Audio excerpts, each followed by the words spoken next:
She means he is a fool. Nicole, OJ is not a fool. He is smart, but he goofs around a lot like a little kid. Faye, maybe you need a real man who takes himself seriously. Looks at Grant. What she need is a stand-up guy to sweep her off her feet. Kato, I still can't believe she was married to OJ Simpson. Why did you break up with him? He seems a nice guy. Faye, that is none of your business. You can't ask a woman that kind of question. Respect her privacy. Kato, I am sorry. I didn't mean to be blunt. Laughs, but fuck it. We are talking about OJ fucking Simpson. When I was a kid, I saw him on the television running with a ball. That guy was good. He could steal your pussycat and run like the wind. Faye, come on, Nick. This guy is a clown. Let's get drinks. He is getting on my nerve. Kato. It is a joke. Why are you acting like that? Faye, I am thirsty. Faye takes Nicole's hand and they walk through the crowd. The DJ plays Baby Got Back by Sir Mix-a-Lot. People scream with joy. Nicole, come on, let's dance. Nicole holds Faye's hand and takes her to the dance floor. Nicole and Faye dance in the middle of the crowd. We stay with them for a bit. Interior Jerry's house, guest room day. Nicole, Faye, and Grant sit on the bed and talk. Grant is sitting between them. It seems Nicole had few drinks, but she is not drunk. However, Faye is tipsy. She is lying on Grant's arm with closed eyes, pretending to be sleeping.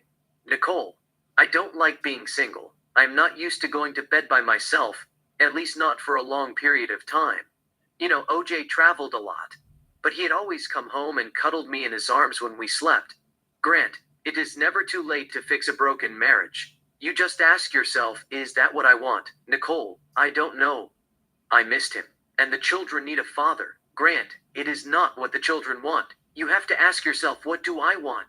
Nicole, I want what the children want. Grant, it is good to have pride in yourself. It is also good to be honest. It helps you communicate better. Nicole, okay. I love him. I have never stopped loving him. I dream about him every night. In my dreams, we are still together. He is the love of my life. I know it sounds weird, but a couple weeks ago, I made love to him in my dream. Grant, dreams usually reveals feelings that we kept to ourselves. There are secrets in the subconscious mind that we don't want others to find out about yet. They manifest when least expected. We can't control them. They usually make us feel safe. Not only that, dreams comfort us in our darkest hour and deepest despair. There is a treasure in the soul that allows to access the past, the present, and future. Dreams reflect our innermost emotions that are raw, honest, and true. Nicole, I don't care about that. I just want to be with him. No matter what I tell myself, I can't stop thinking about him. Grant, sometimes it takes time to heal a broken heart. Perhaps you should give yourself time. Do a soul searching, decide what you want, and go for it. Nicole, I have already done a long, deep soul searching, and I have decided what I wanted. My heart yearns for him. I want him back in my life. I want to put my family together. Grant, still, you don't want to rush it. Take it step by step. First, you have to start from yourself. Heal your soul. You need to overcome inner wounds that you have. Free yourself from your ego. Get rid of your fear and anger. I know this guy who does counseling. His name is Carl. He can help you. I go there myself to cleanse my mind, body, and soul. Nicole, I will check it out. Grant, give me a call. I will drive you. We will go together. It is a group therapy. Faye, who has been listening to the conversation, opens her eyes. Faye, can I come too? Nicole, I thought you were sleeping. Faye, I was awake. I heard everything. Life is madness. I'm going through a rough patch myself. I need to see to a therapist too. Grant, sure, we will pick you up. Faye, I am Freudian. I hope they talk about what kind of role sex plays in a relationship. Nicole, when I was with OJ, it played a major role. Faye, I know the bigger the better. They all laugh. Interior Carl's house, therapy room day. Carl leads a group therapy. Nicole, Faye, Grant, 4 female participants and 2 male clients sit on chairs, listening to what Carl has to say. Carl, turn negatives into positives. Just let go everything. Get rid of your anger. Have no emotional conflicts within yourself. Create harmony in your soul. All things that upset and bother you are just a mirror of what's going on in you. Forgive yourself and those who have hurt you. Let go of the past and step into the unknown. Embrace your mistake and learn from them, but let go your fear. Focus on what's ahead. I want you to close your eyes and meditate for 5 minutes. They all close their eyes and begin to meditate. The camera focuses on Nicole. On the soundtrack, Nothing Compared to You by Sinead O'Connor plays softly but melodiously. Nicole. Voiceover. Dear OJ, I'd like to see you, to talk to you in person. But I know you can't do that. I've been attending these meetings to help me turn negatives into positives. To help me get rid of my anger. I've learned to let things go. The most powerful, helpful thing I've ever learned. I've learned that all things that upset and bother me are just a mirror of what's going on in me. Interior Nicole's house, night. Nicole sits at the dinner table and writes a letter. The house is lit with candles. There is a glass of wine on the table. Nicole continued, voiceover. I always knew that what was going on with us was about me. I just wasn't sure why it was about me, so I just blamed you. Exterior Rockingham, day. Nicole and OJ argue over something. We don't hear what they are saying. It seems OJ has just returned from playing golf. We see his golf equipment near his feet. He is wearing golf outfits. Nicole is wearing a skirt. Sydney, 4.5, and Justin, 1.5, sit in Nicole's Ferrari. Nicole yells at OJ. Sydney covers Justin's ears with her fingers. Nicole continued, voiceover. I'm the one who was controlling. I wanted you to be faithful and be a perfect father. I was not accepting to who you are. Because I didn't like myself anymore. I'm not sure exactly what went on with me these last few years. Nicole gets in her car, starts the car, and drives toward the gate. The gate opens automatically. Nicole exits the property, gets on the street, and drives down the road. Interior Nicole's car, moving, day. Nicole lights a cigarette and smokes as she continues to drive. Nicole continued, voiceover. I know New Year's Eve started it. I sank into a depression that I couldn't control. I also agree with you now, that I went through some sort of midlife crisis, that 30s thing. You called it, my own self-esteem, etc. Exterior Laguna Beach, sunset. Nicole walks down the shoreline alone. Nicole continued, voiceover. I know it was a combination of all of these things, but mostly due to all of these things, I know I gave up. I gave up treating you like I loved you. We started taking each other for granted, and I didn't know how to put it all back together. I never stopped loving you. I stopped liking myself and lost total confidence in any relationship with you. Nicole continues to walk down the shoreline. Her eyes are filled with tears. Interior Mezzaluna restaurant, night. Nicole, Faye, and Cora sit at a table and have dinner. Nicole seems happy. She is smiling more. She is talking more, but we don't hear what she is saying. Nicole continued, voiceover. I really needed this time in my life. It's allowed me to get to know and like myself again. It's given me a chance to go from a non-person, the past 3 years, to a whole person. Interior Nicole's house, night. Nicole sits at the dinner table and continues to write. Nicole continued, voiceover. There's so much I want to say to you. It's very hard to express myself in this letter. Exterior Brentwood, flashback, day. OJ and Nicole take a walk around the block. Nicole continued, voiceover. I wish we could be taking a walk around the block like we used to. It would be so much easier to speak to you face to face. I want to put our family back together. Interior Disneyland, day. Nicole watches Sydney, 7, and Justin, 5, play. She turns her eyes and sees a boy at Justin's age playing with his father. The father carries him high and brings him down. The kid laughs with joy. The father then puts him over his neck and carries him. The boy's mother is with them. They walk down the park. Justin has watched them. He holds his mother's hand with longing. Nicole feels sad. She kisses him on the cheek and tells him something inspiring. Nicole continued, voiceover. I want our kids to grow up with their parents. I thought I'd be happy raising Sydney and Justin by myself, since we didn't see too much of you anyway. But now, I know I was wrong. I want to be with you. I want to love you and cherish you and make you smile. Interior Rockingham, bedroom, night. Nicole sleeps in OJ's arms. It seems they are just done making love. They are both naked under the blanket. Nicole continued, voiceover. I want to wake up with you in the mornings and hold you at night. I want to hug and kiss you every day. I want us to be the way we used to be. There was no couple like us. Nicole opens her eyes and looks at him. OJ senses that she is looking at him. He opens his eyes and kisses her. She gets closer and kisses him too. They kiss more intimately. It seems they are about to make love again. Interior beach, sunset. Nicole sits on the beach looking at the sunset. Nicole continued, voiceover. I didn't believe you loved me anymore, and I couldn't handle it. Interior Nicole's house, day. Nicole sits on the sofa with popcorns and watches the wedding video. Nicole continued, voiceover, but for the past month I've been looking at our wedding tape and our family movies, and I can see that we truly loved each other. A love I've never seen in any of our friends. Please look at the 2 tapes I'm sending over with this letter. Watch them along and with your phone turned off. They're really fun to watch. Interior Rockingham flashback, wedding tonight. OJ and Nicole dance slow. Nicole continued, voiceover. OJ, I want to come home. I want us all to be together again. We can move wherever you want. We can stay here. I just never want to leave your side again. I've almost come home 20 times since I left, but I was never totally sure about us until now. I know I love you and know I'm in love with you and know I want to continue and be with you forever. OJ and Nicole kiss. Interior courtroom flashback, day. OJ stands in front of Judge Ronald Schoenberg. OJ's lawyer stands next to him. OJ is facing a domestic violence charge. The judge speaks without a sound. It is a similar take from earlier. We do a close-up on OJ. He is not too happy. Nicole continued, voiceover. Please watch the tapes. I know you have major anger against me, but you owe it to your kids and to us.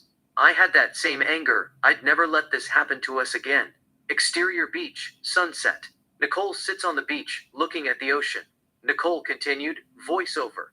Without this year, without this growth, I don't think we'd have had a chance together. We let it die. And through death, something new always grows. I agree with what you said 6 or 8 months ago. The next time around will be the best. Interior Brentwood, morning. Nicole runs in the street of Brentwood. Nicole continued, voiceover. I totally feel that now. We want to come home. We'd be there tomorrow if you'd let us. I'm not embarrassed about anything. I don't give a hoot what anybody thinks. I only know I love you and our kids would be the happiest kids in the world. Interior restaurant day. OJ and Paula sit at a table and have lunch. It is a fancy restaurant. OJ has steak. Paula has lobster. Both have red wine. In the background we see customers enjoying their outings. OJ and Paula are talking but we don't hear what they are saying. Nicole continued, voiceover. If you're totally happy with your life now, I'll understand. Especially if you're truly in love and know that's going to work. Then, I can't mess with that. If I don't hear from you soon, then I'll assume that's the case and I'll never bother you or ask you to have way to find out. I had to ask. Interior beach, sunset. Nicole walks down the shoreline. Nicole, OJ, you'll be my one and only true love. I'm sorry for the pain I've caused you, and I'm sorry we let it die. Please let us be a family again, and let me love you, better than I ever have before. Interior Nicole's house, night.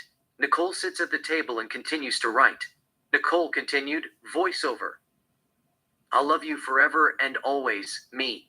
She draws a smiling face. Interior Rockingham, TV room, night. OJ sits at the sofa and watches the wedding video that Nicole sent him. OJ, voiceover. I didn't know why she was trying to do. I was happy with Paula. I had avoided her for good. She said that she needed some time to herself. I left her alone. She could do whatever she wanted to.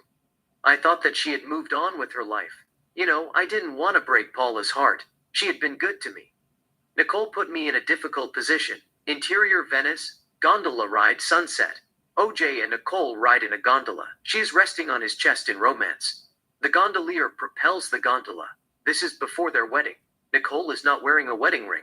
OJ continued, voiceover. I couldn't just ignore her. She had feelings for me. The letter said it all.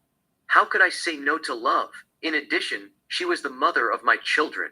I won't lie to you, I was taken by the letter. She didn't hold back her feelings. She laid it down. But I didn't know what to do. Paula had a beautiful soul. She was kind and mellow. I really liked her. On the other hand, Nicole was a passionate person. Nicole had always worn her heart on her sleeve. If she loved you with the fire in the galaxies. She loved you from the depth of her soul, where nothing was left to chance but tenderness, romance, passion, and vehemence. She loved you with every fiber of her being. She loved you till her heart stopped beating. She would die by your side if the world turned against you. She had the most loving and generous heart. OJ and Nicole talk between soft kisses. They then kiss intimately. OJ continued, voiceover. You had to remove her heart with a dagger and smash it with a sledgehammer to stop her from believing that love conquers all. Still, something would continue to beat in her soul.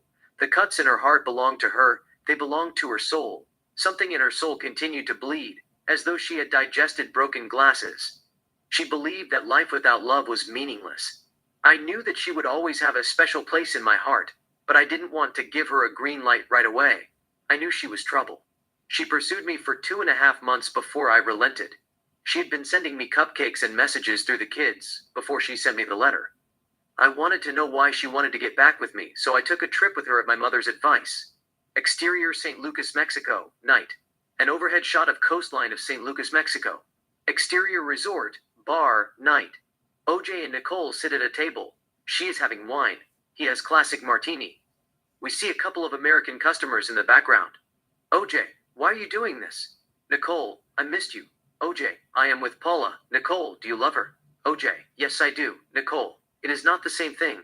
OJ, what is not the same thing?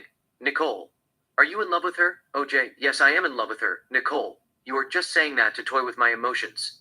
OJ, I thought that you wanted to live your own life. You didn't want me to bother you. Nicole, do you still love me? OJ, I will always love you no matter what, Nick. You're the mother of my children. You are an amazing person. Nicole, I feel incomplete without you. I want to come home. OJ, you have your own place. I can't let you back into my life if you are not willing to work on your problems. Nicole, what problems? OJ, trust issue. Nicole, how can I work on my trust issue when you are not around 90% of the time? OJ, you see what I mean? You never listen to anybody. You said that you had been attending those meetings to help you turn negatives into positives. You talked about how you learned to let things go, but you're still dwelling on the past. You make a big deal out of it. Nicole, I am not dwelling on past. I am just acknowledging it. It is a big difference. It doesn't matter. I won't bring it up again. I am sorry. You are right. What happened in the past should stay in the past. We are not going to allow it to ruin our future together. I love you more than anything else in the world, OJ. I am in love with you. Why don't you give me a second chance? I deserve it. I have changed a lot. Those few months gave me an opportunity to discover myself. I did a lot of soul searching. Everywhere I went, every corner I turned, every threshold that I crossed, every depth I entered, every adventure I embarked on, I kept finding you, smiling like the sun in Africa. It warmed my heart. I just couldn't live without you. OJ, okay, I see what I can do. We might turn things around, but let's take it one day at a time. Let's give ourselves space and freedom. I don't want you to move in back yet. You remain in your house with the children. I will stay at my house. We will go out for a date. Start from scratch. We will go out. If things work out, you can move in back. Nicole, that is fine. But I want you to make love to me now. I missed you, OJ. We are supposed to take it slow. Nicole, you're not going to turn down sex, are you? OJ, do I have a choice? He gives her a warm smile. She gets up, walks around the table, and sits on his lap. Nicole, you have no choice whatsoever. She puts her arms around him and kisses him. He kisses her, too. They kiss more intimately. On the soundtrack, Me Olvidé de Vivir by Julio Iglesias plays melodiously. OJ takes out $100 bill from his pocket, puts it on the table, picks her up, and takes her to his room. Interior resort, sweet night. OJ and Nicole make love. It is steamy, seductive, and passionate. On the soundtrack, Me Olvidé de Vivir continues to play melodiously. We stay with them for a couple of seconds as they continue to make love. Exterior Rockingham, day. Nicole, Sydney, 7, and Justin, 4, are in the swimming pool, playing. Gigi stands nearby, keeping an eye on the kids. OJ comes to the property, driving. The gate opens. OJ enters, driving. OJ parks the car next to the house, gets out of the car carrying a photo frame of Paula, and walks into his mansion. Interior, Rockingham, day. OJ puts the frame on the main photo table and heads upstairs. Exterior, Rockingham, day. Nicole gets out of the swimming pool, grabs a towel from a chair, and dries herself with the towel. The kids are playing. Nicole puts the towel back on the chair. Nicole, to Gigi, keep an eye on them. Gigi nods her head okay. Nicole enters the house. Interior, Rockingham, day. Nicole comes to the living room. She sees the photo of Paula. She is not too happy. Nicole, OJ. Interior Rockingham, downstairs, upstairs, day. OJ is in his bedroom, going through various business cards. OJ, what is it, Nicole? Nicole, I want to talk to you. OJ, I will be down in a second. OJ puts the cards on the bed and exits the bedroom. OJ takes the staircase down and meets Nicole in the living room. OJ, What do you want? Nicole, referring to the photo. What is this? OJ, it is the photo of Paula. Nicole, I know it is a photo of Paula. What is it doing here? OJ, she is my girlfriend. Nicole, I thought we are seeing each other. OJ, yeah, we are dating. It doesn't mean we can't see other people. You are free to do whatever you want. I am free to do whatever I want. Nicole, is that your idea of dating? You can fuck every girl that you meet? OJ, we have talked about it, Nicole. We would take it day by day. I don't want to rush it. I thought we were supposed to respect each other's freedom. Nicole, you are talking about freedom. I am trying to put my family back together. I don't care. You can fuck every girl in the city of Los Angeles if you want to. It is your life. I am not going to get in your way. Do whatever makes you happy. I was a fool to believe that you were the best thing that had ever happened to me. She knocks Paula's picture to the floor and walks toward the swimming pool. Exterior Rockingham Day. The children continue to enjoy themselves, swimming and playing. Gigi continues to keep an eye on them. Nicole walks up to the swimming pool. Nicole, get out of the pool. We are leaving. Sydney, I don't want to go home. I am staying. I want to spend the night with Daddy. Nicole, just get out of the pool. Daddy is an asshole. He doesn't want us here. Come on, Justin, we are leaving. She pulls Justin out of the water. Nicole dries his skin with a towel. Nicole, to Sydney, if you want to stay here by yourself, be my guest. I am leaving with Justin. Sydney, I am staying. Nicole. Okay, grab your stuff, I'll drop you back. Sydney. I know you are trying to trick me. Once we get home, you will lock the door. Nicole. Please, Sydney, I am not in the mood for arguing with you. I got headache. Mammy is sick. Let's just go home. Sydney, I don't want to go home. This is my home. I want to live with Daddy.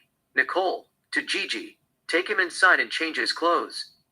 Gigi takes Justin inside. Nicole turns her attention to Sydney. Nicole, get out.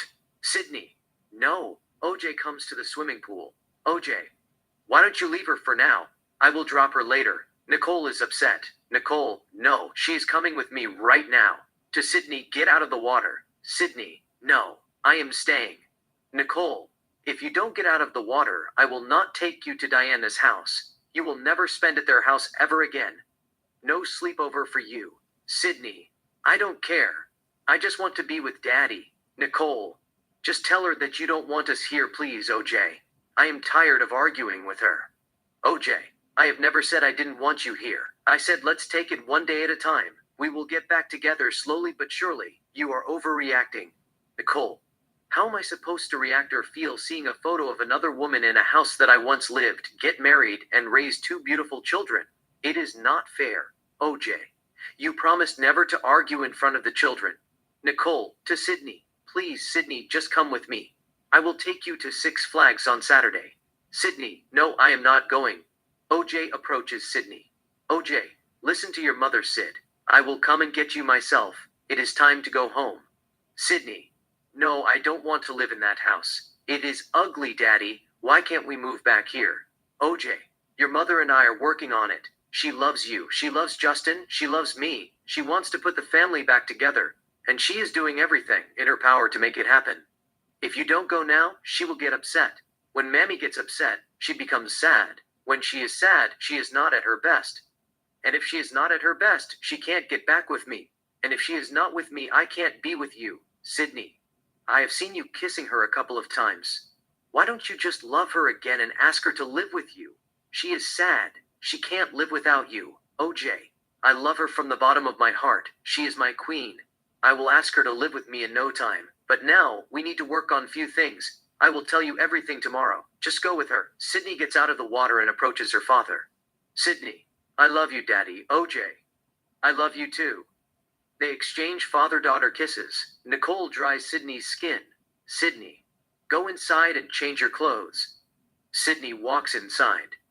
OJ and Nicole are left alone. There is a silent moment. OJ then. OJ, what do you want? Nicole is upset. Nicole, I don't want anything. Just leave me alone. She walks toward the front yard. The camera follows her. Nicole comes to her car. She opens the door, gets behind the wheel, plays music. Vision of Love by Mariah Carey, and waits for the kids while singing with Mariah Carey. The children are taking too long. Nicole runs out of patience. She lights a cigarette, takes a puff, and hanks the horn. OJ exits the house and approaches Nicole. OJ, they are coming out. They said they wanted to eat something before they go. Nicole, I don't care. Just bring them to my house before 6:00 a.m. Nicole starts the car and drives toward the gate. The gate opens automatically. Nicole drives through the gate, gets on the street, and drives away. Interior Nicole's car, moving, day. Nicole continues to drive in the street of Brentwood. Nicole, voiceover. I thought when you started dating someone, you were not supposed to see other people. I didn't know what OJ was thinking. He said that Paula was his girlfriend. Is he cheating on her or he is cheating on me? I was confused. Still, the feeling I had for him didn't change. It became stronger. I was determined to win him back at all costs. Exterior Santa Monica Beach, sunset. Nicole walks down the shoreline smoking cigarette. Nicole continued, OJ was my man. He had always been mine, the children of my father. I knew that he was going out with Paula, but I was willing to get down and dirty with anybody to win him back. There was a part of me that was telling me to leave him alone. I should give him space, like the guy who said, if you love someone, set them free. If they come back, they're yours. If they don't, they never were. But my heart yearned for him. It said, don't waste a second. It is do or die. There was a covenant between me and my heart. If I was lost, my heart would guide me. And if I started giving up, my heart would keep me going. I thought that OJ and I had magic. It was me and him against the world. I just wanted to spend the rest of my life with the love of my life. What's wrong with that? I felt like I would give and receive love that nobody had ever given and received before. I was convinced that he was the one for me. It was death or glory. I was lost without him. Interior Nicole's house. Rockingham, night. Nicole sits in a bathtub talking to OJ with a mobile phone. The tub is surrounded with candles. OJ sits in the TV room talking to Nicole on the phone while watching basketball. Golden State versus Lakers. OJ is not paying attention to the game. Nicole. I am sorry, OJ. I didn't mean to scream at you. I was confused. OJ, let's just be friends. Nicole. We are more than friends. It doesn't work like that. I am not trying to come between you and Paula, but we agreed to see each other. I am just saying it is not fair for Paula either. You have to choose. OJ, it is okay, Nikki. I am not mad at you. I have already ended it with Paula. I talked to Lou and Dee Dee. I told them I would give it a shot, but we have to work on a lot of things before I let you move in. Nicole, I will do whatever you want. OJ, I don't want anything. I just want you to be happy. Nicole, I am happy when I hear your voice. I am happy when I see your smile. I am happy when I am with you. You have no idea how much I love you, do you? OJ, yes I do. I love you too. We will go out next Saturday. I am going out of town for 5 days. Nicole, where are you going? OJ, Florida? Nicole, why are you going to Florida? OJ, charity golf tournament. Nicole, can I come with you? OJ, I wish you could come with me. I need company badly. But who is going to take care of Sydney and Justin? They have school. Nicole. Okay, have fun. I will talk to you when get back from Florida. OJ, I will give you a call. Nicole, see you. OJ, bye. Nicole, bye. They both hang up the phone. We stay with Nicole. Nicole dials Faye. Interior Nicole's house, Faye's house, night. Faye sits at the coffee table, cutting cocaine with a credit card. The phone rings. She picks it up. Note, we see both sides of the conversation. Faye, what's up? Nicole. Nothing much. Faye, how are you holding up? Nicole, not bad. OJ said that he broke up with Paula. Faye, are you guys getting back? Nicole, not 100%. He doesn't want me to move in back. Faye, why not? Nicole, I don't know. Faye, did you ask him why? Nicole, he said that we needed to work on things before he let me move in back. Faye, did you tell him the children need a father? Nicole, yes, I did earlier. But you know OJ.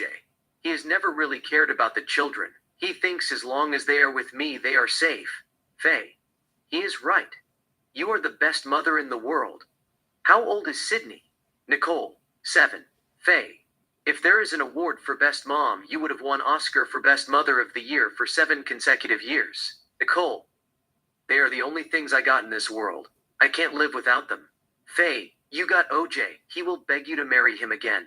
Nicole smiles in beauty. Nicole, I doubt that. He is mad at me for some reason. Faye, he is not mad at you. He loves you. He just dumped Paula like an empty Coca-Cola bottle. Nicole, I feel sorry for her. Faye. Don't feel sorry for that bitch. She is nothing but a trash. It is what it is. She was trying to steal your man. She got what she deserved. Nicole. OJ and I were separated. She didn't steal him. Faye, who care? OJ was your husband. You love him. You said you wanted to put your family back together. Eventually, someone would get hurt in the process. It might as well be her. You have suffered enough. Nicole, I am selfish. Faye. No, you are not selfish. You are a woman who has three major priorities. First, love. Second, family. And third, happiness. There are not a lot of women in this world who wake up in the morning and do something that scares them, and find love and find happiness, get hurt and get up, and fight for a family that they built. You should be proud of yourself, instead of feeling sorry for nothing. Faye puts it on speaker and snores a line of cocaine. Nicole, I don't know, Faye. I am confused. I don't think OJ loves me anymore, at least not like he used to. Why doesn't he want me to move in? You know, I trust him and all. But if we live apart, it will hurt our relationship. Faye. First, get OJ doesn't love me out of your head. He has already chosen you. Second, you have to have faith in yourself. Give him time, don't rush it. They said, timing is everything. If it is meant to happen, it will at the right time for right reason. If it's not meant to be, we will make it happen. I got your back. Nicole. Thanks, Faye. I owe you one. Faye. For what? Nicole. For everything. I will see you tomorrow. The water is getting cold. Faye. Are you taking bath? Nicole. I am talking to you while I am sitting inside the bath. It is about to get cold. Faye. Let me let you go. Take care. Nicole. Bye. Faye. Bye. They both hang up. We stay with Nicole. Nicole puts the phone on the floor, gets out of the tub, dries herself, puts the towel around her body, and walks toward the direction of the camera. Exterior, golf course, day. OJ tees up and hits the ball with a brand new club. The ball lands on the fairway. OJ walks toward the ball. OJ, voiceover. I started dating my ex-wife. I wanted to take it one day at a time. Paula took pride in herself. I felt bad that I had to hurt her. I knew she pretended to take the news well, but she was sad. She thought we had something special. And we did. But I wasn't doing this for myself. I wasn't doing it for Nicole either. I was doing this for the children. That is not a fair statement. I was doing this for myself. I had known Nicole since 1977, for 16 years. Her smile was heaven on earth. It melted my soul. We had built beautiful memoirs together. I just couldn't erase her from my soul and kick her to the curb. We had built dreams around each other. We have created a family. I knew I treated her bad in the past. I went out and had an affair. It was my fault. She had every right to get mad at me. She deserved better. And I knew I had to be man enough to admit that I made a mistake, learn from my mistake, own it, and make it up to her. Shakespeare once said, "Let me not to the marriage of true minds admit impediments. Love is not love, which alters when it alteration finds, or bends with the remover to remove. Oh no, it is an ever-fixed mark." Cut 2. OJ takes a deep breath and hits the ball. The ball lands on green, rolls down the glass, and drops in a cylindrical hole. OJ gives them salute. On the soundtrack, That's the Way Love Goes by Janet Jackson plays melodiously. OJ continued, voiceover. That looks on tempest and is never shaken. It is the star to every wandering bark, whose worth's unknown although his height be taken. Love's not time's fool, though rosy lips and cheeks within his bending sickle's compass come. Love alters not with his brief hours and weeks, but bears it out even to the edge of doom.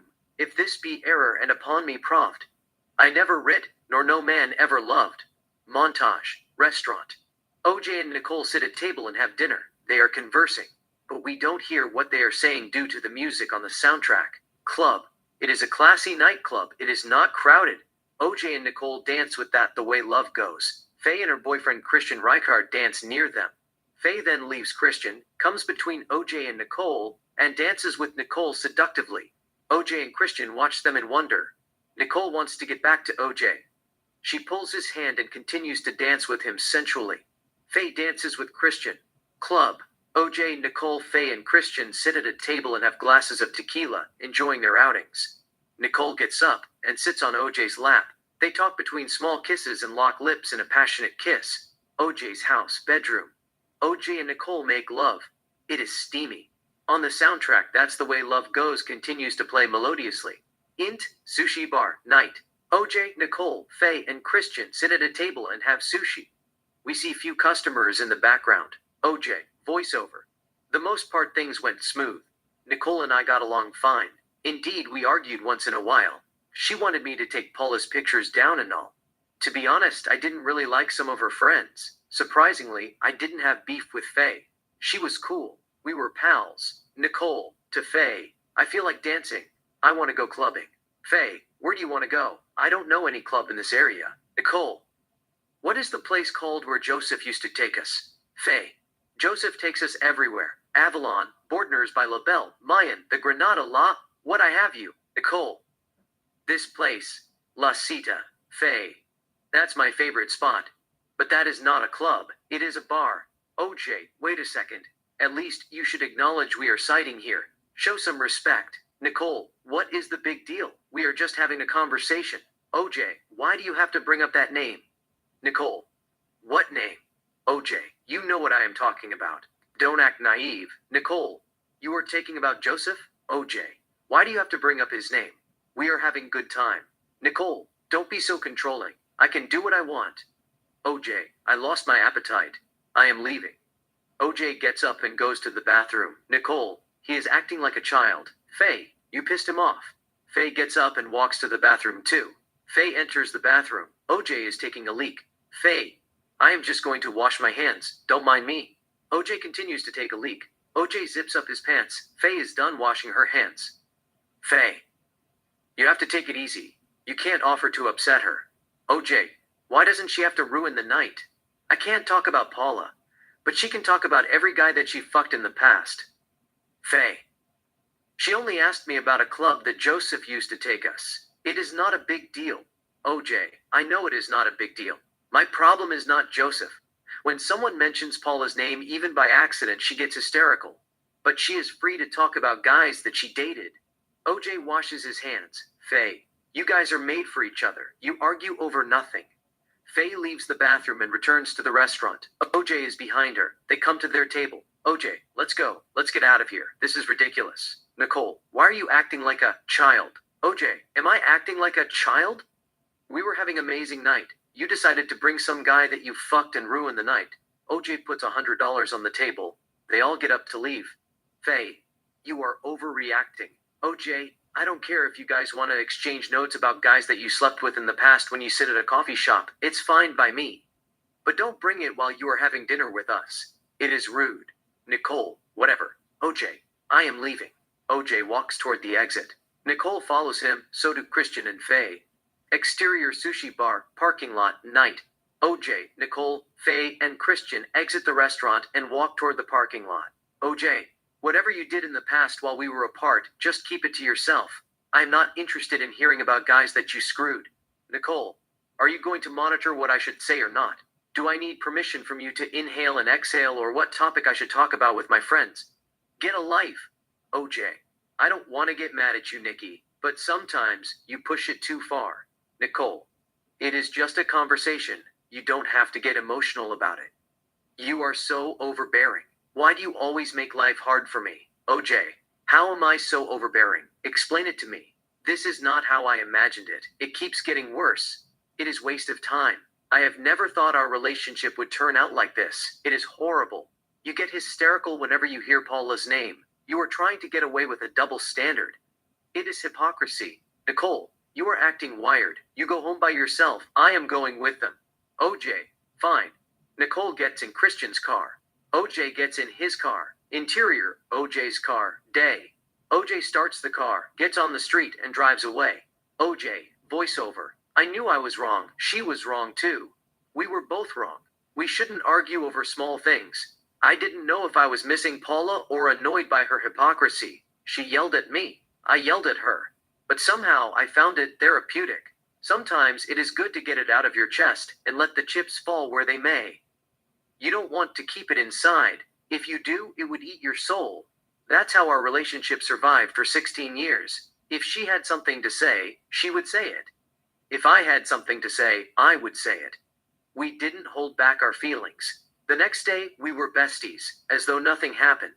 Whatever it was out. I don't suggest that couples should scream at each other every now and then. It is not for everybody, but they should definitely communicate however they know. Exterior, beach, day. OJ and Nicole sit in the beach. OJ is shirtless, wearing shorts. Nicole is wearing bikini. Sydney and Justin play nearby. Nicole keeps an eye on the kids while talking to OJ. Sydney and Justin are making sandcastle. Nicole, it's been a while. We want to move in back. OJ, we've talked about it, Nick. You will move in back, but not just yet. Not now. We have to work on a lot of things. Nicole, work on what? OJ, we have to put aside our differences and work on our communication skills. Nicole, why can't we work on our communication skills while living under the same roof? That's what couple do. Work on their communication skills while living under the same roof. How do you expect us to grow or resolve our conflict while we are still living in two separate houses? It makes no sense. Couple talk before they go to bed. They communicate with kisses before they make love. They share their thoughts and feelings when they have breakfast in the morning. They don't ignore each other or live separately like strangers. OJ, you can always come to my house and spend the night whenever you feel like it. But we are still dating. We are not husband and wife. We have to respect each other's privacy. Justin gets up and runs toward the water. Nicole looks at him. Nicole! Wait, Justin! She gets up and runs after him. Nicole holds his arm. Justin, I want to swim. Nicole, okay, let's swim together. They walk to ocean, enter the water, and swim like a mother duck and a baby duck. OJ looks at them. Sydney stops what she is doing and looks at her father. Sydney, Daddy. OJ looks at her. Sydney, why do you hate Mammy? OJ, come on, Sid. He gives her his hand to take. Sydney gets up, takes OJ's hand and sits between his legs. OJ kisses her on the cheek. OJ, I don't hate Mammy. I love her more than life itself. She is facing him. Sydney, if you love her more than life itself, why is she sad? OJ, smiling. What are you talking about, Sid? Mammy is not sad. She's happy like the sun in the beach. Sydney, she cries sometimes. I think she is lonely. OJ, she is not lonely. She has a lot of friends. Sydney, she doesn't like her friends. She wants to be with you. OJ, we are together. Sydney, if you were together, why would you live in two separate houses? Mammy said that you didn't want her to move in back. OJ, I want to give Mammy time to collect her thoughts. Sometimes she gets upset. You've heard her screaming a couple of times. I want her to be happy. When she is happy, she can move in back. No more screaming or crying. Sydney, Mammy loves you. She wants to be home with you. She won't scream or cry. Please, Daddy, ask her to come home and be with you. We want to live with you. OJ, I will ask her. He kisses her on the cheek. OJ, come on, let's swim. OJ and Sydney get up and begin to walk toward the water. OJ, you want to race me to the ocean? Sydney runs toward the ocean.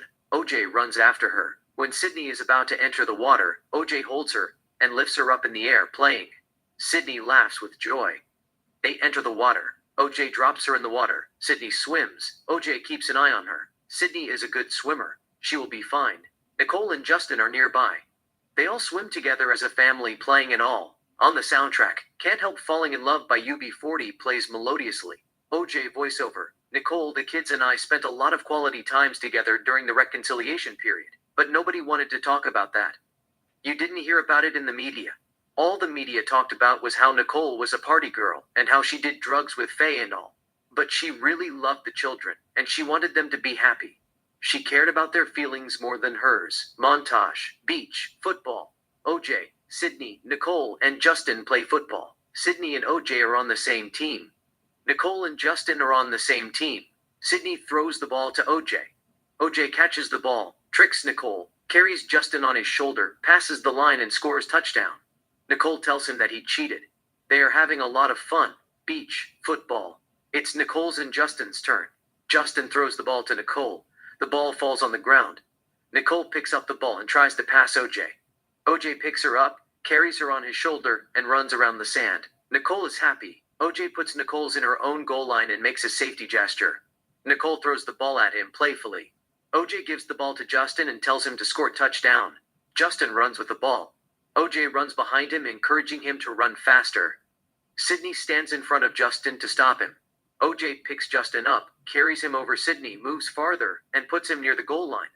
Justin runs down the red zone, passes the goal line and scores touchdown.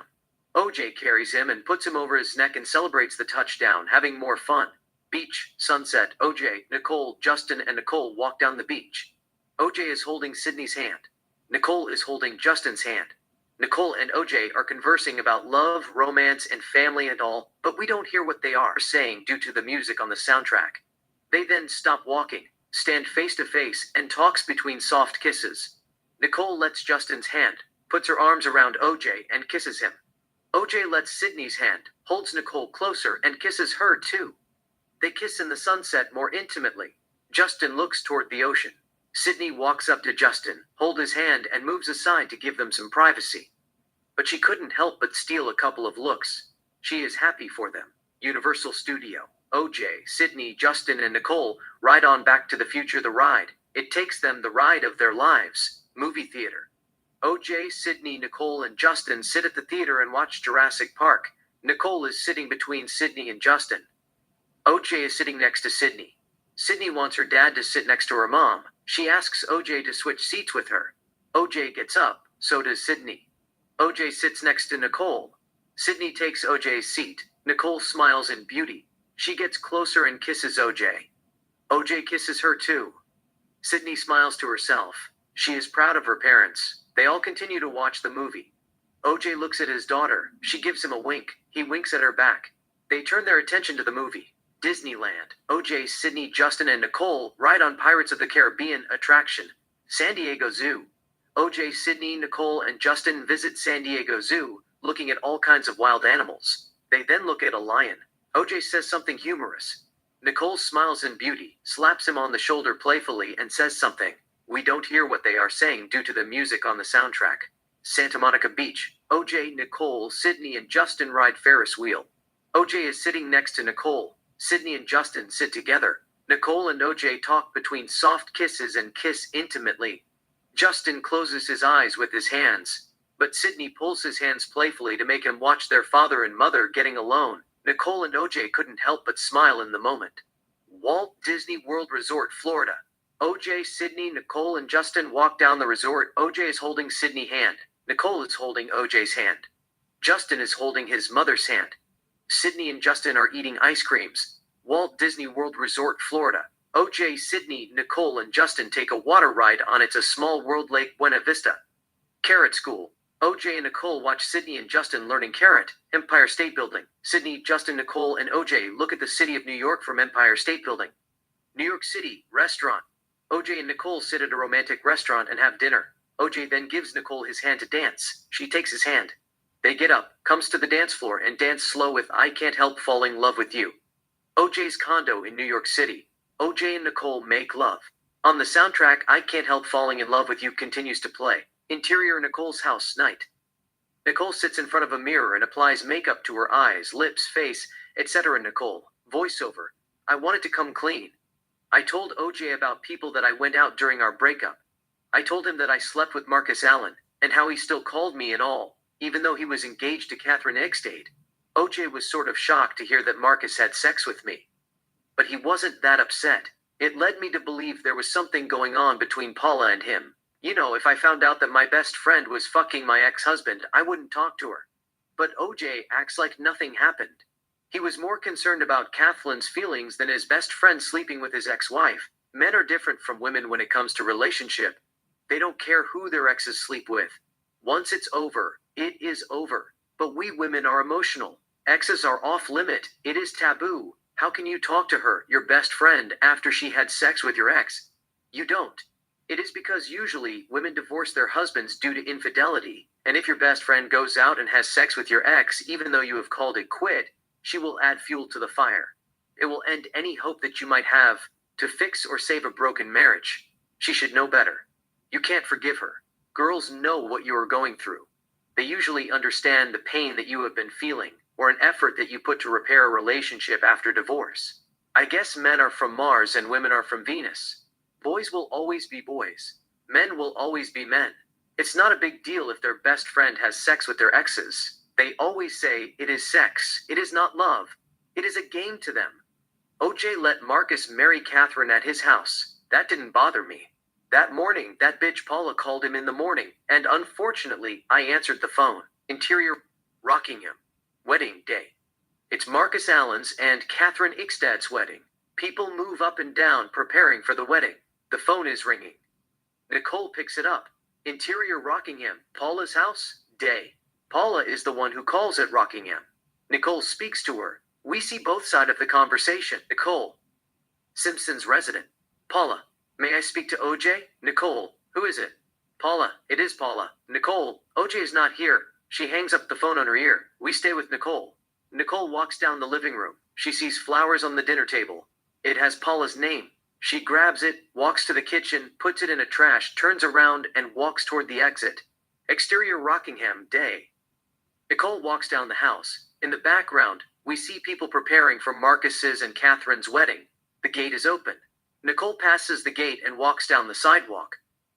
Nicole's car is parked in the street. Nicole opens the door, gets behind the wheel, starts the car, and drives down the street. Interior Nicole's car moving, day. Nicole continues to drive in the street of Brentwood. Nicole, voiceover. It was one of the worst days of my life. I was upset. Why did OJ keep doing this to me? He said that he ended it with Paula. Why was she calling him? It made no sense. I didn't even attend the wedding. I stayed at home.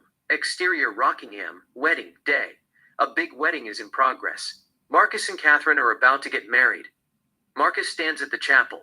Catherine is preparing to walk down the aisle. She is talking to her father. Friends, families, and relatives have gathered, attending the wedding. There is a small delay. OJ looks for Nicole. He is a groomsman. Nicole continued, voiceover. In any case, there was no reason for me to take part in the wedding. I was a little bit ashamed of myself. I felt bad for Catherine. Marcus cheated on her. He had an affair with me while he was engaged to her. Just maybe Paula calling at the Rockingham gave me an excuse not to attend the wedding. I know some girls don't care. They even have sex with a groom at his wedding day. They think it is fun. But I couldn't do it. I felt anxious. OJ asks Arnell, his daughter, where Nicole is. She tells him that she doesn't know where she is. OJ asks Minnie, Nicole's sister, Nicole's whereabouts. She tells him that she hasn't seen her. The wedding is about to begin. OJ walks to the chapel and stands by Marcus. Catherine walks down the aisle escorted by her father. The father gives the bride away. Catherine and Marcus stand in front of the minster. The minster weds them. Nicole continued, voiceover. It was uncomfortable. I was not good at faking it. I mean, I was happy that Catherine married Marcus that day.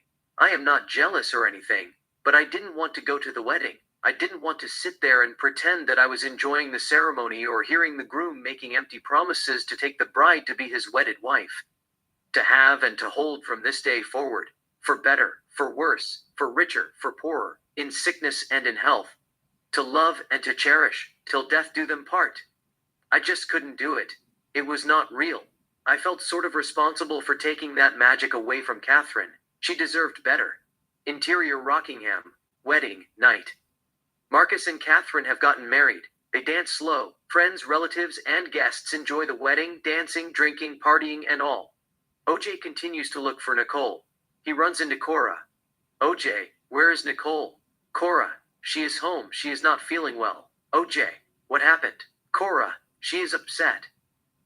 Paula called this morning. Nick answered the phone. OJ, fuck, Cora. She thinks that you are still seeing Paula. OJ, I am going out with Nicole. I haven't talked to Paula for a while. I broke up with her. Cora, why is she calling you? OJ, how should I know, Cora? Maybe she called to see if she is invited to Marcus's and Catherine's wedding or not. You know they invited her. But she wanted to ask me if it was a good idea to come to my house. She is trying to avoid drama.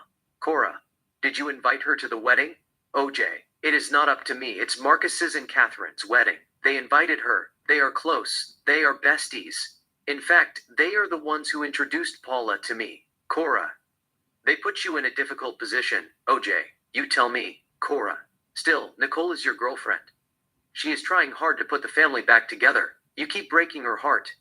OJ, I am doing everything in my power to make that happen. I love her, but she is difficult. Cora, she is not difficult. She is just a complicated person. OJ, what is the difference between difficult and complicated? Cora, the difference is difficult, is someone who lacks understanding, compassion, and sympathy. They don't care about other people's feelings. They put their needs first. On the other hand, complicated is that you don't understand her. You are the one who is supposed to figure her out. Who is she? What does she want? How can I help her spread her wings and see her flying high? She is hard to understand. Reach out to her. Find out what she wants and make her happy. OJ. I have lived with her for 16 years. I still don't know what she wants. Cora. Why don't you let her move in back? OJ. Not yet. Things are going smoothly. I don't want to ruin it. Cora. I don't like it, OJ. She is not happy by herself in that house. You might lose her. OJ, Nicole is a passionate woman. She can't help it. If I let her move in back sooner or later, we would get in a heated argument, and she would start shouting and cursing and using all kinds of profanities and scare the kids. I can't have that in my house. She has to work on her anger. When she calms down and makes a progress, I will let her move in back. Till then, we will continue to live separately, achieve a common goal, and raise our kids the best of our abilities. Cora. She needs a real man in her life who loves and understands her, and the kids need a father who never failed them and who is always around. You can't be cold and shut them down, as if they were cats that live in the street. What kind of man are you, OJ? You only care about yourself. OJ, just give me time, Cora. I will fix it. But I want you to do me a favor. Call her and tell her there is nothing between Paula and me. We need her in the house to run the show. Cora, why don't you tell her yourself? It won't kill you. Just tell her that you are sorry. Ask her to bring her ass down here and help us with the wedding. OJ, she doesn't listen to me. You do it. Just tell her they all missed her smile. The house is cold without her. Cora, I will try my best. OJ, thanks, Cora. He kisses her on the cheek. OJ, I owe you one. He walks toward the wedding. Cora grabs the phone and calls Nicole. In the background, the guests continue to party, dancing, drinking, and all. Interior, Rockingham. Nicole's house, night. Nicole watches her wedding video. The phone rings. Nicole picks it up. Nicole, hello. Cora. It's me, Cora. What are you doing? Nicole. Nothing. Just watching TV. Cora, we missed you. Nicole, how is the wedding? Cora, it is beautiful. Nicole, is OJ mad at me? Cora, not at all. He is hopelessly in love with you. He wants you to be at the wedding. Nicole, I can't come. Cora, why not? There is a pause. Nicole, I can't look at Katie in the eyes. I felt bad. Cora, it's not your fault. Whatever it is, you were lonely and you followed your instinct. Let bygones be bygones. You can't blame yourself. At the end of the day, you had fun. That is all that matters. Nicole. Anyway, I am upset at OJ. He is still talking to Paula. Cora, there is nothing between them. You are allowing your emotions to get the better of you. OJ is head over heels in love with you. He just told me the house is cold without your smile. We all missed you, Nicole. I wish I could be there, but I am tired. It is just one of those days. Nothing is going right in my life. I got headache. I just took aspirin and it made me sleepy. I will come if I feel better. Bye, Cora, bye. They hang up the phones. We stay with Nicole. Nicole continues to watch the video. In the video, OJ and Nicole dance. Her parents can be seen dancing near them. Nicole, voiceover. I thought I had a great marriage. OJ spoiled me a little bit. We had gone to a lot of places and made love like porn stars. In addition, OJ helped my family. I couldn't thank him enough. He paid for my sister's college tuitions, he helped my father set up business with Hertz, and he had always been good to my mother. He was kind. They all loved him. My mother adored him. She had never said bad things about him, and she thought that he was sweet and optimistic. On the other hand, my sister Denise went to toe-to-toe with him. She was a force to be reckoned with, and she had never let him disrespect me. She thought that OJ was a fool and rowdy, but she knew deep down in her heart that he was generous and sympathetic. He had always been supportive of her no matter what. I loved Minnie, Dominique. She was the black sheep of the family. She was a little bit mischievous, but it was in a good way. She was goth without a makeup, and she had a dark sense of humor but a gentle soul. Tanya was an angel. She was always happy for some reason. Tanya liked OJ. She was close to him, and she didn't understand why OJ and I got divorced. It was one of the best weddings ever. We all thought it would last forever and ever. Nicole continues to watch the wedding video. On the soundtrack, Week by SWV plays on the soundtrack. Nicole closes her eyes. OJ stands at the door with a red rose. She senses his presence and smiles in beauty. OJ approaches her and caresses her with the rose. She opens her eyes. OJ gives Nicole his hand to take. She takes his hand and gets up from the sofa. They come to the open floor and dance slow with Week. OJ and Nicole then kiss intimately. Nicole begins to unbutton OJ's clothes as they continue to kiss. OJ picks her up, carries her, and takes her upstairs. Interior Nicole's house, bedroom, night. OJ enters the bedroom carrying Nicole. He puts her on the floor. They kiss more intimately. On the soundtrack, Week continues to play. Interior Nicole's house, bedroom, minutes later. OJ and Nicole make love. It is steamy, seductive, and passionate. We stay with them as they go at it with various erotic positions. They will make love till the music ends. Interior Nicole's house, bedroom, morning. OJ and Nicole sleep. Nicole opens her eyes. She is happy OJ is with her. She kisses him on the cheek and goes back to sleep. Sydney and Justin come to the bedroom. They see their father and mother sleeping. Sydney tells Justin to be quiet and holds his hand, and they walk away not to wake them up. OJ opens his eyes and smiles to himself. He has heard them. He is tired. He goes back to sleep. OJ, voiceover. Nicole wanted to move in back, but I didn't want to ruin. We were communicating better. It was not like how it used to be. Less sense of commitment and responsibility, but more freedom. She had more freedom than America. I had more freedom than a country that just declared independency. But sometimes, things got out of control. Like I say before, it's not good to keep it inside. You have to get it out of your chest. Int, film set, Naked Gun 3. Day. OJ is in the set of Naked Gun 3. He is talking to a girl named Alexi. The setting is supposed to look like Academy Award ceremony. We see Leslie Nielsen, George Kennedy, Priscilla Presley, Fred Ward, Anna Nicole Smith, and others in the background. OJ continued, voiceover. However, this time resulted in that infamous 911 call. While I was on the set of Naked Gun Part 3, I found out that Keith and Nicole did drugs at a place called Monkey Bar during the time we were apart. A girl named Alexi, Keith's ex-fiancée, told me that Keith was involved in drug trafficking. He had told her damaging things about me. Keith was also involved with prostitutes. I was pissed off. Interior OJ's office, day. OJ sits behind his desk and reads National Enquirer magazine. OJ continued, voiceover. And to add insult to injury, there was a story in the National Enquirer that one of Nicole's friends gave, saying that I begged Nicole to come back to me. Interior OJ's car, moving, night. OJ drives in the street of Brentwood. OJ continued, voiceover. And Nicole was taking it one day at a time, the complete opposite of what was happening. It wasn't a pride thing. I was upset because it was a lie. Exterior Nicole's house, day.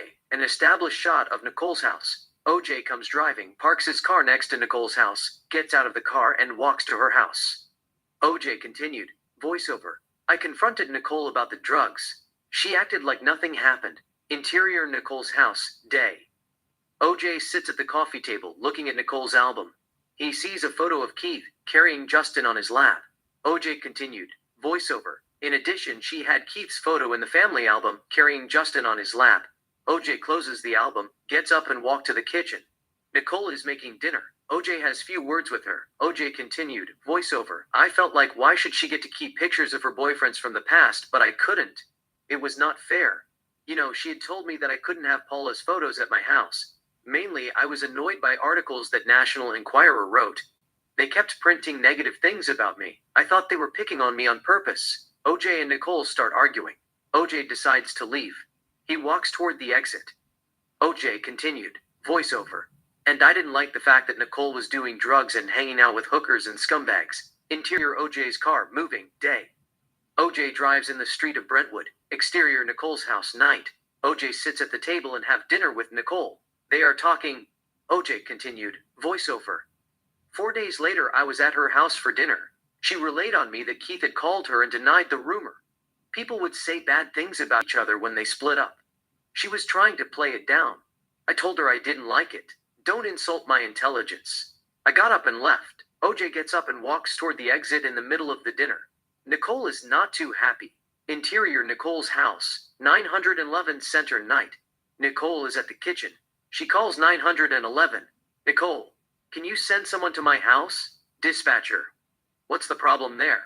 Nicole, my ex-husband has just broken into my house and he's ranting and raving outside the front yard. Dispatcher. Has he been drinking or anything? Nicole. But he's crazy. Dispatcher. And you said he hasn't been drinking? Nicole. No. Dispatcher. Did he hit you? Nicole. No. Dispatcher. Do you have a restraining order against him? Nicole. No. Dispatcher. What's your name? Nicole. Nicole Simpson. Dispatcher. And your address? Nicole. 325, Gretna Green Way. Dispatcher. Okay, we'll send the police out. Nicole. Thank you. Dispatcher. Uh-huh.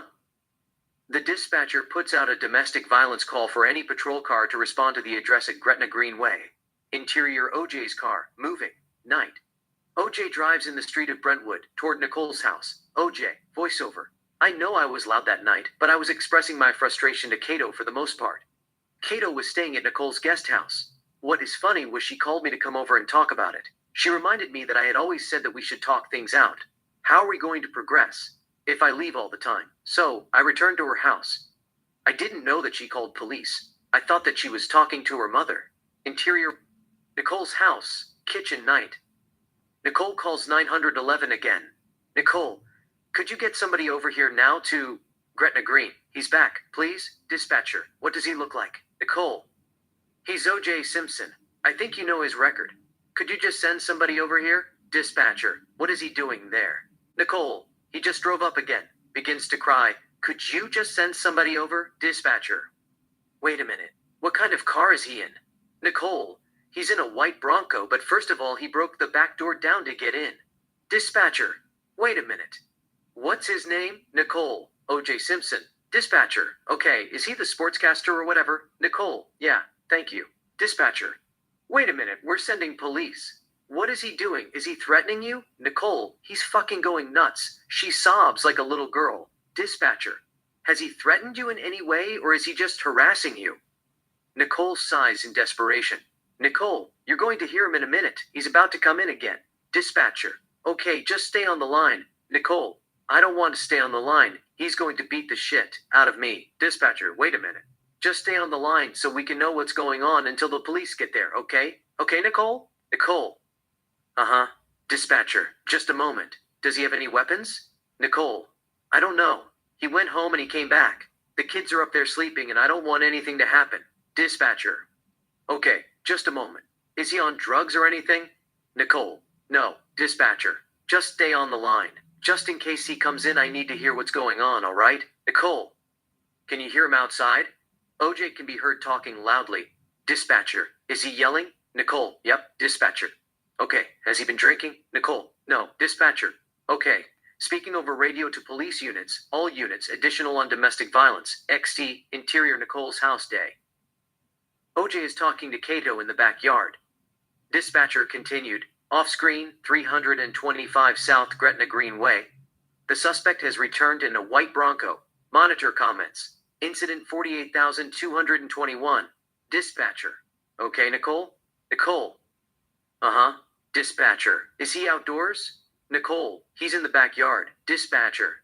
He's in the backyard? Nicole. Screaming at my roommate about me and at me. Dispatcher. Okay. What is he saying? Nicole. Oh, something about some guy I know and hookers and Keith and I started this shit before and... Dispatcher. Nicole. And it's all my fault and now what am I going to do? Get the police in this and the whole thing? It's all my fault. I started this before. Sigh, brother. Inaudible. Dispatcher. Okay, has he hit you today or... Nicole. No. Dispatcher. Okay, you don't need any paramedics or anything. Nicole. Dispatcher. Okay, you just want him to leave. Nicole. My door. He broke the whole back door in. Dispatcher. And then he left and he came back? Nicole. Then he came and he practically knocked my upstairs door down, but he pounded it and he screamed and hollered and I tried to get him out of the bedroom because the kids are sleeping in there. Dispatcher. Okay. Nicole. And then he wanted somebody's phone number and I gave him my phone book, or I put my phone book down to write down the phone number that he wanted. And then he took my phone book with all my stuff in it. Dispatcher. Okay. So basically, you guys have just been arguing? OJ and Cato enter the house and walk to the living room. OJ is upset. OJ, to Nicole, we were okay. OJ worked his ass off for this family. Or for Keith. He's a drug addict. His girlfriend is a Heidi Fleiss girl. For Keith, you let this shit happen. Dispatcher, is he inside right now? Nicole, yeah. Dispatcher. Okay, just a moment. OJ, do you understand me? Keith is reckless. He is a drug dealer. There's a report out. Do you understand me? Keith is a nut, a skunk, and he still calls you. Dispatcher. Is he talking to you? Nicole, yeah. Dispatcher. Are you locked in a room or something? Nicole, no. He can come right in. I'm not going where the kids are because the kids... Dispatcher. Do you think he's going to hit you? Nicole, I don't know. OJ, fuck Keith. Dispatcher, stay on the line. Don't hang it up, okay? Nicole. Okay. OJ, do you understand me, Nicole? Keith is a drug dealer. Cora and you were going fucking nuts last Friday with his friends. I don't understand why you don't take care of yourself. Dispatcher. What is he saying? Nicole. What? Dispatcher. What is he saying? Nicole. What else? OJ. To Cato. They wrote an article in the National Enquirer about how I begged Nicole to get back with me. One of her friends are feeding the media lies. She won't tell me who the person is. Cato says nothing. There is a sound of police radio traffic. Police radio traffic, Lieutenant 61. Give me a DVA zone. Give me for this possible DVA zone. OJ, I don't care who's goddamn right to ask about gossip. It is my privacy. I can't allow my privacy to be violated. Nicole. OJ, the kids are sleeping. Simpson, you didn't give a fuck about the kids when you were sucking his dick in the living room. They were here. You didn't care about the kids then. Nicole. It is different. OJ. Oh, it's different now. You're doing fine. Nicole shakes her head in disbelief. OJ. It is not a big deal. Shake your head, but you doing all that shit, but you doing fine, Nicole. Dispatcher. He's still yelling at you? Nicole sobs into telephone, yes. OJ. You and that asshole Cora are doing fine. You both all drugged out day and night. You come home high. Dispatcher. Just stay on the line, okay? OJ. What do you have to say about that? PSR Terry Moray. Off camera, 8071 AG1. 8071 AG1. OJ. I can't believe I come to this fucking house tonight to get into an argument. PSR Terry Moray. Off camera, domestic violence call at 325 South Gretna Greenway. OJ. Fuck this bullshit. PSR Terry Moray. Off camera, 325 South Gretna Greenway. OJ. I don't believe you. PSR Terry Moray. Off camera, 807 AG1 code for domestic violence for the 42,218,825. OJ, I go to work every day. Work hard. I don't have time for this shit. It's ridiculous. Dispatcher. Is he upset with something that you did? Nicole sobs. A long time ago. It always comes back. OJ, I can't believe it. Even with all this stuff I have to worry about National Enquirer. It's bullshit. I didn't give up on my family. Nicole walks closer to OJ, holding the phone and blocks the phone with her hand. Nicole, to OJ. Keith doesn't call me. I don't talk to him anymore. OJ. Keith is a snake. He is a rat.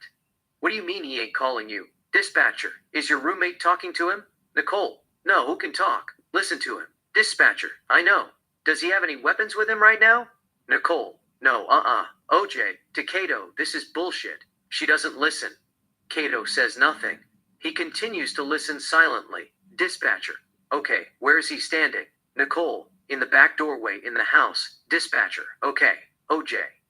Keith is a fucking lair. He is a dirtbag. His girlfriend used to be a hooker. She worked for Heidi Fleiss. Nicole, would you just please, OJ, he's a lair. Nicole, could you please leave? Please leave. OJ, I'm leaving with my 2 fucking kids is when I'm leaving. You ain't got to worry about me anymore, Nicole. Nicole, just leave. OJ, you told me that Keith was a businessman. What the fuck does that mean? Nicole, please leave. OJ, he is a fucking scumbag. Nicole, please leave. OJ, please, the kids are sleeping. Please, OJ. This is ridiculous. Nicole, the kids don't know anything about this. Please, sighs. OJ. Be honest with me, Nicole. A week ago someone said they saw Keith driving the Jeep. Why is he driving your Jeep? Dispatcher. Is he leaving? Nicole. No. Dispatcher. Does he know you're on the phone with police? Nicole. No. Dispatcher. Okay. Where are the kids at right now? Nicole. Up in my room. Dispatcher.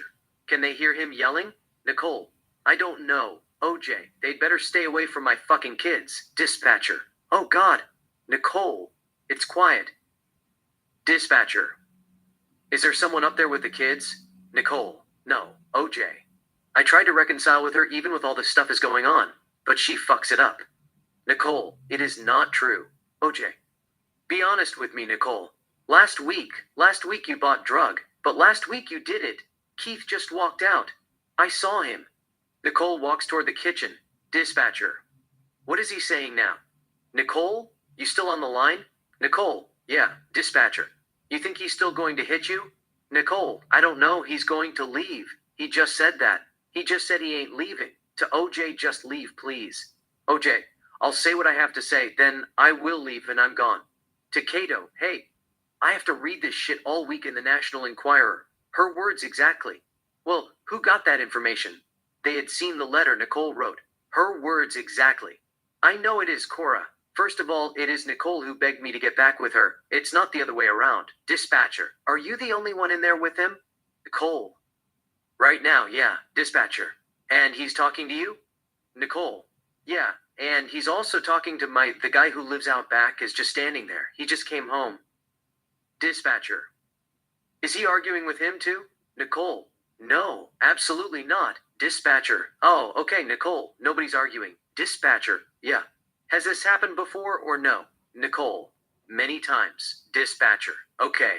The police should be on the way. It just seems like a long time because it's kind of busy in that division right now. OJ. She pisses me off. Dispatcher. Dispatcher to police, regarding Gretna Green Way. The suspect is still there and yelling very loudly. OJ is not yelling at this point. The dispatcher is exaggerating things a little bit. He might as well get loud. OJ, you let Keith in this fucking house. Nicole. He might have come to fix the kitchen sink. I use him around. OJ, you use him for what? Bullshit. You don't give shit about the kitchen sink. You just want drugs. Nicole covers the phone. Nicole, your friend Jerry is a drug dealer. He brought us drugs when we lived together in Rockingham. What is the big deal? OJ. Ooh, he brought us drug. That is fucking a long time ago. You can't be doing drugs in front of the kids. Nicole, it's my life. You don't tell me how to live it. OJ. I am tired of this shit. I am tired of you saying this is your life and all. What you need to say is that you are wrong. That's all. If you brought drugs, please tell me the truth. I won't get mad at you. I want to help you. Nicole, just leave me alone. Nicole walks toward the kitchen. OJ, to Cato. It's fucking unbelievable. Somebody's got to Nicole. Everything that comes out of her mouth is a fucking lie. Dispatcher, is he still arguing? OJ walks to a room that is closed and knocks on the door 3 times. Dispatcher. Was someone knocking on your door? Nicole. It was him. Dispatcher. He was knocking on your door? Nicole. There's a locked bedroom and he's wondering why. Dispatcher. Oh. He's knocking on the locked door? Nicole. Yeah. You know what, OJ? That window above you is also open. Could you just go, please? OJ. I am leaving. Nicole. Can I get off the phone? Dispatcher. You feel safe hanging up? Nicole. Well, you're right, dispatcher. You want to wait till the police get there? Nicole. Yeah. Dispatcher. Nicole? Nicole. There's a long pause. OJ continues to talk to Cato. He is expressing his frustration about articles that he read on National Enquirer. He is not loud. He is cooled down. OJ. Someone is feeding them false news. They keep printing lies. I know it's someone who is close to Nicole. Cato, just ignore them. Don't read it. OJ, I don't read it. People read it and tell me this and that. It pisses me off. Cato, pay no attention to them. OJ, I just wish Nicole wouldn't go out and get herself in trouble. I couldn't believe she started doing drugs. Nicole is standing at the far end of the kitchen. Dispatcher, is he still arguing with you? Nicole, Dispatcher, he's moved a little? Nicole, but I'm just ignoring him. Dispatcher, okay, but he doesn't know you're Nicole. It works best.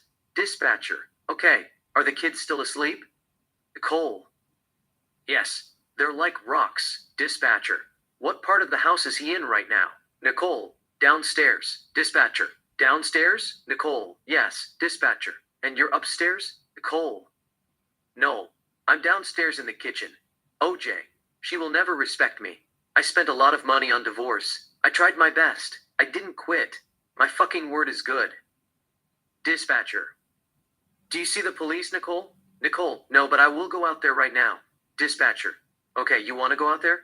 Nicole, yeah. Dispatcher, okay. Nicole, I'm going to hang up.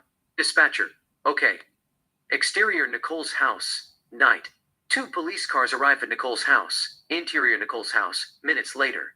Sergeant Craig Lally speaks with OJ. Sergeant Lally, what's going on tonight? OJ, I am having a little fight with my ex-wife and current girlfriend. Sergeant Robert Lerner speaks Nicole in another area of the house. Nicole, OJ started yelling at me about this photograph. I apologize if the photograph's here, but I haven't seen this guy in a year. I said goodbye to OJ and left the phone off the hook. That's when he came over and started kicking the door. Sergeant Robert Lerner. You didn't have anything other than verbal altercation? Nicole. Yeah, breaking and entering, I call it. At the guest cottage, Sergeant Craig and OJ continue to talk. OJ. We were yelling at each other, but I'm surprised she called the cops. I thought she was on the phone with her mother. Nicole continues to speak to Sergeant Robert Lerner. Nicole. He gets a very animalistic look in him. All his veins pop out, his eyes are black. Just black, very cold and very weird. And when I see it, it just scares me. When he gets this crazy, I get scared. He hasn't hit me in 4 years. I just always believed that if it happened one more time, it would be the last time. Sergeant Robert Lerner. Are you afraid he would harm you? Nicole. Yes, Sergeant Craig Lally. Sometimes you got to draw the line in the sand. Nicole. I say it often, to myself. It's just not worth it. This fighting stuff is just, it's beyond arguing. It's so dirty. Exterior Nicole's house night. OJ walks to his car, opens the door, gets behind the wheel, starts the car, and drives away. Interior Nicole's house night. Sergeant Robert Lerner talks to Nicole. Sergeant Robert Lerner. Would you consider going with him to a counselor? Nicole. What good would it do? They continued to talk without a sound. Nicole. Voiceover. That was a cry for help. I needed him. I couldn't believe how hard I had fallen for him. But OJ kept breaking my heart. It was true that OJ looked a monster when he got upset, and it was also true that I did drug while we were apart. Interior. Nicole's house. Bathtub. Night. Nicole sits in bathtub surrounded by candles. Her eyes are closed. Nicole continued. Voiceover. What was I supposed to do? Not only was he ignoring me, but he was also going out with Paula. I was hurt. He didn't want to talk to me. I might have turned to drugs and alcohol to numb my pain. I didn't believe that OJ loved me anymore. He was avoiding me on purpose. I thought that he hated me, and whenever I got that feeling, I blocked it with drugs and alcohol. It wasn't worth it. Plus, I was free. Freedom might come with a price, but I wanted to have fun. It is a once-in-a-lifetime opportunity. I was experimenting. People around me did it. I didn't want to be left out. I did it too, but I didn't abuse it. There is no medicine for a broken heart. I did it occasionally for recreational purposes, and I did it when the ache in my heart became unbearable. Exterior Brentwood. Morning. Nicole runs in the street of Brentwood. Nicole continued. Voiceover. Instead, I ran miles and miles and sweated it out. It boosted my confidence. I felt worthy of love. But OJ continued to play ball. I thought that he was looking for a reason to replace me. It bothered me. I continued to ask myself why he wouldn't pay attention to me. Interior Nicole's house, bedroom, evening. Nicole puts on a beautiful black dress. She applies a red lipstick on her lips. She is preparing to go out. Nicole continued. Voiceover. He didn't make time for me. I wasn't the most important person in his life. I did push his button, so did he. He kept brining things that I did while we were apart. That night, I wanted him to pay for hurting my feelings. I wanted them to arrest him for breaking and entering, even though the damage to the door was minor. Interior. Club night. Nicole and Faye dance in the middle of the crowd. Gonna Make You Sweat Everybody Dance Now by CNC Music Factory plays softly on the background. Nicole continued. Voiceover. I wanted them to say, OJ, you are under arrest for breaking and entering or breaking Nicole's heart. Cuff him and put him in the back seat of a police car and take him to jail. I wanted him to suffer just a little bit. But to be honest, I didn't understand why inflicting pain on those who hurt us made us feel better. It had always brought us solace. I wasn't sadistic or anything. I didn't derive pleasure from inflicting pain on others. But that night, I didn't mind removing OJ's heart from his chest and biting his arteries with my teeth and watching him cry like a little girl. I felt desperate. Interior Nicole's car moving. Night. Nicole is behind the wheel. Faye sits in the passenger seat. They're driving in the street of Los Angeles. Nicole continued. Voiceover. I was doing everything in my power to put the family back together. He was complaining about an article that he read on a stupid tabloid. Who cared if he was the one who wanted to fix the relationship or me? It's junk. Don't read it. I didn't know that he was so sensitive. That didn't upset me. I was mad that he accused me of doing drugs with Keith. It happened a long time ago. I did it when I was lonely and sad.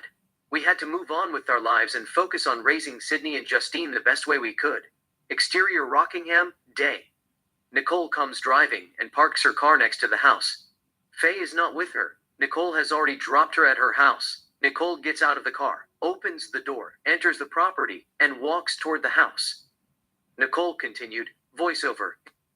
In addition, I was mad that he didn't want me to move in back with him. I knew that he had feelings for Paula. She was pretty. I didn't know if OJ had a type, but it seemed like he was smitten with her. Interior, Rockingham, living room, day. OJ sits at the coffee table. Nicole lies on the sofa with her head resting on OJ's lap. OJ strokes her hair gently with tenderness. On the stereo, Let's Stay Together by Al Green plays softly. Nicole continued, voiceover. She had put a spell on him. It was a matter of time before he broke up with me and started going out with her. My self-esteem was low. I became paranoid with the idea that he would leave me for Paula. That is the worst nightmare that a woman could have. Her husband leaving her for another woman. It is painful. Something in your soul dies. Not too many girls recover from that. In my heart, OJ was still my husband. I loved him from the bottom of my heart. We had amazing chemistry, even though we got in arguments that would raise the dead, loved, lost, and damned. Romeo and Juliet, Mark Antony and Cleopatra, Lancelot and Guinevere, and perhaps Sleeping Beauty and whomever she was in love with. I'd rather cross swords with OJ than kiss someone else. I didn't even want to think about what life would be like without him again. I found comfort in him. I was not going to give up on us. I would fight to the end. Nicole gets up from his lap and kisses him. He kisses her too. They kiss more intimately. Interior, Rockingham. Bedroom, night. OJ and Nicole make love. Interior, Rockingham. Bedroom, later. OJ sleeps with open eyes. Nicole sleeps in his arms. OJ, voiceover. When you are mad, you don't know what it is coming out of your mouth. You become a different person. I will apologize for getting loud, but I won't apologize for expressing my feelings. Sorry, but I am not sorry. I got it out of my chest. The next day, we put our differences aside and made up. I knew why she called the police. She needed attention. Or maybe she didn't want the children to hear us arguing. Regardless, I forgave her. She forgave me too. I moved on. She moved on too. Interior, Starbucks, day. Nicole, Faye, and Cora sit at a table and drink coffee, enjoying their outings. OJ, voiceover. She continued to hang out with Cora and Faye Resnick. I didn't suspect that Faye was abusing drugs. If I knew that Faye was a drug addict, I would have never let Nicole hang out with her. Faye was very discreet about doing drugs in front of me. I thought that Nicole was doing drugs with Cora. But Cora said that she didn't do drugs. I cared about Nicole. I was concerned for her well-being. All of a sudden, she became wild. She was more outspoken than the girl whom I once married to and fell in love with hard and fast. Interior, Rockingham, party night. OJ and Nicole host a party. Friends and relatives attend the party. OJ is talking to AC. Nicole has conversation with Faye. OJ continued. Voiceover. She stopped listening to me, but it didn't really bother me. I didn't care what she did as long as she was happy. I thought I could live with her flaws. I didn't want to control her too much. Indeed, I did ask her not to go to club with her friends while I was in town because I wanted to spend quality time with her. She was my girlfriend. Why would she go to a club without her boyfriend? It didn't make sense to me. If she wanted to party, she could party at my house. On the stereo, the DJ plays Freedom by George Michael. Nicole begins to dance sensually while singing with George Michael. She knows the lyrics. OJ looks at her in wonder. Nicole pulls Faye's hand, brings her to the dance floor, and dances with her. Faye dances with Nicole while singing Freedom. Cora and Cynthia Sheehan are at the party. They dance too while singing Freedom. Arnell sings too while dancing. All the women sing Freedom, having good time, as though they were making a statement. The men watch them in amazement. Interior, OJ's New York condo today. Nicole cooks dinner, baked chicken breast, hamburger steak, lobster salad, and others. Faye assists her. OJ and Christian sit at the coffee table and talk about business. OJ, voiceover. It was her life. She didn't need my permission to be happy. I wasn't married to her. As far as she was concerned, we were just friends with benefits. She came to me when she needed sex, and I went to her when I needed sex. We lived in 2 separate houses. She went out and partied with her friends and did drugs to get even with me. But she didn't want to leave me. She stood by my side. She was always there for me when I needed her. Nicole carries the food and puts it on the dinner table. Faye helps her bring more food. Cut 2. OJ, Nicole, Faye, and Christian have dinner in candlelight while conversing. OJ continued, voiceover. She wanted to take the relationship to the next level, but she thought that I was stalling whatever it was. I kept delaying her plans. She wanted things to be like how they used to be, without the cheating, arguing, and fighting, but she thought it was a lost cause. Deep down in her heart, she regretted for breaking up with me in 1992. This would have never happened. She quenched her thirst with the wine of freedom, but it was sour. She didn't like it. It wasn't all it's cracked up to be. A lot of men took advantage of her kindness, love, and the wound in her soul that she was supposed to clean with perfume, dry with sunset, and keep covered with rose petals, and give time to heal. Exterior Palmilla Resort, Day. OJ, Nicole, Bruce Jenner, Faye, Chris, and Christian spend quality time together. OJ is in short. He talks to Bruce Jenner while lying on a swimming chair. Nicole is wearing bikini. She rests between OJ's legs. They look like a romantic couple who were king and queen in past life. Chris grabs the camera, gets up, and photographs them. They continued to enjoy their outings. OJ continued, voiceover. She was not about to make the same mistake. At the end of the day, she chose me. I chose her. She was the queen of my heart, and I was the king of her heart. We went on a lot of vacations and spent quality time together. Exterior Palmilla Resort, Beach, Day. It is Easter. OJ, Nicole, Faye, Christian, Bruce Jenner, Kris Jenner, Little Kim Kardashian, Justin, Sydney, Dominique, her boyfriend, and others pose for a photo. The children are carrying baskets filled with Easter eggs that they collected in the beach. The photographer takes their picture. OJ continued, voiceover. Sometimes the children came with us. Other times we went with our friends. Things weren't bad at all, but I was busy. Traveling, doing commercials, filming a plot, and closing a lot of business deals. Whenever I had free time, I spent it with Nicole. Interior Blues House, night. A cameraman stands in front of OJ. A journalist is in the middle of interviewing OJ. OJ. Sometimes I will try to sing what I'm not gonna do it tonight. I got this tequila with me. Cut 2. They continue to interview OJ. OJ. The girl I came here with said to me it's blues place. I said, oh no. It is rhythm and blues. I mean, people, when it's live, it is something special about being live. I mean, historically, one of my favorite shows is Saturday Night Live. Because it is alive. And as an athlete, being live is what it's all about. Game day. So in a sense, it is a game day for whatever that performance is, which means anything can happen, And I think that adds to the excitement to the play. Journalist, I think you'd be very pleased at. OJ sees Nicole walking up to him, cut the journalist short. OJ. Speaking of that lady I was talking about, Nicole, who is smiling like a girl who won $1 million, approaches OJ with tequila. The journalist. Here she is. OJ. Come on over here. Nicole gets closer. OJ takes the tequila. Nicole, honey. She cleans something from OJ's cheek. She truly cares about him. OJ. With another shot of this tequila. Now watch this. OJ gets closer to Nicole. OJ, watch her sing. She can sing. Nicole, smiling. Oh, my God. Nicole walks aside laughing. They all laugh. Journalist. That is live. OJ, well, right now, all across America that she is my woman. I am taking her tequila.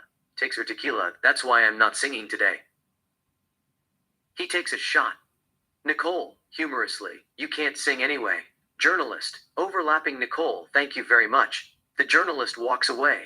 Nicole, I still don't understand the difference between blues and rhythm and blues. OJ, blues is pure pain. They all sing about pain that their heart has sustained.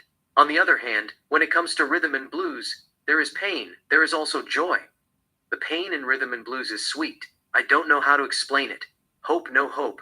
Peace, no peace. There is something in your soul vibrates. Love never dies. It lives forever. If you listen to the song Killing Me Softly by Roberta Flack, she sings about a boy strumming her pain with his fingers, singing her life with his words, killing her softly with his song, telling her whole life with his words. She felt he found her letters and read each one out loud. She prayed that he would finish. But he just kept right on strumming her pain with his fingers, singing her life with his words, killing her softly with his song, and telling her whole life with his words. Nicole.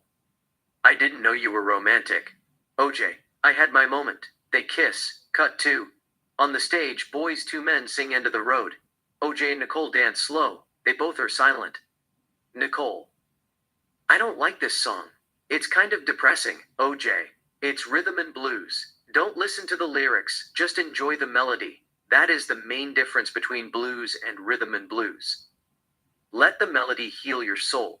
If not the lyrics, they continue to dance slow. She then. Nicole. I love you. OJ, I love you too. They kiss intimately. On the soundtrack, I Swear by All -41 plays melodiously. OJ and Nicole continue to dance slow. Interior Rockingham, bedroom night. OJ and Nicole make love. It's steamy, we stay with them till the music ends. OJ, voiceover. On June 12, Nicole was found murdered at her house, along with her friend Ron Goldman, who came to her house to return Nicole's mother's eyeglasses. Judith, Nicole's mother, dropped her eyeglasses at Mezzaluna restaurant where Ron Goldman worked at.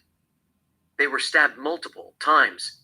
It was brutal. I was not emotionally, spiritually, psychologically, and even physically capable of committing that heinous crime. The police accused me of killing Nicole and Ron Goldman. I pled 100% not guilty. Interior courtroom, day. OJ and his defense team sit on the right. The prosecutors sit in the left. The jury sit in the jury box. The judge sits in his chair. They are waiting for the verdict. OJ continued, voiceover. The case went to trial. A lot of high-profile lawyers were involved. It was the trial of the century. There was so much drama. 34 days before she was murdered, Nicole and I called it quit. I was innocent. God was watching over me. A lot of miracles happened during the trial. I could not, I would not have committed this crime. I loved Nicole from the depth of my soul. In the end, I was found not guilty.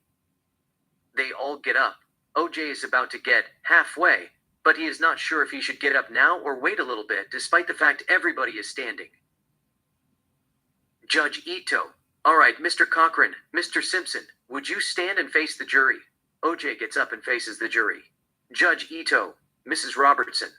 The clerk, Mrs. Robertson, reads the verdict. The clerk. Superior Court of California, County of Los Angeles. In the matter of People of the State of California versus Orenthal James Simpson, case number BA 097211. We, the jury, in the above entitled action, find the defendant, Orenthal James Simpson, not guilty. OJ smiles in relief. Johnny says yes. OJ says thank you softly. His family is happy. The clerk continued, of the crime of murder in violation of Penal Code Section 187. A felony upon Nicole Brown Simpson, a human being, as charged in count 1 of the information. OJ lets out a sigh. The clerk continued, Superior Court of the State of California, County of Los Angeles, in the matter of People of the State of California versus Orenthal James Simpson. We, the jury, in the above entitled action, find the defendant, Orenthal James Simpson, not guilty of the crime of murder in violation of Penal Code Section 187A, a felony, upon Ronald Lyle Goldman, a human being, as charged in count 2 of the information. We, the jury, in the above entitled action, further find the special circumstances that the defendant, Orenthal James Simpson, has in this case been convicted of at least 1 crime of murder of the first degree, and 1 or more crimes of murder of the first or second degree to be not true. Signed this 2nd day of October 1995. Juror 230. Ladies and gentlemen of the jury, is this your verdict? So say you one, so say you all. The jury, yes. OJ is happy. His family are happy. Some cry tears of joy. Others thanks God. His lawyers are proud of their accomplishment. Judge Ito. All right, counsel, Mr. Simpson, would you be seated, please? They all sit. Judge Ito, let's have it quiet in the courtroom, please. OJ shakes Johnny Cochran's hand. Judge Ito, Mrs. Robertson, would you please poll the jurors? The clerk, juror no one, as to count I, is this your verdict? Juror no one. Yes, OJ, voiceover. I want to go back and see what actually happened. What was Nicole up to? On May 8, Mother Day, Nicole and I decided to end it. She was going through a lot. I didn't know what she wanted. All of a sudden, she became increasingly unhappy with her life. At that time, I was working a lot. Broadcasting for NBC, filming Frogman closing all kinds of business deals, including that famous excising video. Exterior boat, floating, day. OJ sits on the boat, almost lying on his back. Nicole sits between his legs, sleeping on his chest. She is holding a novel, Wuthering Heights by Emily Bronte. There is a picnicking basket. It has wine and sandwiches. The boat floats in the middle of the bayou in Louisiana. It is romantic sight. OJ just relaxes, doing nothing. OJ continued, voiceover. If you wanted to make money in America, there were a lot of ways to do it. Just come up with an idea that you need at that moment and market it. It is not a secret. Necessity is mother of invention, and capitalism at its finest. The exercise video that they showed in the courtroom was a testament. Nonetheless, I didn't take a shortcut. I paid tax. One of the last conversations that I had with Nicole was about paying tax. I will get back to that. Money that I made eventually paid my lawyer's fees. I was rich. I came from the ghetto of San Francisco, worked night and day, and made it to the top of the food chain. But what's the point? It was all for nothing. In the Bible, Matthew 16:26 says, "What will it profit a man if he gains the whole world, and suffer the loss of his own soul?" Nicole was my soul. When I lost her, I lost my soul. I lost everything. Exterior Puerto Rico, resort day. OJ and Nicole sit at a table next to the swimming pool. In the background, we see a couple of American customers enjoying their outings. Nicole is upset about something. She is talking to OJ with loud voice, outbursts.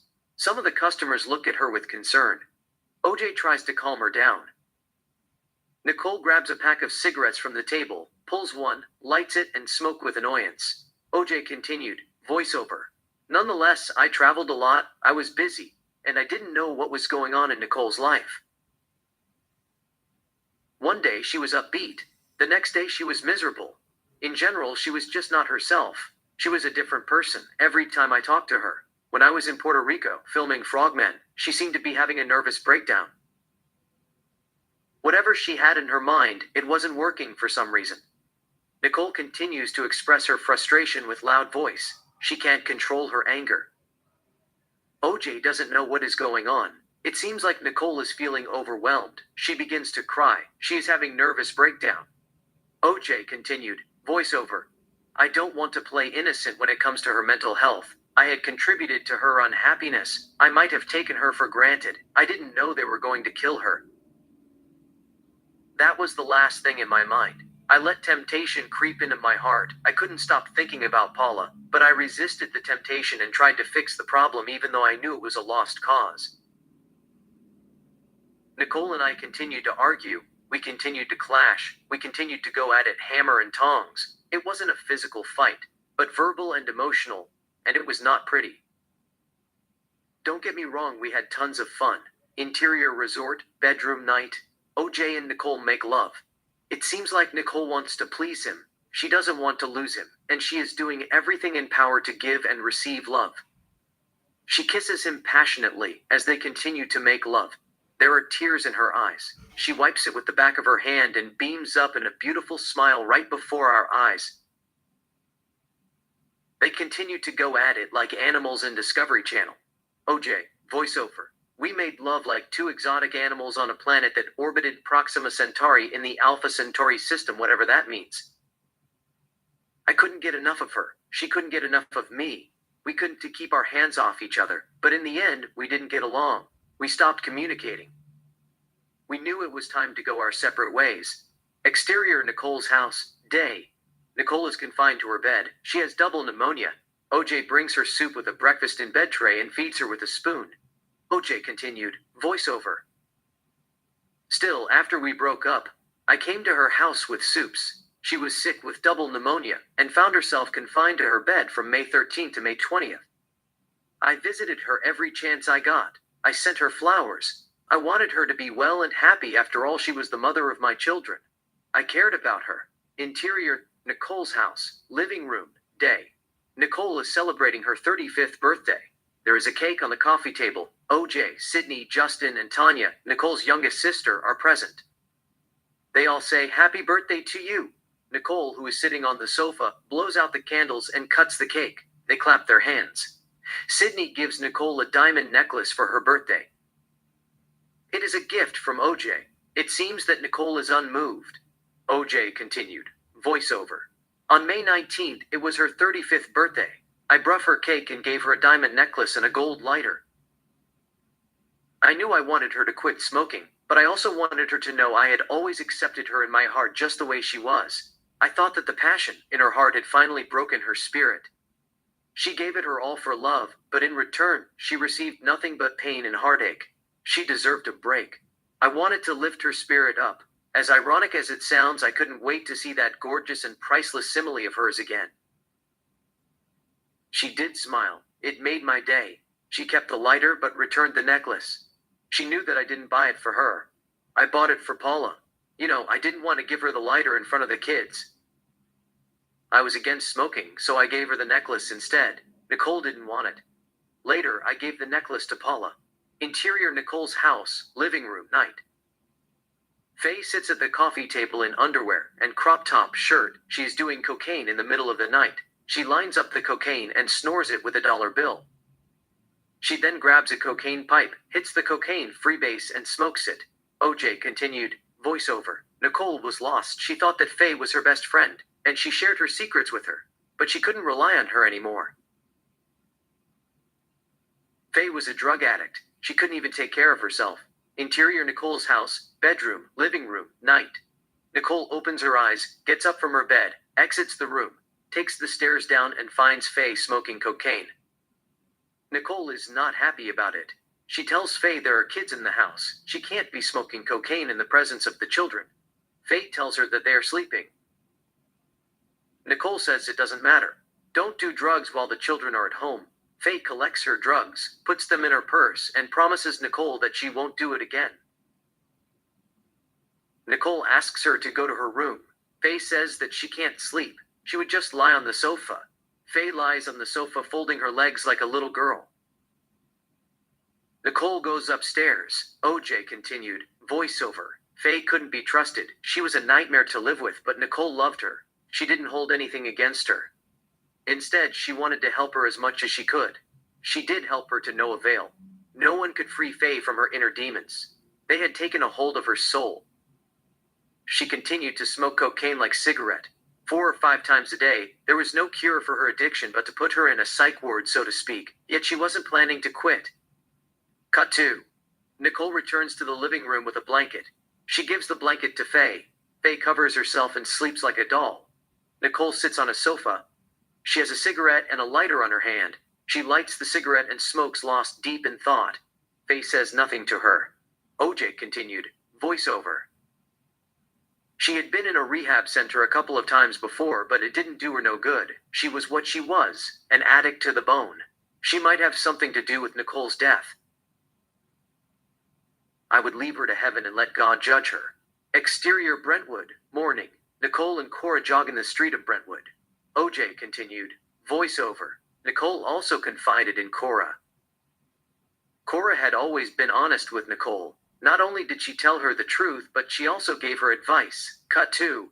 Nicole and Cora walked toward Nicole's house, conversing.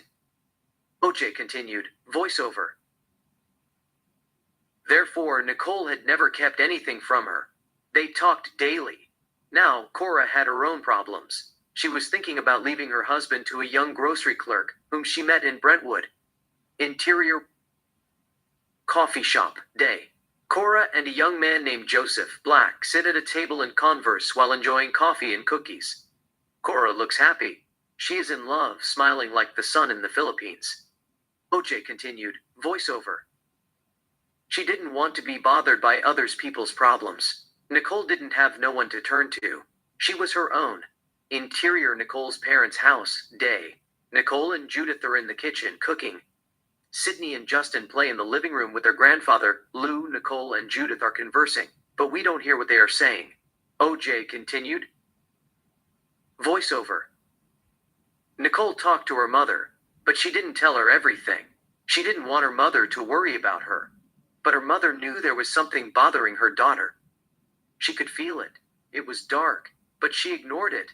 Or rather, she waited Nicole to tell her what was bothering her. When it comes to safety and well-being of their offspring, no mother expects the worst, even though they hear the devil whispering in their ears. They think it is their mother's instinct, playing tricks in their mind or running amok. Still, Judith should not be concerned that something would happen to Nicole. She didn't have a reason to believe that Nicole's life was in danger. Interior Nicole's parents' house. Night. Nicole, Sydney, Justine, Judith, and Lou sit at the table and have dinner. OJ continued, voiceover. Who wanted to harm her daughter? Nicole didn't abuse drugs. Compared to dopeheads and drug users in America, Nicole was clean. She might have done drug a couple of times in her life here and there. That's about it. It was not life-threatening. However, she was involved with someone who abused drugs. Faye was out of control. She said that she smoked cocaine 2-3 times a day. Nobody knew where she got the money to purchase the drugs. Her boyfriend kicked her out. She didn't have a place to stay. She went to Nicole's house to sleep. Interior Nicole's house. Night. Nicole and Faye sit at the coffee table and watch Wings of Desire starring Bruno Ganz and Solveig Dalmartin. Nicole is not paying attention. She is lost in thoughts. OJ continued, voiceover. Nicole let her crash in the guest room. Faye continued to abuse drugs while staying with Nicole. I've always felt in my heart that the key to the death of Nicole is through Faye Resnick. Nicole checked Faye into a rehab center, and less than 85 hours later, Nicole was found murdered. Interior courtroom. Day. OJ and his defense team sit on the right. The prosecutors sit in the left. The jury are in the jury box. Judge Ito sits in his chair. Marcia Clark, the lead prosecutor, gives a closing argument without a sound. OJ continued, voiceover. In my trial, people talked about coincidence, but they ignored Faye Resnick, whose credibility was so bad they couldn't put her on in the trial, even though they based much of what they tried to do to me was what she had to say. She wrote a book titled The Private Diary of a Life Interrupted, Nicole Brown Simpson. She talked about how a jealous man I was and how I threatened to kill Nicole.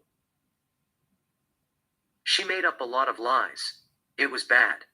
Luckily, she didn't read damaging things that Nicole wrote on her so-called diary.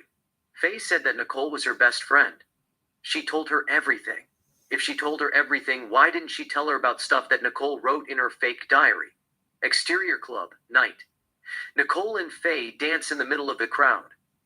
On the soundtrack, Vouch by Madonna plays softly. OJ continued, voiceover. None of them are mentioned in Faye's book, except the wine box incident. How I locked Nicole in a wine box for several hours and beat her and locked in the wine box and came up and beat her and locked her. And Nicole finally freed herself and called 911, and that happened in New Year 1989. It was ridiculous. Nicole and I were partying till 3:00 a.m. that night. Faye and Mike Walker, the guy that she collaborated with, made it up after getting the glimpse of the diary in the news and mixed it with 1989 incident, the only known domestic dispute. Interior Exodus Recovery Center Day. Faye participates in a group therapy. She is not talking. She listens to others talking about their addiction. It seems like she is not happy to be there. OJ continued, voiceover. Faye even unintentionally admitted that Nicole told her that I was a womanizer, but I was incapable of being violent, to that effect. But she tried to twist Nicole's word by saying Nicole was sugarcoating it. Why would a woman tell her friend that her husband was cheating on her if she wanted to hide the truth, even though a lot of women find that infidelity is the worst crime that men could commit against them? Interior Rockingham, night. OJ and Nicole argue about something. They are in the living room. She is confronting him about his cheating. OJ denies it. Nicole doesn't believe him. OJ gives up. He sits on the sofa. Nicole walks up to the bar, grabs whiskey, pours a glass for herself, and drinks it in one breath. She lights a cigarette and curses him while smoking. OJ says nothing. OJ continued, voiceover. Like I said, women would rather men slap them in the face than have an affair with another woman. Something dies in their soul. They feel half alive. Some even fall into a deep depression. It is hard for them to get up from bed. If I abused Nicole, Nicole would have told to Dennis. In 1989, New Year, Nicole sustained injuries after we got into a physical fight, or rather, physical altercation. She called Dennis, asked her to come over, and showed her the injuries. Dennis took pictures. Nicole wasn't a girl who hid domestic violence from her family, there was none. Interior Rockingham, Halloween party night. Friends and relatives, wearing Halloween costumes, attend the party, mingling, drinking soft and alcoholic beverages, and enjoying refreshment.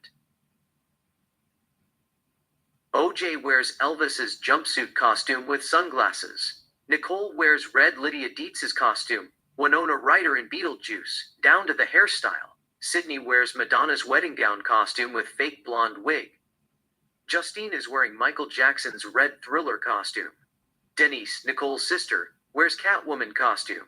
She mingles with OJ and Nicole. The kids are nearby. They are with Arnell, who is dressed as Tina Turner, and Jason, who is wearing Michael's Jackson costume, white shirt, sparkling black coat, short black pants, white socks, black shoes, and a black hat. Denise is making fun of OJ's and Nicole's costume kindly. They look cute and all. OJ continued, voiceover, Dennis herself said in New York Times, June 22, 1994, Nicole was not a battered woman. Everybody knows about 1989. But does anybody know about any other time? Even that night, we both were guilty. We had few drinks. If she hadn't yelled at me or left the bedroom, nothing would have happened. And if I didn't cheat on her, she wouldn't have confronted me. I apologized to her, she forgave me, we moved on with our lives. Interior Rockingham, bedroom, night. OJ and Nicole make love. OJ continued, voiceover, Nicole and I must have been Tristan and Isolde in past life. We made love till our soul grew wings, left our bodies, flew to space, and danced with the stars in the sky, so to speak, but we made love till our heart caught on fire. It's sad that her legacy is tarnished by domestic violence, despite the fact that she had lived her life to the fullest. Exterior Brentwood, Halloween night. OJ, Nicole, Sydney, and Justin, wearing their customers, walk down the sidewalk. Sydney and Justin are carrying Halloween baskets. They are going for trick-or-treat. OJ continued, voiceover. Even in death, she didn't go out with a frown. She had so much love in her soul and fountain of passion in her heart. Her blood flooded in the street, richer than a deer that got torn apart by wild animals. She was a saint. God wanted her to go out like how she had lived her life. Exterior Santa Monica Beach, sunset. OJ and Nicole walk down the shore. OJ continued, voiceover. Nicole had always followed her heart. She gave and received love like no one else. Khalil Gibran once said, and now you ask in your heart, how shall we distinguish that which is good in pleasure from that which is not good? Go to your fields and your gardens, and you shall learn that it is the pleasure of the bee to gather honey of the flower, but it is also the pleasure of the flower to yield its honey to the bee. For to the bee a flower is a fountain of life, and to the flower a bee is a messenger of love, and to both, bee and flower, the giving and the receiving of pleasure is a need and an ecstasy. OJ and Nicole stand lips to lips. They talk between soft kiss and kiss intimately. OJ continued, voiceover. Nicole was a bee without stings. She had never harmed anyone intentionally. There was no malice in her actions. Her heart produced pure honey. She wanted to love and be loved, kiss and be kissed. Her heart pounded like a humming ham bird quenching its thirst with a rose. Her delicious lips had mastered the art of giving and reserving love. They are sweeter than strawberries. Even when she was sad, she kissed till her heart bled blue. Exterior Laguna Beach, sunrise. Nicole sits on the beach alone. OJ continued, voiceover. She was an angel. God made her with a rose, sunbeams, and pure delight, and love blossomed in her soul without thorns and made her feel at ease. She was the most gorgeous woman in the world, and thorns in her heart that happened to be materializing in her aorta, and grow fiercer with each beat and cause her ache might have been the product of uncertainty. They came with the territory, but love always prevailed. Nicole had never given up on anything. She fought to the end. She was victorious. She was a queen in her own right. In the end, God decided to sacrifice her for true love. Exterior 3rd Street Promenade, night. OJ and Nicole take a walk at 3rd Street Promenade, Santa Monica, holding each other's hands. Nicole is wearing a beautiful black dress. OJ continued, voiceover. I know it was brutal, but there is something poetic about her death. Her house was lit with candles. She was wearing her favorite, black dress. She stood outside, looking sexy. She had stars in her eyes, kisses in her heart, butterflies in her belly, and the Garden of Eden in her soul. There was no tree of knowledge, of good and evil. There was no forbidden fruit. Instead, love in a mist that produced sweet scent in its place. Exterior 3rd Street Promenade, restaurant, night. OJ and Nicole sit in the Pinto and have wine while conversing. OJ continued, voiceover. She had perfume in her veins, peace in her mind, mystery on her lips, the galaxies at her feet, and infinity in the palm of her hand. Yet, she saw the world in a teardrop. It was a tear of joy. There was always hope whether she liked it or not. Hope was the thing with delicate forewings and hindwings. It allowed her soul to float in the air like a butterfly and dream of love, whether she lived for a while or died before she woke. She'd always smiled in beauty. Nicole smiles in beauty. OJ continued, voiceover. I would like to think, or rather, a voice in my heart tells me that she did smile softly, pleasant as the moon in Valentina's day. Not too cold, not too warm. Just precious as diamond. Time stopped as she knew it. Moments in her life that she cherished. The past, the present, and the future lasted for eternity. Montage. Daisy Restaurant. OJ sees Nicole for the first time when she comes to take his order. OJ continued, voiceover. Like meeting me at the Daisy Rockingham wedding, OJ and Nicole stand facing each other. OJ continued, voiceover. Her wedding day, bedroom. OJ and Nicole make love. OJ continued, voiceover, making love to me. Hospital. Nicole, lying on hospital bed, holds Sydney close to her. OJ continued, voiceover. Giving birth to Sydney, Rockingham, Nicole sits at the coffee table and breastfeeds Justin. OJ continued, voiceover, breastfeeding Justin, beach. Nicole plays with Sydney 6 and Justin 3, chasing them. The kids are happy. OJ continued, voiceover, playing with the children, club. Nicole dances with Faye and Cora in the middle of the crowd. Dance music plays softly. OJ continued, voiceover. Going to clubs with her friends, and dancing, and so on, and so forth. She even saw her children growing. Exterior Brentwood, Halloween tonight. OJ and Nicole take a walk alone, in Halloween costumes. The kids are not there with them. OJ continued, voiceover. And to those who knew and loved her, she was Saint Nicole, and it was her last day on earth, and God didn't want her to depart this life without martyrdom. Joan of Arc was burned at the stake. St. Peter was crucified upside down, because he felt unworthy to die in the same manner as Jesus Christ. Many saints had drawn their last breaths with passion. They stand lips to lips, talk between soft kiss, and lock their lips in an intimate kiss. OJ continued, voiceover, Crossing the Bar, poem by Alfred Tennyson summed it up, sunset and evening star. And one clear call for me, and may there be no moaning of the bar. When I put out to sea, Nicole's soul floated in the sky like a butterfly and danced with the stars. She lived in heaven forever. Exterior W Hotel, day. OJ sits outside seating area and has a Coke. Nicole sits in front of him. OJ is talking to her. OJ continued. Voiceover. To be honest, she is still with me. She is my guardian angel. I talk to her when I am alone. I have blocked her death from my mind. I only try to remember sweet moments we shared. Sometimes I tell myself that she died of cancer like Jennifer Cavallari in Love Story. I don't even know what kind of cancer it is. She left without saying goodbye. Sometimes she would appear out of the blue and kiss me on the cheek. We talk about everything. But she has never told me who killed her. The waiter looks at OJ. He is talking to himself. Nicole is not there. Interior Rockingham, Halloween party night. OJ mingles with AC, who is dressed as a cowboy, and his girlfriend Jessica, who is wearing French maid costume, and her friend Lydia, who is wearing cheerleader outfit, Lakers. Nicole can be seen conversing with Faye, who is wearing an erotic nurse costume that shows a lot of skin. On the soundtrack, Night Nurse by Gregory Isaac plays softly. OJ looks at Faye. She catches his eyes and gives him a wink. OJ gives her a polite smile and continues to mingle with AC and Jessica and Lydia. OJ continued, voiceover. I continue to suspect people who sold drugs to Faye. I know the Lord gives closure to everything. I should leave the matter to God regardless of what happened and keep immortalizing Nicole through love, but it doesn't hurt to find out who killed her.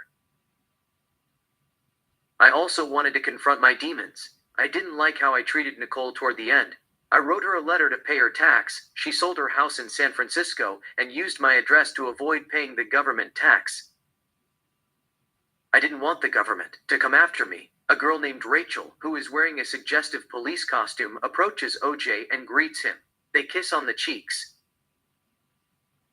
OJ steps aside, away from AC, Jessica, and Lydia, and strike up a conversation with Rachel. Rachel is a little bit flirting with him. Nicole looks at them. She is not too happy. In the background, there is a man who is dressed as Grim Reaper and carrying a plastic scythe. OJ continued, voiceover. I did a lot of business. I thought if they found out that I was trying to swindle them out of their money, they would lock me in prison, but if I knew that Nicole's life was in danger, I wouldn't have said anything. That is one of my regrets. Our last conversation should have never been about tax. I should have asked her how she was holding up, or paid her a compliment. I should have told her that she looked amazing. Ext, Paul Revere Middle School. Day.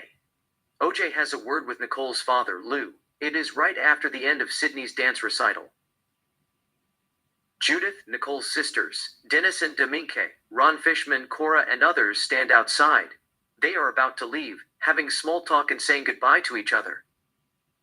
Browns are also waiting for Nicole and Sydney. Justin is playing with his aunt, Dennis, Nicole, who is wearing a beautiful black dress, and Sydney, who is carrying a bouquet of flowers, exit from the auditorium and come to the gathering.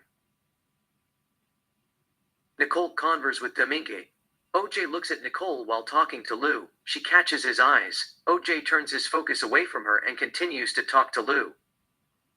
Nicole is not too happy. She thinks that he is ignoring her. OJ continued, voiceover. That day, June 12, at the Sydney's recital, she looked tantalizing. I wanted to tell her that, but pride stopped me from expressing my feelings. Still, I don't understand why she made up those things in her secret diaries. Why did she write lies? Nicole had never kept a diary in her life before. I had never seen her penning down anything that looked like a diary. All of a sudden, there was a diary. I must have pushed her over the edge. I even took a pair of diamond earrings that I bought her on May 22, 3 weeks before she was found murdered, on June 12, 1994. Interior restaurant. Night. OJ, 29, and Nicole, 18, who is wearing a beautiful white dress. Sit a romantic restaurant and have wine. They are conversing, but we don't hear what they are saying. OJ continued, voiceover. I was going to give her back on June 27. We met on June 27, 1977. Anyhow, there are rules that one should follow when he or she writes a diary. First, you must be honest. Then keep it up to date, day-by-day account, or record events that have happened within 48 hours. Last, don't over-exaggerate and never tell a lie. Nicole started writing the entries after we broke up on May 8, 1994. How is that fair? I mean, it doesn't count. Her heart was broken, she was emotional, she wrote something that she thought would give her soul comfort, or bring her solace whether it was a lie or not. Or maybe she had a hidden agenda. I don't know what was going on in her mind. Interior restaurant, night. OJ 45 and Nicole 34, who is wearing a glamorous black dress, sit a romantic restaurant. They are having martini. OJ continued, voiceover. When you write a diary and talk about a person whom you have known for 17 years and shared 2 beautiful kids, At least you write one good thing about him. It was a character assassination. Nothing less, nothing more. Interior ballroom. Louis and Nanny Mary anniversary party, night. OJ 30 and Nicole 18 mingle with the host, Louis and Nanny, while sipping champagne. There are about 40 people in the room. It seems OJ can't take his eyes off Nicole. He is in love with her. Then, two attractive girls, Elizabeth and Sophia, approach OJ. They are models. Elizabeth knows OJ. She greets him affectionately and introduces him to Sophia. OJ introduces them to Nicole. They all strike up conversation. Yet, it seems like Elizabeth takes it too far. She brings up things that she did with OJ in the past. Nicole is not too happy about it. She says something and walks away. OJ continued, voiceover.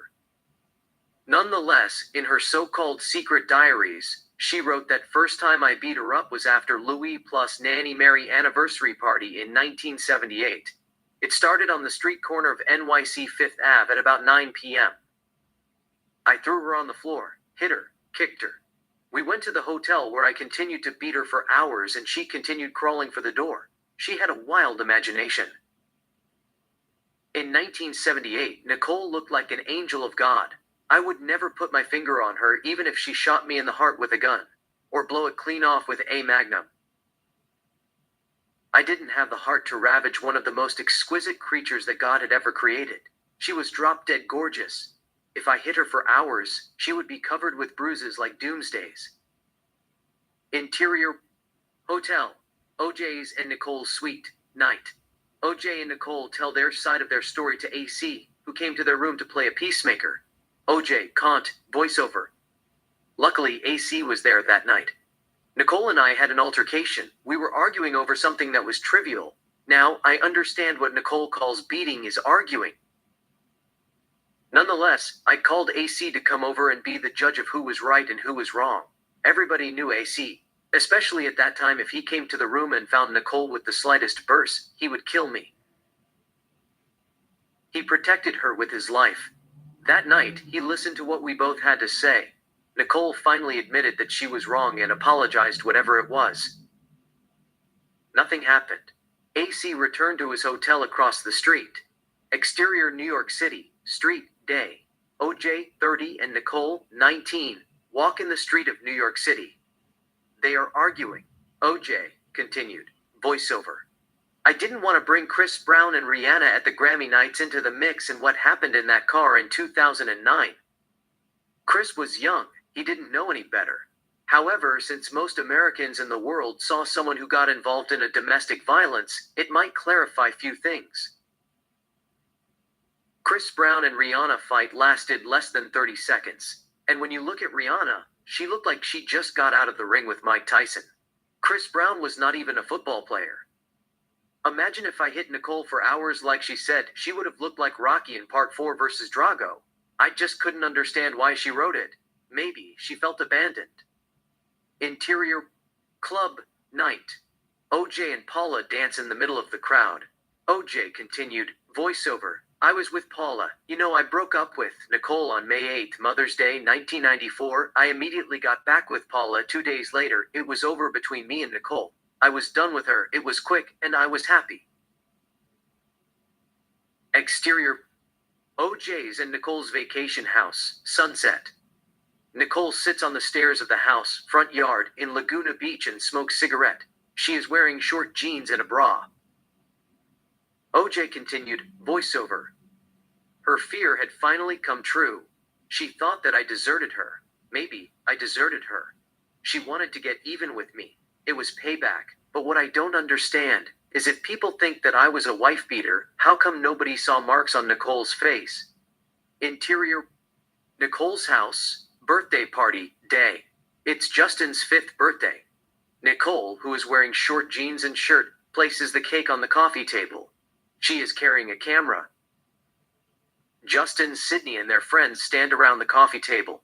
Nicole's parents, Lou and Judith, and her sisters, Denise, Dominique, and Tanya, attend the party. Arnell is present. OJ is talking on his mobile phone. Cora and her kids are there as well. They all say, happy birthday to you. OJ excuses the person that he is talking to, hangs up the phone and says, happy birthday to you, with the rest of them. Justin makes a wish and blows out the candles. Nicole photographs him. The guests clap their hands. Justin cuts the cake. Nicole takes his pictures. OJ continued.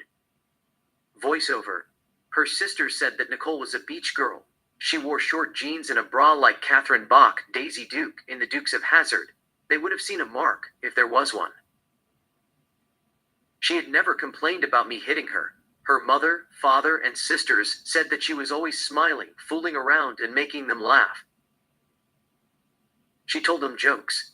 She visited them every chance she got. They all said that she loved her kids, she loved talking pictures, and she wanted to be a photographer. But they had never mentioned domestic violence. Cora, Nicole's best friend, whom I didn't trust at that time, even said that Nicole had never told her that I hit her.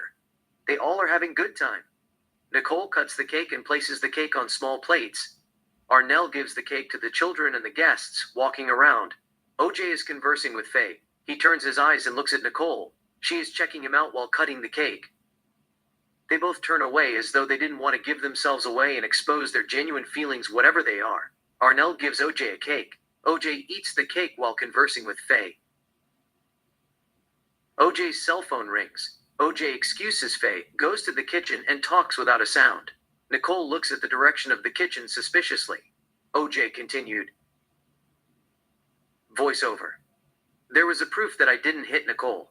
First, she had admitted to a police officer that I hadn't touched her in 4 years. In 1993, they had secretly recorded it after Nicole called 911.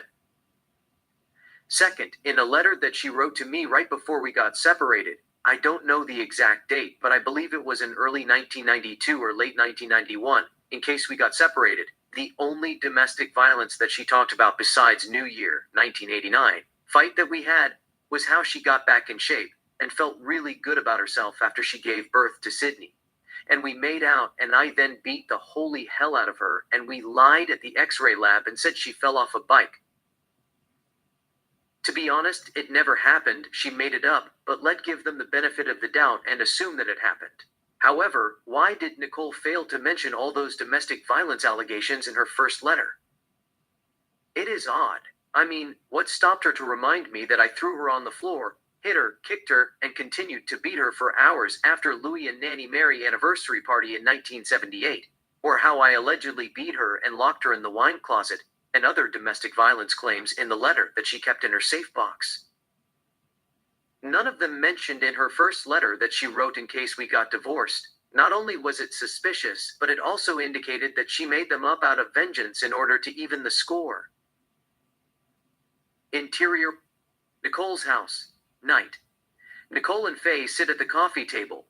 Faye cuts cocaine with a credit card, lines it up, and snorts it with a rolled dollar bill. Nicole pours a whiskey in a glass and takes a sip while smoking cigarette. On the stereo, Breathe Again by Toni Braxton can be heard playing soulfully. Nicole gets up and dances with Breath Again while singing with Toni Braxton and sipping whiskey. They are having girls' night. OJ continued, voiceover. The only person who said that I hit Nicole was Faye Resnick. She was a drug addict. Maybe she was the one who told Nicole to write a fake journal and sue me so she could feed her drug habit. And Nicole knew too that she would eventually run out of money, and she might have to get a job like the rest of us and support herself and the kids. The only explanation I could think of is she thought that she didn't know how to do that. Nicole didn't know anything about the real world. She hadn't worked since she met me. She didn't know anything about business, but she wanted to open a coffee shop. Basically, she wanted to take a shortcut. Faye gives her the rolled dollar and asks Nicole to do a line. Nicole does a line and continues to dance. OJ continued, voiceover. Why not take OJ for a ride? I don't believe Nicole was involved in drug trafficking, even though some people were suggesting that Faye and Nicole bought cocaine from Colombians and sold the drug to buy a coffee shop. Nicole was not a gangster. She would never put her children's lives in danger by selling drugs or borrowing money from drug dealers. That wasn't Nicole. If she needed money, she would have asked me. Exterior Brentwood, morning. Nicole runs in the street of Brentwood. OJ continued, voiceover. However, Nicole wasn't happy with the direction that her life was going. She thought that she was going to lose her house, if not her mind, and move back in with her parents. She knew that her parents would eventually tell her that Sydney and Justin should live with their father. Till she found a job and bought a house and all. Interior Nicole's Jeep, moving. Day. Nicole drives in the street of Los Angeles. OJ continued. Voiceover. Nicole would never separate from her children even for one day. Unless, of course, she was on vacation or the children were spending quality time with their father or grandparents. Exterior. School. Day. Nicole picks up the children at school. Sydney gets in the passenger seat and Justin gets in the back. Sydney gives her mother a kiss on the lips. OJ continued, voiceover. She would only leave them, knowing they would return home to her soon, and she would play with them and kiss them goodnight. Interior Nicole's car. Day. Nicole unbuckled her seatbelt and turns around and gives Justin her lips to kiss. Justin kisses her on the lips. She buckles up and tells them to put on their seatbelts. Sydney and Justin put on their seatbelts. Nicole starts her car. They drive down the street. OJ continued, voiceover. She had always felt as a mother it was her duty to raise her children the best of her ability and provide them with basic needs, love, emotional support, education and structure. It was a gamble. At one end, she was doing everything in her power to keep them. She didn't want to lose the children in a custody battle in case there was one. Exterior. Texas Stadium. Day. It is Thanksgiving's Day football between Miami Dolphins and Dallas Cowboys. OJ is working as a correspondent for NBC. He is on the field in the snow, talking about the players and the game. It is the first time that snows in Dallas during football. Sydney and Justin play with the snow. Nicole is with them, keeping an eye on the kids and enjoying her outing. Sydney and Justin throw snowballs at their father while he is working. They are having good time. OJ continued, voiceover. On the other end, Nicole knew that she would take away magic from her kids if she destroyed their father's reputation. But that was the least of her concerns. She was willing to take that risk. The most important thing was that children had a mammy. As long as she was with them, there was enough magic. Even in 1992, when we got divorced, she regretted a little bit that she might have said things that could have upset me. She thought that it was her fault the children had to live in two separate houses. But she was happy to be with them. Interior Nicole's house. Day. Nicole, who is wearing that famous black dress, stands in front of the mirror, applying makeup on her face. OJ continued, voiceover. Nicole didn't give up. She did try hard to put the family together, but it wasn't meant to be. We grew apart. However, Nicole didn't know trouble was around the corner. She was living her life, happy, romantic, and dreamy. She let go whatever was bothering her, uncertainty, melancholy, despondency, heartache, and misery. She told herself that she would deal with them once she collected her thoughts. It was time to spread her wings and fly away. Interior Paul Revere Middle School, Auditorium Day. Nicole sits in the auditorium alone and watches Sydney dance with Celine Dion's The Power of Love. There are no audience. It is dreamlike take. OJ continued. Voiceover. She made time for Sydney recital and watched her daughter dance. She was at peace with herself for a couple of minutes. Sydney then changes to Nicole. Nicole dances by herself. OJ continued, voiceover. But soon, she realized that something wasn't right. Faye was in a rehab. Cora wasn't really talking to her because Nicole didn't want Cora to go through what she was going through, raising children in two separate houses. She'd advised her not to leave her husband. But Cora had made up her mind that she was leaving her husband no matter what. She didn't want no one to talk to her out. Her 40th birthday was around the corner. She wanted to have fun before she turned 40. Unlike Nicole, Cora knew the children would be fine with their father. No harm would come to them. It was her life. She wanted to live the way she wanted. Interior Nicole's house, day. Faye sits at the coffee table. Nicole is in the kitchen making omelet. OJ continued, voiceover. Nicole didn't understand that. She believed family should come first before fun, but that didn't really bother her. What bothered her was Faye. Previously, before Faye entered rehab, she had been smoking cocaine 4 times a day. It was like smoking crack. The difference was, crack was cheap. Cocaine was a little bit expensive. Nicole turns off the stove and puts the omelet on a plate. She puts the plate on a tray, opens the refrigerator, grabs orange juice, pours the juice in a glass, and puts it on the tray. Nicole puts the orange juice back in the refrigerator and takes the breakfast to the living room. Nicole puts it in front of Faye. Faye eats the omelet. Nicole lights a cigarette and smokes. They talk while Nicole's smoking and Faye eating, but we don't hear what they are saying. OJ continued, voiceover. Faye didn't give a fuck about Nicole's feelings. When you are an addict, you have only one friend, it is drug. Faye was looking for drug 24/7. Now not only did Nicole have to deal with her problems, but she also must help her friend. She couldn't take it anymore. She had a nervous breakdown. Nicole crashes her cigarette on the ashtray, gets up, and goes to the kitchen to get coffee. Faye stops eating, opens her purses, takes out her cocaine pipe, puts freebase cocaine on it, and begins to smoke cocaine. In the kitchen, Nicole pours coffee for herself and returns to the living room. She sees Faye smoking cocaine. She is not too happy about it. Nicole tells her not to do drug in her house. Faye says this is the last one. She will quit after this. Nicole shakes her head in disbelief. Exterior Puerto Rico, movie set Frogman Day. OJ has a word with Nicole, who came to the set to visit him. In the background, we see the film crew. They are on break. It seems Nicole is upset about something. She is crying and all. OJ continued, voiceover. I didn't know what was happening at that time. I thought that she was suffering with bipolar disorder or something. Some kind of mental illness. She was confused. I was confused too. This was toward the end. One day, she was happy. We made love. She told me she loved me and all. The next day, she became distant and cold. She didn't want to talk to me. Ultimately, we broke up. Interior, hotel, OJ's room. Faye's house, night. OJ talks to Faye on the phone. Faye, who is sitting at the coffee table, snorts cocaine while talking to OJ. OJ continued. Voiceover. At that time, I wasn't aware of that Faye had drug problems. I called her and asked her how Nicole was doing. She told me that Nicole missed me. She loved me. She wanted to put the family together and all. I didn't get it. Nicole and I agreed to go to our separate ways. We ended it in good terms. Why did she keep doing this? But I knew the answer. Nicole would never give up. She would eventually have won me if God had given her more time in this world. Interior fundraising party, day.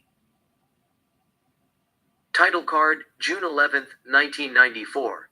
OJ and Paula sit at a table. It is a fundraising party for Israel. We see US and Israel flags. The First Lady Reuma Weitzman, the wife of Ezer Weitzman, is present. Paula is wearing a splendid gold dress. She looks enchanting. It seems that OJ and Paula are having good time. OJ tells her a joke or two. She smiles in beauty. She asks him something. He tells her something. Her smile slowly disappears from her face. OJ, voiceover. Paula wanted to attend Sydney's dance recital. I told her it was a bad idea. You know, I didn't want to upset Nicole. I wanted to leave her alone. She had gone through a lot. Imagine if I brought Paula to Sydney's recital. Nicole would have been crushed. I didn't want to disrespect her like that. She had prepared for Sydney's recital for days. I wanted her to enjoy it, watching her daughter dance. Paula and I fought over that. The next day, she pretended to break up with me for one day so I could take her seriously as a girlfriend. Interior OJ's car moving, night. OJ and Paula drive in the street of Los Angeles. Exterior OJ's car, moving, night. OJ and Paula continue to drive in the street of Los Angeles. Exterior Paula's apartment, night. An established shot of Paula's apartment. It's a 10-story apartment. OJ and Paula come driving and pull over next to the apartment. Paula gets out of the car, closes the door, and walks to her apartment. OJ starts the car and drives down the street. Exterior Riviera Country Club, morning. Title card, 7:30 a.m. June 12, 1994. OJ plays golf with Craig Baumgarten. Exterior Riviera Country Club, pub, morning. OJ sits at table and calls Paula with a mobile phone. She is not answering her phone. Int, toy store, day. Nicole shops for toys. She grabs a couple of toys and brings them to the registration. The sale clerk rings the items one by one and tells Nicole the price. Nicole pays for the items. The clerk puts the items in shopping bags and places them in front of Nicole. Nicole grabs the items and walks toward the exit. Interior Nicole's car, moving. Day. Nicole drives in the street of Los Angeles. Interior Rockingham, kitchen, day. OJ makes a phone call. Kato is standing in front of him. He gives him a phone number. OJ hangs up and dials the number. OJ, voiceover. It's funny. The prosecutor said that Paula broke up with me. That was the last straw. It drove me to kill Nicole. They didn't even give me 24 hours to find out that Paula really wanted to break up with me. Interior Rockingham, Tracy's house. Day. OJ talks to a girl named Tracy Adele on the phone. She lives in Maryland. Insert Maryland in her side. OJ. Voiceover. When people decide to go separate ways, they usually sit and talk about why they should take time out from each other. They don't leave message on the phone and hope it is over. The man asks the woman why she wants to end the relationship, and if he is not too proud to beg her to stay like the Temptations, he will plead for her sympathy. At least, he waits for one day before he does anything irrational. Interior Rockingham, bedroom night. OJ and Paula lie on the bed, conversing. She is lying on her back, with her head resting on a pillow, and OJ is leaning next to her. It seems they are just done making love. Both are naked between the sheets.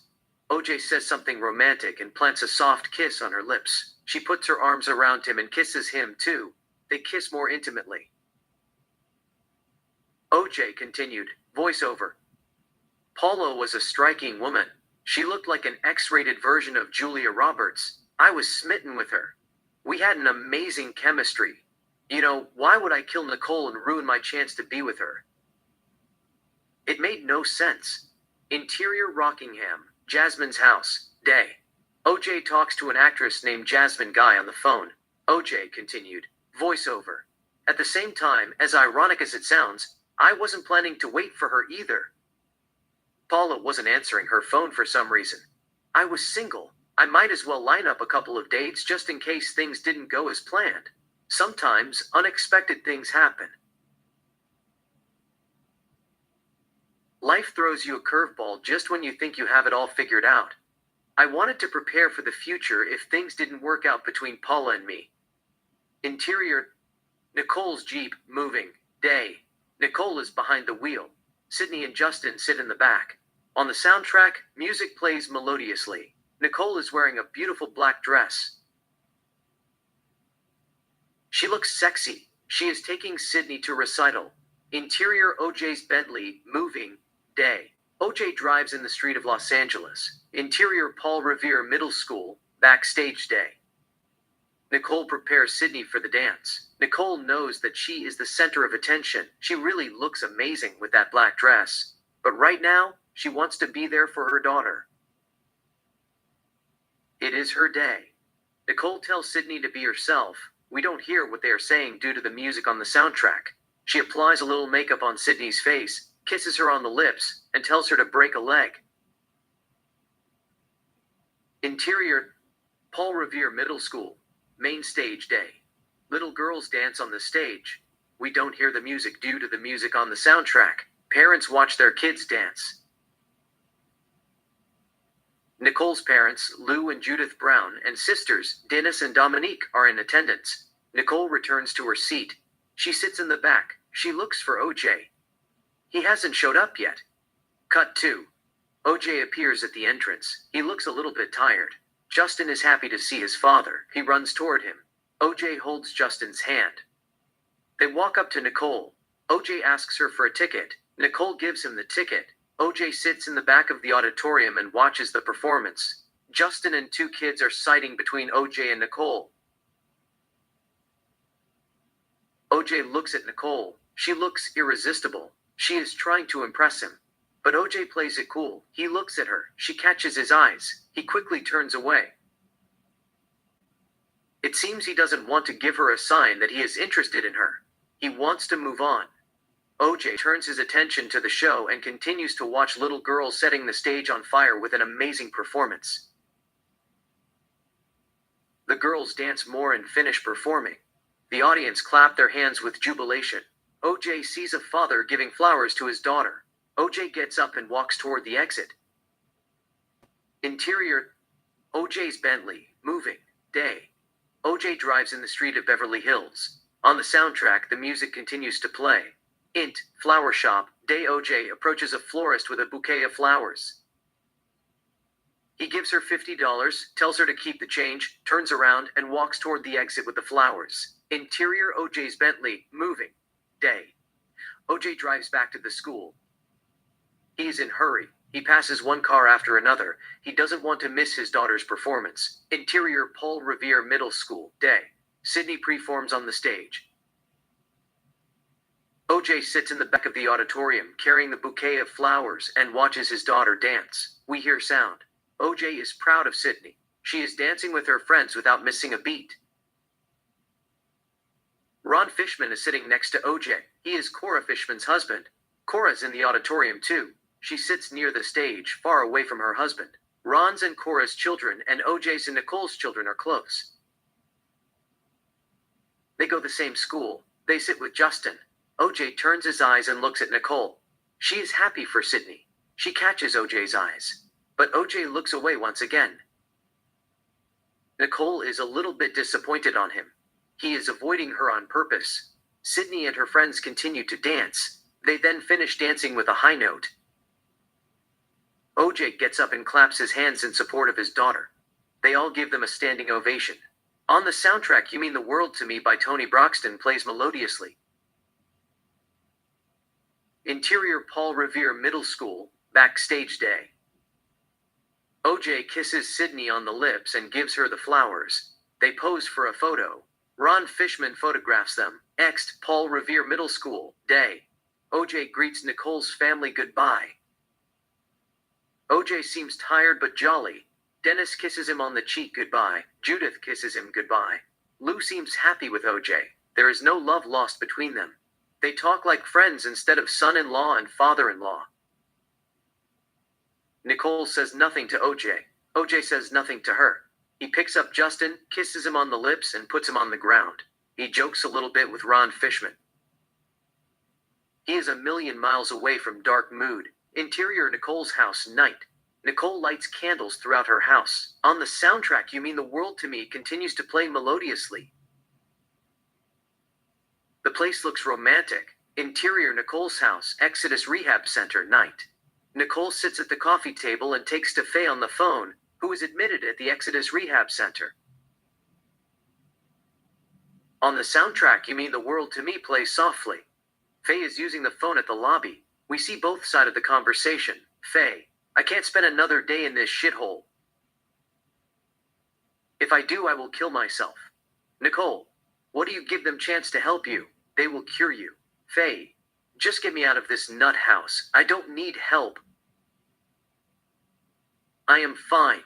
Nicole: why are you doing this to yourself, Faye? You are making me cry. I care about you. You can't let drug ruin your life. You have a daughter.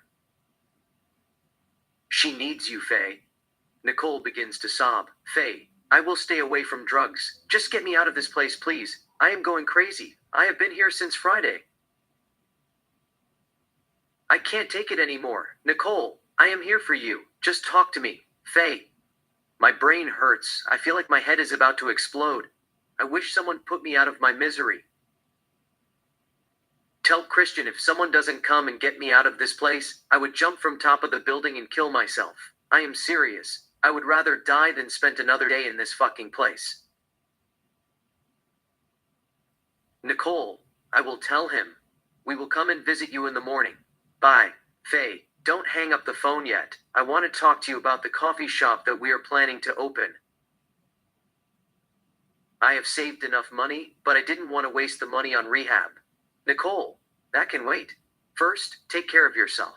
Once you beat your addiction, I will ask OJ to lend me money. And we will open the coffee shop. We will pay him when we make profit. Faye, OJ is not going to lend you 90 grand, is he? He is an asshole. Why did he send you that tax letter? He wants his kids to live in the street. Nicole, he is just trying to scare me. I will talk to him again. He will soften. He meant no harm. Faye, why do you always defend him?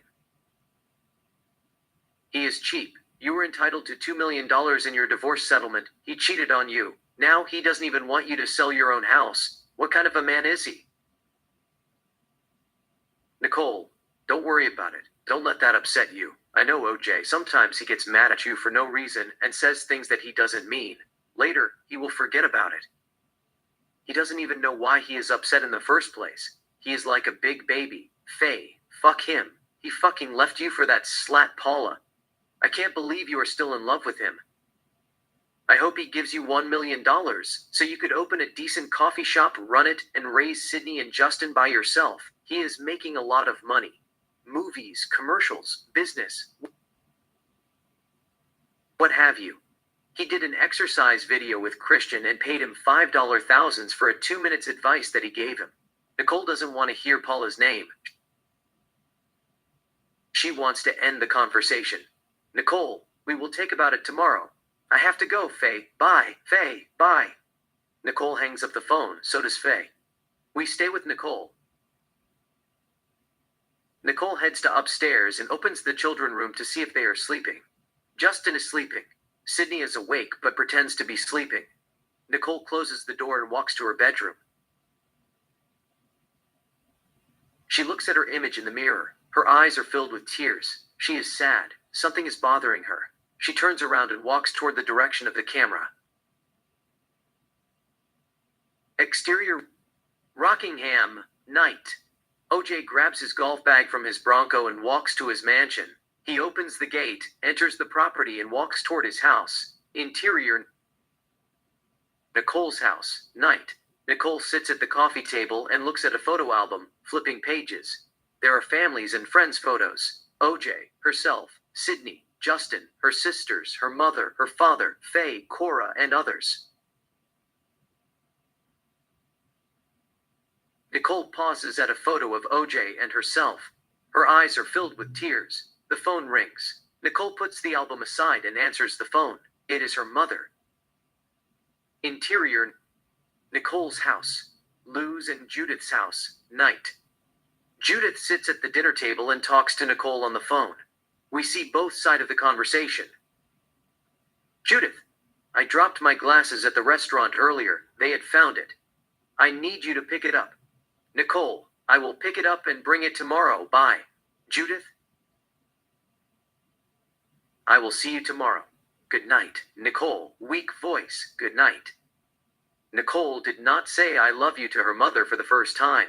Judith, Nikki, there is a pause. Judith, are you all right? Nicole, I am fine. Judith, you sound sad.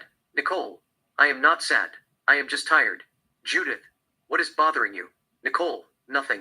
Judith, is it OJ? Nicole, I don't want to talk about it. Judith, do you still love him? Nicole, he is the children of my father. He will always be my soulmate. There is a pause. Judith, it is not too late to save your marriage. Nicole, we are not married. We got divorced 2 years ago. There is nothing between us. We were just dating. It is over. I just wanted to move on with my life. Judith, are you happy? Nicole, softly, kind of. I don't know. I don't care. There is a pause. Judith, OJ has told me on many occasions that he loved you. Why don't you talk to him about your feelings if you are still in love with him? Nicole, there is nothing to talk about. It is over. I want to give him space. If it's meant to be, it will be. Bye. I will bring your glasses tomorrow. Good night. I love you. Judith, good night. I love you too. They both hang up the phone. We stay with Nicole. Nicole calls at Mezzaluna. Interior, Nicole's house, Mezzaluna, night. A girl named Karen Lee Crawford answers the phone and speaks to Nicole. We see both sides of the conversation. Nicole. This is Nicole. I am calling regarding to glasses that my mother might have left. She said that you found it. Karen. Yes, we found it. You can pick it up in the morning. Nicole. Is Ron there? Karen. Yes, he is here. Nicole, can I talk to him? Karen. Okay, give me 1 second. She puts down the phone on the counter. Karen. Ron. There is a lady on the phone. She wants to talk to you. Ron walks up to the counter. Ron. Who is it? Karen. I believe it's Nicole. Her mother dropped her glass in the street. Fortunately, we found it with no damage. She gives him the phone. Ron. Hey, Nicole. Hi. What time are you leaving work? Ron. 10 p.m. Nicole, would you mind bringing my mother glasses to my house after work? Ron. Sure. I will be there around 10:30. Nicole. Thanks. Ron. You welcome. Nicole. Bye. Ron. Bye. She hangs up. He hangs up too. The camera stays with Ron. He gives Karen the phone, turns around, and walks toward the direction of the camera. Exterior. Rockingham. Night. OJ chips golf ball at the front yard of his mansion. He takes a couple of swings. He doesn't like the club. He walks toward the exit. OJ opens the gate, exits the property, walks up to his Bronco, puts the club against the car, and opens the passenger door. Interior. OJ's Bronco. Night. OJ enters the car, grabs the car phone, and calls Paula again. Paula is not answering. OJ puts down the phone and gets out of the car. Exterior. OJ's Bronco. Night. OJ grabs the club, comes to the rear end of the car, and opens the trunk. OJ puts the old club in the truck and grabs a new club. OJ tries to grab a bag that has golf balls with his left hand, but a zipper on luggage cuts his middle finger just a little bit. OJ does not know what just happened. It's a small cut. He doesn't feel the pain. OJ grabs the bag with his right hand and closes the trunk. OJ puts the bag on the floor and the club against the car, opens the car's door with his left hand, enters the Bronco behind the wheel, and closes the door. There is a tiny blood on the handler. Interior. OJ's Bronco. Night. OJ grabs the phone and thinks about calling Paula but changes his mind. He puts the phone down and exits the car. Exterior. Rockingham. Tonight. OJ grabs the bag and his club and walks toward his house. The blood on his finger takes its time to accumulate on his skin. OJ opens the gate, enters the house, and closes the gate. Two pairs of blood fall side by side when he turns around and walks toward the house. Third blood falls on the ground after he takes 10 steps. 4 blood drops about 11 feet, near the house, from blood drop 3. OJ continues to chip the ball. Interior. Nicole's house. Night. There is a doorbell. Nicole is at the kitchen eating spaghetti carryout that she got from Mezzaluna earlier. She puts it in the refrigerator, walks to the door, opens the door, and steps out. Exterior. Nicole's house. Night. The gate is open. Nicole looks around and walks to the gate to close it. A man, Pitbull, 35, jumps out of the garden and grabs her throat with his hand. Pitbull, where is my fucking money? Nicole, let go of me. She scratches his hand with her fingers. Pitbull holds her throat tighter and points a knife at her eye. Pitbull, don't fucking waste my time. I will cut your face. Where is that bitch? Ron sees Pitbull holding Nicole's throat and pointing a knife at her. Ron, hey, let her go. Ron comes to confront Pitbull. Pitbull stabs Nicole's in the side of her abdomen, hits her head with the back of the knife, and knocks her unconscious. Her body hits the floor. She is covered with blood. Pitbull, come on, motherfucker. Ron charges at Pitbull. Pitbull grabs Ron and pushes him in the garden. Pitbull stabs Ron. Ron punches Pitbull on the ear. Pitbull is aggressive. He stabs Ron several times. Ron is still on his feet. He kicks Pitbull and punches him on the face. The man continues to stab him. Pitbull finally kills him. Nicole regains consciousness. She tries to get up on her feet. Pitbull is upset. He might not have come to kill her. But he has taken a good beating even though he came on top. He couldn't wait to take his frustration out on Nicole. He stabs her on the neck twice. He then stabs her several times.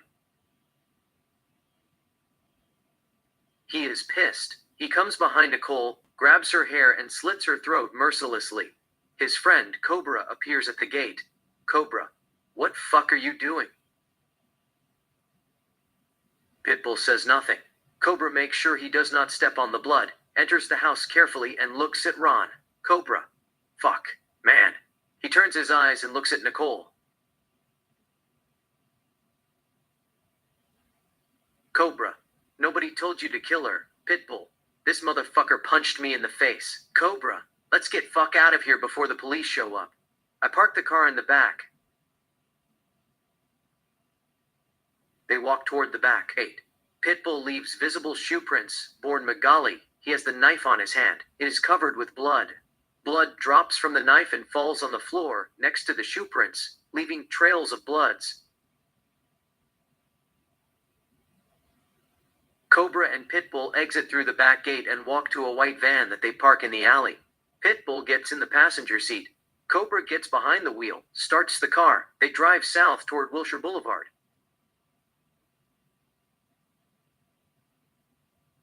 Exterior: Nicole's house. Night. Nicole is covered in a pool of blood. Ron is dead. Kato, Nicole's dog, gets out of the house, sees Nicole lying on the ground lifeless. The dog barks, crying. He steps on the blood and walks toward the direction of the camera. Interior Rockingham. Night. OJ stands in front of the mirror. He is getting ready to leave. He applies cologne on his skin, down by his cheeks. Suddenly, he feels sad. He doesn't know why it is. He stops what he is doing, blocks his thoughts, falls into emptiness, and tries to listen to the voice in his heart. Nicole flashes in his thoughts. The mirror turns into a screen. We see Nicole smiling, yet her eyes are filled with tears. Something is not right. OJ thinks that his brain is playing tricks on him. I am trying to forget her. Why is she doing in my head? Exterior Rockingham. Night. Allen Park, limo driver, stands next to his limo, waiting for OJ. Kato stands with a flashlight. He looks like a big kid who just saw a ghost. OJ gets out of the house and looks at Kato. OJ, what is going on? Kato, did you hear the earthquake? OJ, what earthquake? Kato, the house shook right behind my room. The photos on the wall moved. I heard a loud noise in the back of the house. You didn't hear it? OJ, no, I didn't. Kato, did you oversleep? OJ, no, man. OJ begins to pack his bags in the limo. Kato, I'm going to investigate this noise. Kato walks toward the garage. Kato, to the dog. Chachi, come with me. Chachi is an old dog. He doesn't want to move. He has arthritis on his leg. Kato, humorously. Isn't that a great watchdog? Kato walks down the narrow pathway with his flashlight.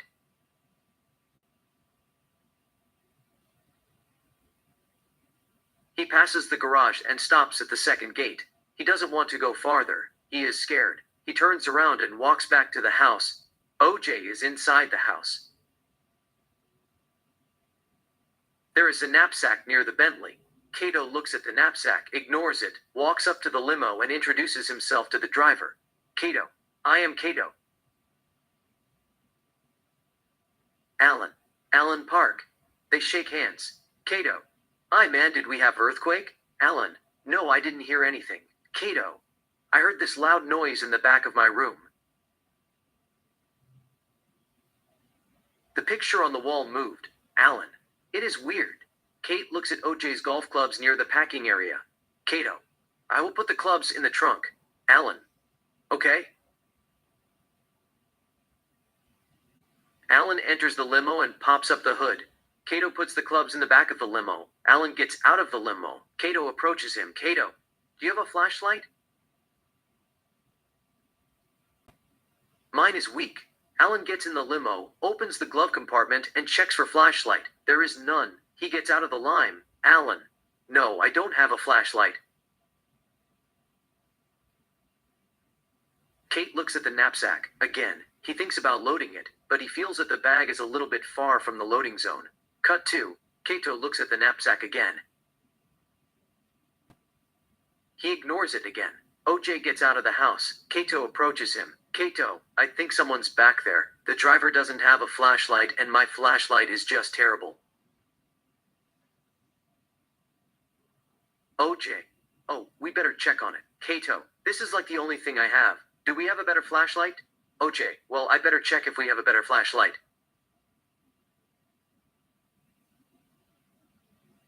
You go this way toward the garage and I'll go that way. OJ goes to the house. Kato follows him. Interior Rockingham, night. OJ walks to the kitchen, opens one drawer after another and looks for a flashlight. Kato stands in the doorway of the kitchen. OJ then sees the watch on the wall. It is 11:10 p.m. OJ, whoa, it is that time. Is that right time? Oh my god, is it that late? I got catch my flight. Kato, don't miss your flight. OJ walks toward the exit. Kato follows him behind. Into exterior Rockingham, night. OJ and Kato exit the house. OJ turns around and looks at Kato. OJ, Kato, I'm running late. Please set the alarm to the house. OJ gets out of the house. Kate is right behind him. Kato. I don't know the alarm code. I'd rather not. I don't want to set the alarm code. OJ. Okay, I would do it. Kate looks at a knapsack once again. He couldn't take it anymore. He walks toward the bag to pick it up and load it. OJ, don't worry about it. I will get it. Kate, I was going to get it for you. OJ, it's okay. OJ picks it up. We see through the bag in X-ray mood and look at the content. They are golf balls. Alan Park is behind the wheel. Kato walks toward the limo. OJ gets in the back of the limo with the bag. He abandons the idea of setting the alarm of the house. Kato says nothing. They both forget about it. Kato presses the button on the control gate box. Rockingham Gate. The gate opens. The limo exits the property, gets on the street and drives down the road. Int. Limo, moving, night. Alan Park drives with steady speed. The windows are open. OJ looks at his watch. He is running late. OJ, I am running late. Can you step on the gas? Alan Park steps on the gas and drives fast. Exterior limo, moving, night. We see the car moving fast. Exterior airplane, flying, night. An airplane flies in the sky. Interior airplane, flying, night. OJ sits in the first class. He is lost in thought. Int. LAPD interrogation room day. Detective Tom Lang and Detective Philip Vanetter question OJ Det. Tom Lang.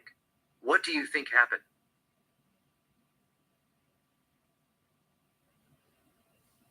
OJ. I have no idea, man. You guys haven't told me anything. I have no idea what happened. When you said to my daughter, who said something to me today, that somebody else might have been involved.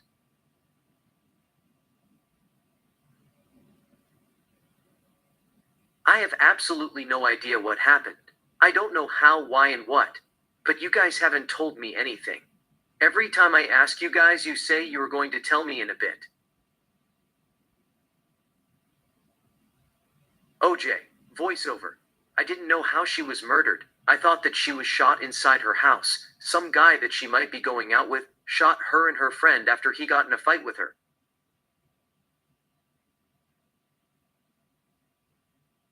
Or guys that she was partying with got in a fight. One of them shot her and the man that she might be going out with, and the police assumed I did it. They question him. Det. Philip Vanetter. Okay, do you wish to give up your right to remain silent and talk to us? OJ. Ah, yes. Det Philip Vanater. Okay, and you give up your right to have an attorney present while we talk? OJ. Yes, Det. Philip Vanater. We've got sort of a problem. OJ. Det. Philip Vanater. We've got some blood on and in your car. We've got some blood at your house, and sort of a problem.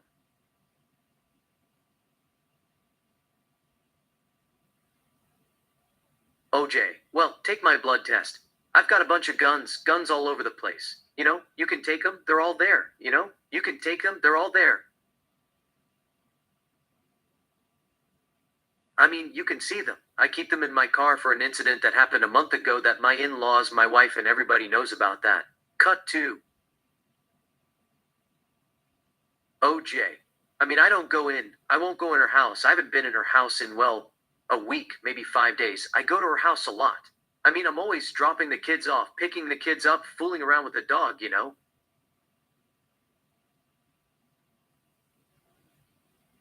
Det Tom Lang. How does that usually work? Do you drop them at the porch, or do you go in with them?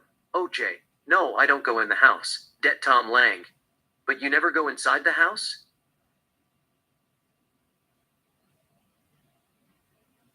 OJ. Up until about 5 days, 6 days ago, I haven't been in the house. Once I started seeing Paula again, I kind of avoid Nicole. Det. Tom Lang. Let me get this straight. You've never physically been inside the house? OJ. Not in the last week. Det. Tom Lang. Ever? I mean, how long has she lived there? About 6 months? OJ. Oh Christ, I've slept at the house for many, many, many times.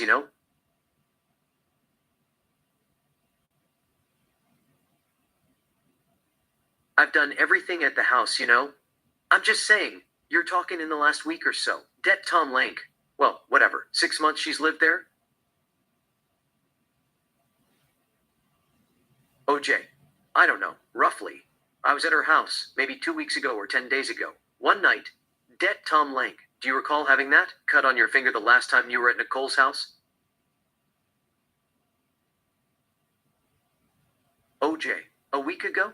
Det. Tom Lang. Yeah, OJ. No. I am pretty sure. This was last night. Det. Tom Lang. Okay, so last night you cut it? OJ. Yeah. They continue to question him without a sound.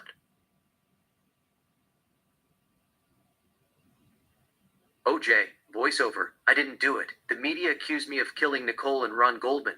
They didn't even give time to grief. Interior St. Martin Church, Nicole's funeral day.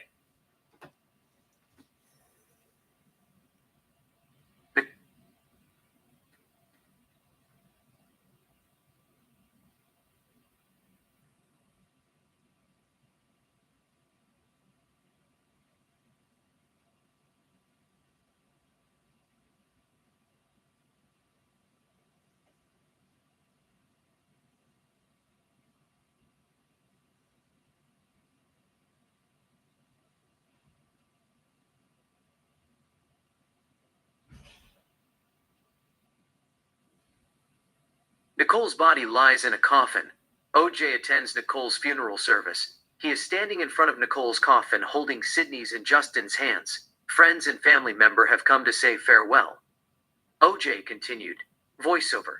The killer cut her throat to the point of decapitation. It made me sick to my soul. It made me sick. Voice.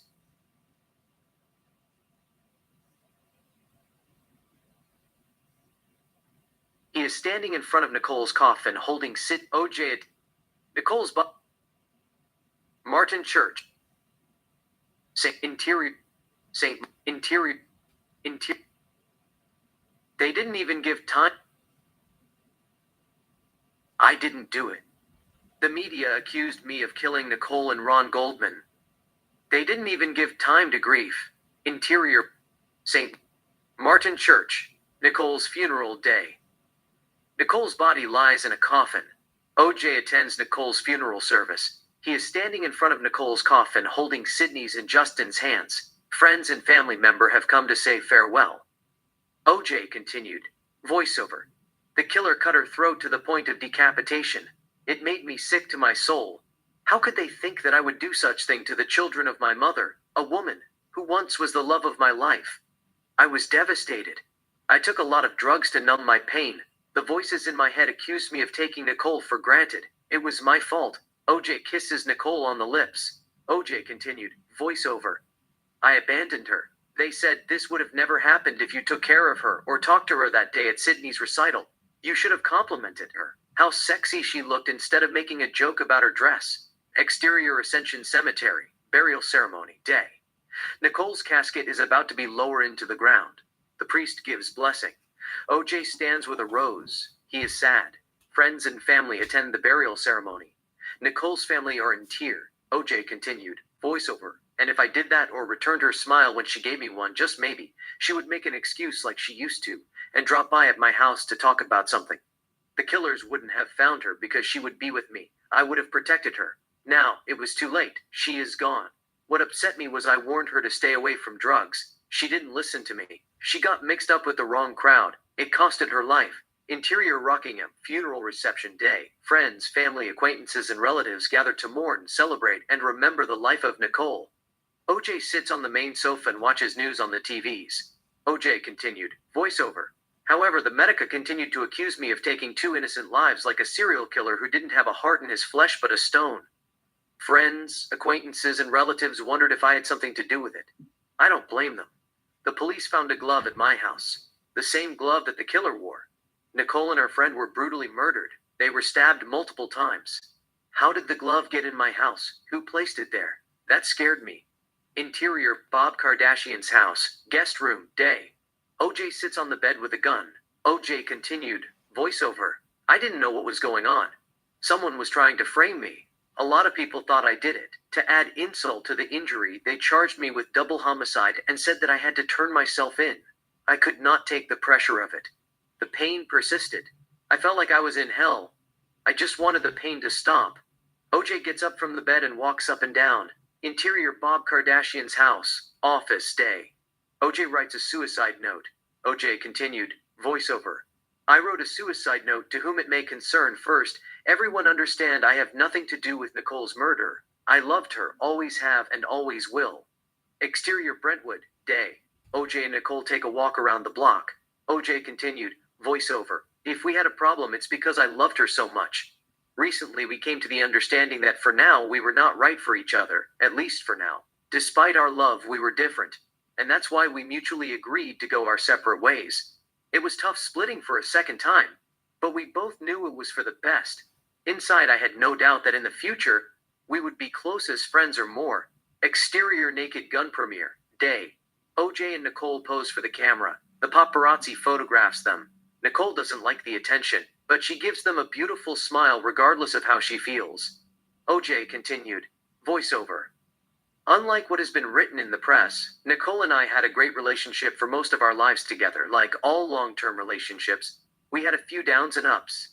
I took the heat New Year's 1989 because that's what I was supposed to do. I did not plead no contest for any other reason but to protect our privacy and was advised it would end the press hype. Exterior magazine stand, day. It is a big magazine stand in Hollywood.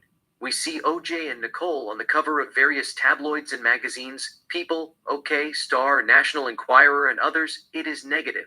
They think that he killed Nicole and Ron Goldman. A young man grabs people, flips the pages, and reads an article about OJ and Nicole. OJ continued, voiceover. I don't want to belabor knocking the press, but I can't believe what is being said. Most of it is totally made up.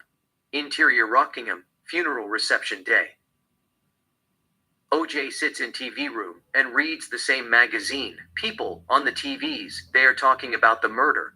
In the background, we see close friends and relatives who have gathered to mourn, celebrate, and remember the life of Nicole mingling. OJ couldn't believe what he is reading. Sydney and Justine enter the room and approaches OJ. He kisses them. They sit next to OJ right and left. OJ continued, voiceover. I know you have a job to do, but as a last wish, please, please, please, leave my children in peace. Their lives will be tough enough. I want to send my love and thanks to all my friends. Exterior, San Luca, Mexico, resort day. OJ sits at a table. Nicole sits on OJ's lap. AC takes their photo. AC tells Nicole to give OJ a kiss. Nicole gives OJ a kiss. AC photographs them. OJ continued, voiceover. I'm sorry I can't name every one of you, especially AC. Man, thanks for being in my life. The support and friendship I received from so many. Wayne Hughes, Lewis Marks, Frank Olson, Mark Packer, Bender, Bobby Kardashian. I wish we had spent more time together in recent years. Interior golf course, day. OJ plays golf with Haas, Alan Austin, and Mike. OJ continued, voiceover. My golfing buddies Haas, Alan Austin, Mike, Craig, Bender, Weiler, Sandy, Jay, Donnie, thanks for the fun. Exterior Highmark Stadium, day. Buffalo Bills versus Pittsburgh Steelers. The quarterback gives the ball to OJ. Reggie pushes a linebacker out of OJ's way. OJ tricks another linebacker, runs down the field, jukes the safety, and scores touchdown. OJ continued, voiceover. All my teammates over the years, Reggie, you were the soul of my pro career. Ahmad, I never stop being proud of you. Marcus, you've got a great lady in Catherine, don't mess it up. Interior, OJ's Buffalo's house, party day. The DJ plays disco music, it's in 70s. OJ and Marguerite dance in the middle of the crowd. Most of them are his teammates. They have brought their girlfriends and wives, they all are having good time. OJ continued, voiceover. Bobby Chandler, thanks for always being there. Skip and Kathy, I love you guys. Without you, I never would have made it through this far. Marguerite, thanks for the early years. We had some fun. Interior restaurant, night. It is a romantic restaurant. OJ and Paula sit at a table and have wine. They are conversing, but we don't hear what they are saying. Paula looks like a goddess. She is wearing a beautiful lavender dress. OJ gives her his hand to take. She holds it. OJ kisses her hand. OJ can't, voiceover. Paula, what can I say? You are special. I'm sorry we're not going to have our chance. God brought you to me, I now see. As I leave, you'll be in my thoughts. Exterior, film set, night. OJ is in the set of Naked Gun 2. They are filming the shootout scene in the rooftop. OJ seems to be having fun while assembling a gun. The director gives him direction. OJ, content, voiceover. I think of my life and feel I've done most of the right things. What the outcome, people will look and point. I can't take that. I can't subject my children to that. This way they can move on and go on with their lives. Please, if I've done anything worthwhile in my life, let my kids live in peace from you, press. I've had a good life. I'm proud of how I lived. My mama taught me to do unto other. Cut 2. OJ sits in a small tank, fires at the bad guy, and gives Leslie Nielsen a thump up. The director says cut. They all talk without a sound. It seems OJ's having a lot of fun. He gets along with the crew well. OJ commented, voiceover. I treated people the way I wanted to be treated. I've always tried to be up and helpful, so why is this happening? I'm sorry for the Goldman family. I know how much it hurts. Exterior Rockingham, swimming pool, day. OJ and Nicole kiss passionately in the swimming pool for long seconds. Nicole is not wearing anything, so does OJ. They are naked. It seems that they are about to make love. OJ continued, voiceover. Nicole and I had a good life together. All this press talk about a rocky relationship was no more than what every long-term relationship experiences. All her friends will confirm that I've been totally loving and understanding of what she's been going through. At times I have felt like a battered husband or boyfriend, but I loved her. Make that clear to everyone. And I would take whatever it took to make it work. Don't feel sorry for me. I've had a great life, great friends. Please think of the real OJ and not this lost person. Thanks for making my life special. I hope I helped yours.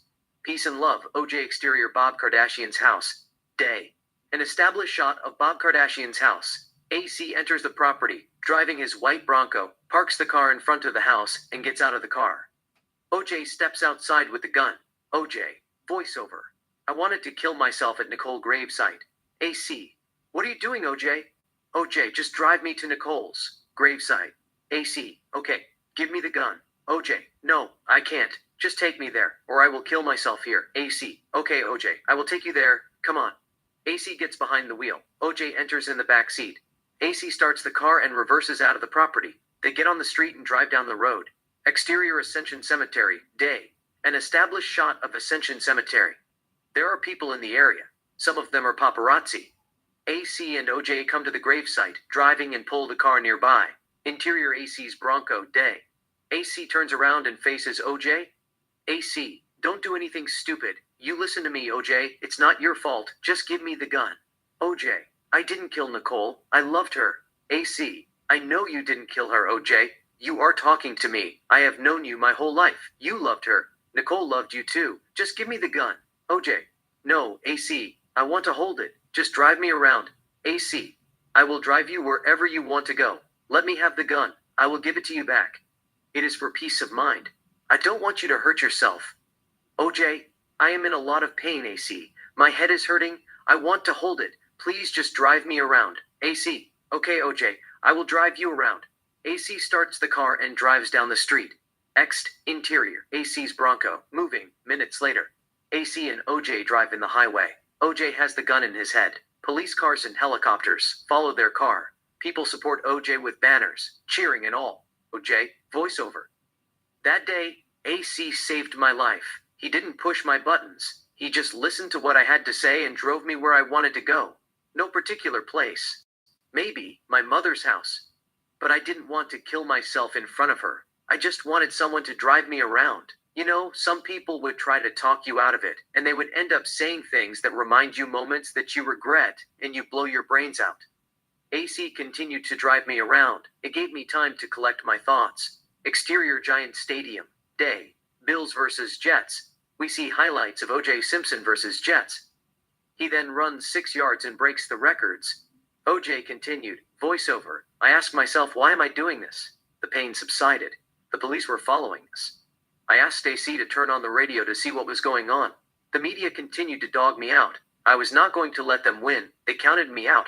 I am OJ Simpson, the same person who ran 2,003 yards in 1973 and broke a rushing record. The same person whom people thought that I would never walk straight, let alone run with grace, power, and finesse, juke linebackers and safeties, score touchdowns, and become one of the greatest players of all time.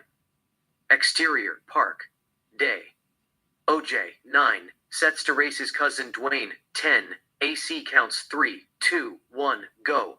Dwayne runs as fast as he can. OJ takes off like a cheetah too. They are neck and neck. But OJ beats him in the last second. OJ continued, voiceover. When I was a kid I had Bond disease, rickets. My mother made me braces from scrap metal. I wore them till I was 5. One day I raced my cousin Dwayne. He was the fastest kid in the neighborhood. I beat him. After that, I knew nobody was going to stop me. Montage. We see a couple of OJ highlights, Buffalo and San Francisco. Young Nicole is there to support him.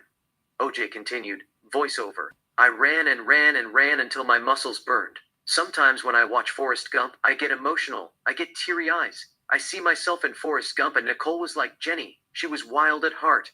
Ironically, the film came out that year, 1994. I was a fugitive of the law. XD interior AC's Bronco, moving, day. AC and OJ continue to drive in the highway. Police and helicopter continue to follow them. People continue to support OJ. OJ continued, voiceover. The police were after me. I saw fans in the street cheering. It seemed they cared about me, despite the fact false news that media had been feeding them for couples of days. The darkness slowly began to fade away. The voices in my head got quieter. Still, there was great pain in my soul. I lost one of my favorite persons in the world. Exterior beach, sunset. OJ and Nicole walk down the beach talking, but we don't hear what they are saying. They then stand lips to lips and talk between soft kisses and kiss intimately. OJ continued, voiceover. Nicole meant so much to me. She was my sunshine. I kept seeing her smile in my heart like the sunrise on the Pacific Ocean. It eased my pain. People in the street continued to express admiration for me. They lifted my spirit. There was sense of pride. I had accomplished a lot of things in my life. I didn't want to go out like a chicken. Heaven could wait. Besides, if I shot myself, I would go straight to hell. My faith had played an important role in keeping me alive. Ext interior, AC's Bronco, moving, day. The Bronco continues to drive in the highway. Police are behind following the Bronco. Helicopters are flying in the sky. More fans show up in the street supporting OJ. OJ continued, voiceover. I just wanted AC to take me to my mother's house, tell her that I loved her and clear my name. It was time to fight for my freedom. Interior courtroom, day. OJ stands in front of a judge. Shapiro stands next to OJ. Members of the public sit in the gallery. OJ, voiceover. I pleaded 100% not guilty. Judge, how do you plead to count of 1 and 2? OJ, absolutely 100% not guilty. Interior courtroom, day. OJ and his defense team sit on the right. The prosecutors, Marcia Clark, Chris Durden, and others, sit in the left. The jury sit in the jury box. Judge Ito sits in his chair. Johnny Cochran gives an opening statement, OJ, voiceover. It's followed by the trial of the century. The People versus O.J. Simpson. I have hired the best lawyers in the country that money can buy. I knew they would leave no stone unturned to come to my expectations and help me win the case. The prosecutor said all evidence pointed toward me. They had mountain of evidence. Cut 2. Marcia Clark questions a witness, Det Tom Lang. O.J. continued, voiceover. I thought that Marcia Clark was mean. All prosecutors are mean by nature. That is a known fact. They don't take into consideration the feelings of men or women that they are prosecuting. It is business as usual. Win the case at all costs. The truth doesn't matter. Winning matters. That is their motto. But she was like, mirror, mirror on the wall. Who is the meanest them of all? Magic mirror, famed is thy cruelty, majesty, far from kind. But hold, an obnoxious woman I see. Rags cannot hide her despicable frame of mind. Alas, she is meaner than thee. Marcia, alas for her. Reveal her name. Interior, the Oprah Winfrey Show. Day. Oprah questions Marcia Clark. O.J. continued, voiceover. Magic mirror, lips burnt sienna as chocolate cosmos, hair black as ebony, skin brown as coffee. Marcia Clark, Oprah Winfrey. No, that is a joke, maybe Faye Resnick. She was meaner than Marcia Clark. Winfrey is not mean, she is egomaniac. She said that she had a dream of me confessing the murders to her. How can I confess murders that I did not commit? I didn't do it. Montage. We see Marika Clark in cartoon animation as a witch. Cartoon Marcia Clark look at kids playing. A little boy approaches her and gives her a candy. Marcia Clark takes it and walks away. O.J. continued, voiceover. Anyhow, once upon a time there was a cruel witch who ate children to preserve her beauty. Ironically, the devil had forbidden her to look at herself in the mirror. She didn't know whether she was ugly or not to begin with. Marcia Clark's dungeon. There are kids who are locked up in 10 prison cells. Marcia Clark visits them. O.J. continued, voiceover. People had never paid her a compliment. They were told never to pay her a compliment or they would become mute. She just thought that she was ugly and hurt children. Marcia Clark's castle. She stands in front of the mirror and looks at her image. O.J. continued, voiceover. One day, she looked at herself in the mirror even though she was prohibited from seeing her reflection in the mirror. She was not bad looking. In fact, she looked pretty when she smiled. Marcia Clark opens the gates and frees the kids that she was holding. She smiles as the kids leave the dungeon. O.J. continued, voiceover. She decided to stop eating children, do good and smile like the sun in the spring. This change in fortunes had brought her a real beauty. Marcia Clark walks in the park, giving candies to children. O.J. continued, voiceover. She decided to be a good witch, look after children who didn't know right from wrong, find them when they got lost, and make them smile when they were sad. Interior. Marika Clark's house. Day. Marcia Clark applies makeup to her eyes to the window of her soul. O.J. continued, voiceover. In reality, Marcia Clark was nasty to the bone. She looked at herself in the mirror. She didn't smile. She just changed her hairstyle and darkened her eyes. Interior courtroom. Day. Marcia Clark cross-examines Kato Kalin. She is almost shooting at him. O.J. continued, voiceover. She took it personal. Indeed, it was personal. 2 people were brutally murdered. It was her duty to bring down the men who committed the crime to justice under the state of California law. But not only did she have the wrong person, but she also played dirty like a witch who made a deal with the devil. They all played dirty. Cut 2. Marcia Clark giving opening statement. She talks facing the jury. O.J. continued, voiceover. One of the most important things in a murder case is opportunity. Does the killer have an opportunity to commit the crime? What time did the murder occur? Or what time did the preparator or preparators commit the crime? They had to establish opportunity first. Where was the defender when this happened? A person couldn't be 2 places at the same time, could he? That is impossible unless we are talking about multiverse. Cut 2. Marcia Clark questions a man named Louis Carf. Insert Louis Carf. O.J. continued, voiceover. It was Marcia Clark's job to convince the jury that I was at the crime scene and had an opportunity to commit the crime. She didn't do that. She relayed on a dog's bark heard by a man named Louis Carf, Nicole's neighbor, who played around with his clock. He said that he put his watch 10 minutes forward and heard the dog bark at 10:15 p.m. My freedom was hanging in the balance. Why should the jury trust him? Exterior Brentwood, Nicole's house, night. A young woman named Ellen Aronson. and a young man named Danny Mandel, who are on a blind date, walk by Nicole's house. Insert 10:28 p.m. June 12, 1994. Ellen Aronson, Danny Mandel. OJ continued, voiceover. The fact is there were a young couple, Danny Mandel and Ellen Aronson, who were in a blind date and who happened to be walking by Nicole's house around 10:30 p.m.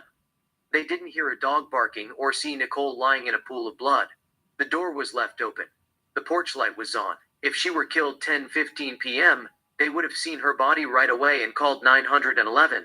Interior courtroom. Day. Marcia Clark questions Alan Park. Insert Alan Park. OJ continued, voiceover. Still, I thought that Marcia Clark did a good job. She didn't have anything, but she managed to build a case with a dog bark. Nobody saw anything. Nobody really heard anything. They all said it was unusually quiet. Marcia Clark turned her attention to a limo driver, Alan Park, who came to pick me up. He said that he rang the bell a couple of times. There was no answer. He then saw a black figure walking toward the house, around 10:55 p.m. Exterior Rockingham, day. OJ stands in front of a Camaro and talks to a journalist, Ross Becker. A camera crew filmed them. OJ continued, voiceover, let's give them the benefit of the doubt. 5 minutes later, I came out of the house, looking clean and sharp to take a red-eye flight to Chicago. According to them, I killed my ex-wife, drove home, parked my car on Rockingham, went around my house, jumped over the fence, ran into an air conditioner, dropped the left glove, and walked into my house. I removed my clothes, put them in a bag, took shower, put new clothes, and came to the limo in 5 minutes. Interior bet, studio, day.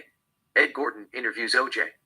In the background, we see the TV crew, the director, producer, and all. OJ's lips move same speed as the voiceover, as though he was saying the same thing. OJ continued, voiceover. People might wonder, why is this trial of the century? It was silly. I am not James Bond. In addition, they couldn't make up their mind. If I jumped over the fence, how could they explain the Rockingham blood drops? If I went straight to my house, who put the glove behind Cato's room? What is the noise that Cato heard? People don't usually run into an air conditioner at a house they live in unless they are mentally ill. Interior courtroom, day. Marcia Clark continues to question Cato. OJ continued, voiceover. Cato said that he heard the noise at 10:42 p.m., but Marcia Clark said no, Cato heard the noise 10:52 p.m. She knew if she went down that road, she had a lot of explaining to do. Much to our surprise, she did go that road and explained nothing. Interior courtroom, day. Johnny Cochran covers lack of opportunity in his closing statement. OJ continued, voiceover. She didn't explain why there were very little blood in the Bronco compared to the crime scene at Bundy. The person who committed the crime should be covered with a lot of blood. If I changed my clothes in the car, why did I still have the glove in my hand? It is hard to change your clothes with gloves on. You have to remove your gloves first, before you remove your coat, or shirt, or sweater, or shoes. Nothing made sense. Interior courtroom, day. Chris Darden takes about domestic violence in his closing statement. We see the photos of Nicole with bruises. OJ continued, voiceover. Second most important thing in a murder case, or equally important, is motive. They have none. Okay. According to the people, domestic violence was motive. They said I was possessive, jealous, and controlling, whatever that means. I beat Nicole's repeatedly. She finally left me. I couldn't live without her. If I can't have her, nobody can have her. So I slit her throat and stabbed her multiple times. Are they serious? Interior courtroom, day. Chris Darden questions Dennis Brown. OJ continued, voiceover. It couldn't get any sillier than that. It was ridiculous. They thought that I was not a human being but a wild animal, or a bloodthirsty predator that had no brain. They played a couple of 911 calls. But no one came forward except Dennis Brown and Ron Shipp. Dennis Brown is crying, but the jury are not impressed. OJ continued, voiceover. According to the jury, they didn't buy it. Domestic violence was not the motive. The prosecutors showed them pictures of Nicole taken 1989. Cut 2. Shapiro cross-examines Dennis. He then shows the photos of Nicole to the jury to look at them carefully. OJ continued, voiceover. We wanted the jury to look at them carefully too. The prosecutors thought that was a classic example of a wife who was involved in a domestic violence, and the photos depicted or captured the moment after her husband beat the shit out of her. But we thought differently. It was an accident. I am not going to bring Rihanna this time. She was the same age as my son Justin. The jury knew what domestic violence was. They don't have to be told, like little kids. The prosecutors couldn't trick them. The jury saw no mark on Nicole's face that indicated battery. Interior courtroom, day. OJ looks at the photos of Nicole with bruises. OJ continued, voiceover, indeed she had a bump on her right forehead. We explained that to the jury. How she might have sustained the injury. She must have hit her head after she slipped and fell outside. To be honest, I don't know how it happened. But the fight occurred in the bedroom. I pushed her out of the bedroom. There was dirt on her clothes, but there was no dirt in the bedroom. OJ continues to look at the pictures one by one. OJ continued, voiceover. The dirt on Nicole's clothes was consistent with the injury that she had on her head. Then the prosecutor said that her left eye was black and swallowing. The jury looked at it. No, it was swallowing. The prosecutors didn't have a choice but to cheat. They showed an old photo of Nicole with a black eye. She must have been 16 or 17. OJ looks at a photo of young Nicole with a black eye. He looks at it for long seconds. OJ continued, voiceover. Nobody knows when that picture was taken. For all I know, she got that mark before she met me. She must have run into her boyfriend's middle finger by accident when they argued. He poked her in the eye socket. In fact, she looked a little bit erotic but innocent. Interior courtroom, day. Chris Darden shows the jury the photo of young Nicole with a black eye. The defense, Shapiro, objects. The defense team are not happy about it. Judge Ito instructs the jury to disregard what they just saw. It is inadmissible. But the damage is done. OJ continued, voiceover. Later, when they asked me, I told them it was a makeup in the set of Firepower, which I starred in 1979. She was an extra in that movie. Nonetheless, Judge Ito warned the prosecutors not to do that again. That was a dirty trick. The damage was done, but they could kiss their motive goodbye. Interior Criminal Justice Center. Marcia Clark's office, day. Marcia Clark and Bill Hodgman talked to Cora. OJ continued, voiceover. Before the trial, the prosecutors asked Cora if Nicole told her that I beat her. Cora was Nicole's best friend.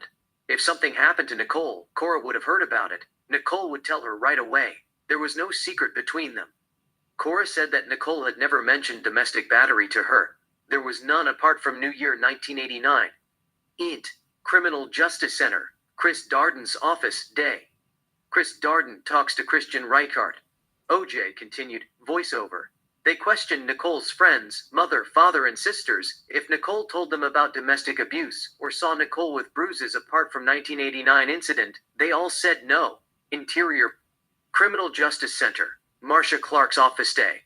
Marcia Clark has a word with Faye. Faye's lawyer is present. OJ continued, voiceover. The state couldn't put Faye on the stand because they knew that she was a natural-born liar. She was the only person who said that I hit Nicole. Interior courtroom, day. Hank Goldberg, a prosecutor, questions Dennis Fung. Insert, Dennis Fung. OJ continued, voiceover. Prosecutors moved to DNA evidence. The third important thing is evidence. Evidence is tricky. You can't depend on evidence because it could easily be contaminated, corrupted, manipulated, manufactured, and planted.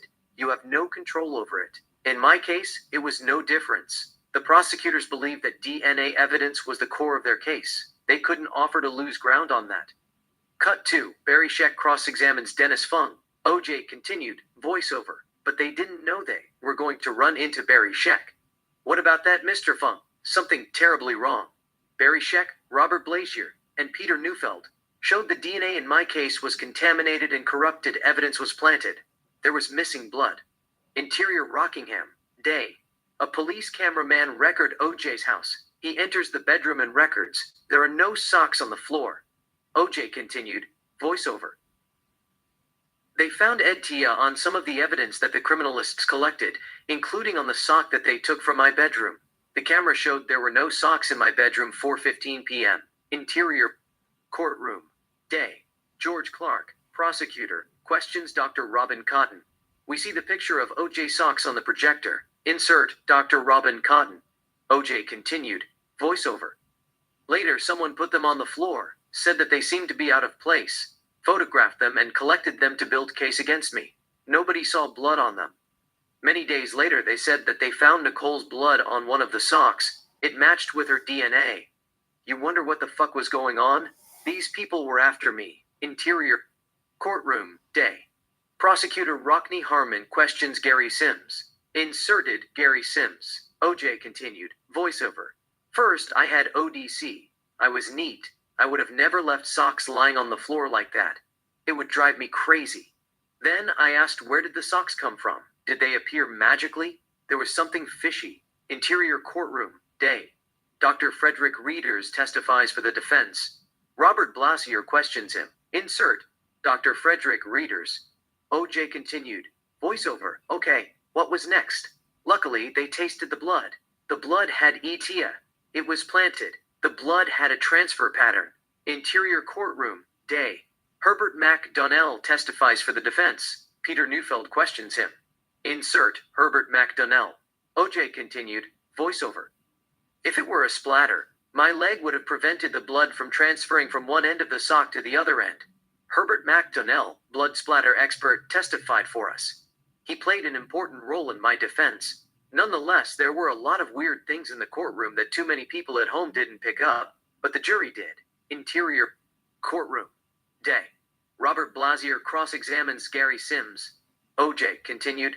Voiceover. One is bias. Some of the leading experts that took the stand for prosecutors didn't even know what examiner bias was.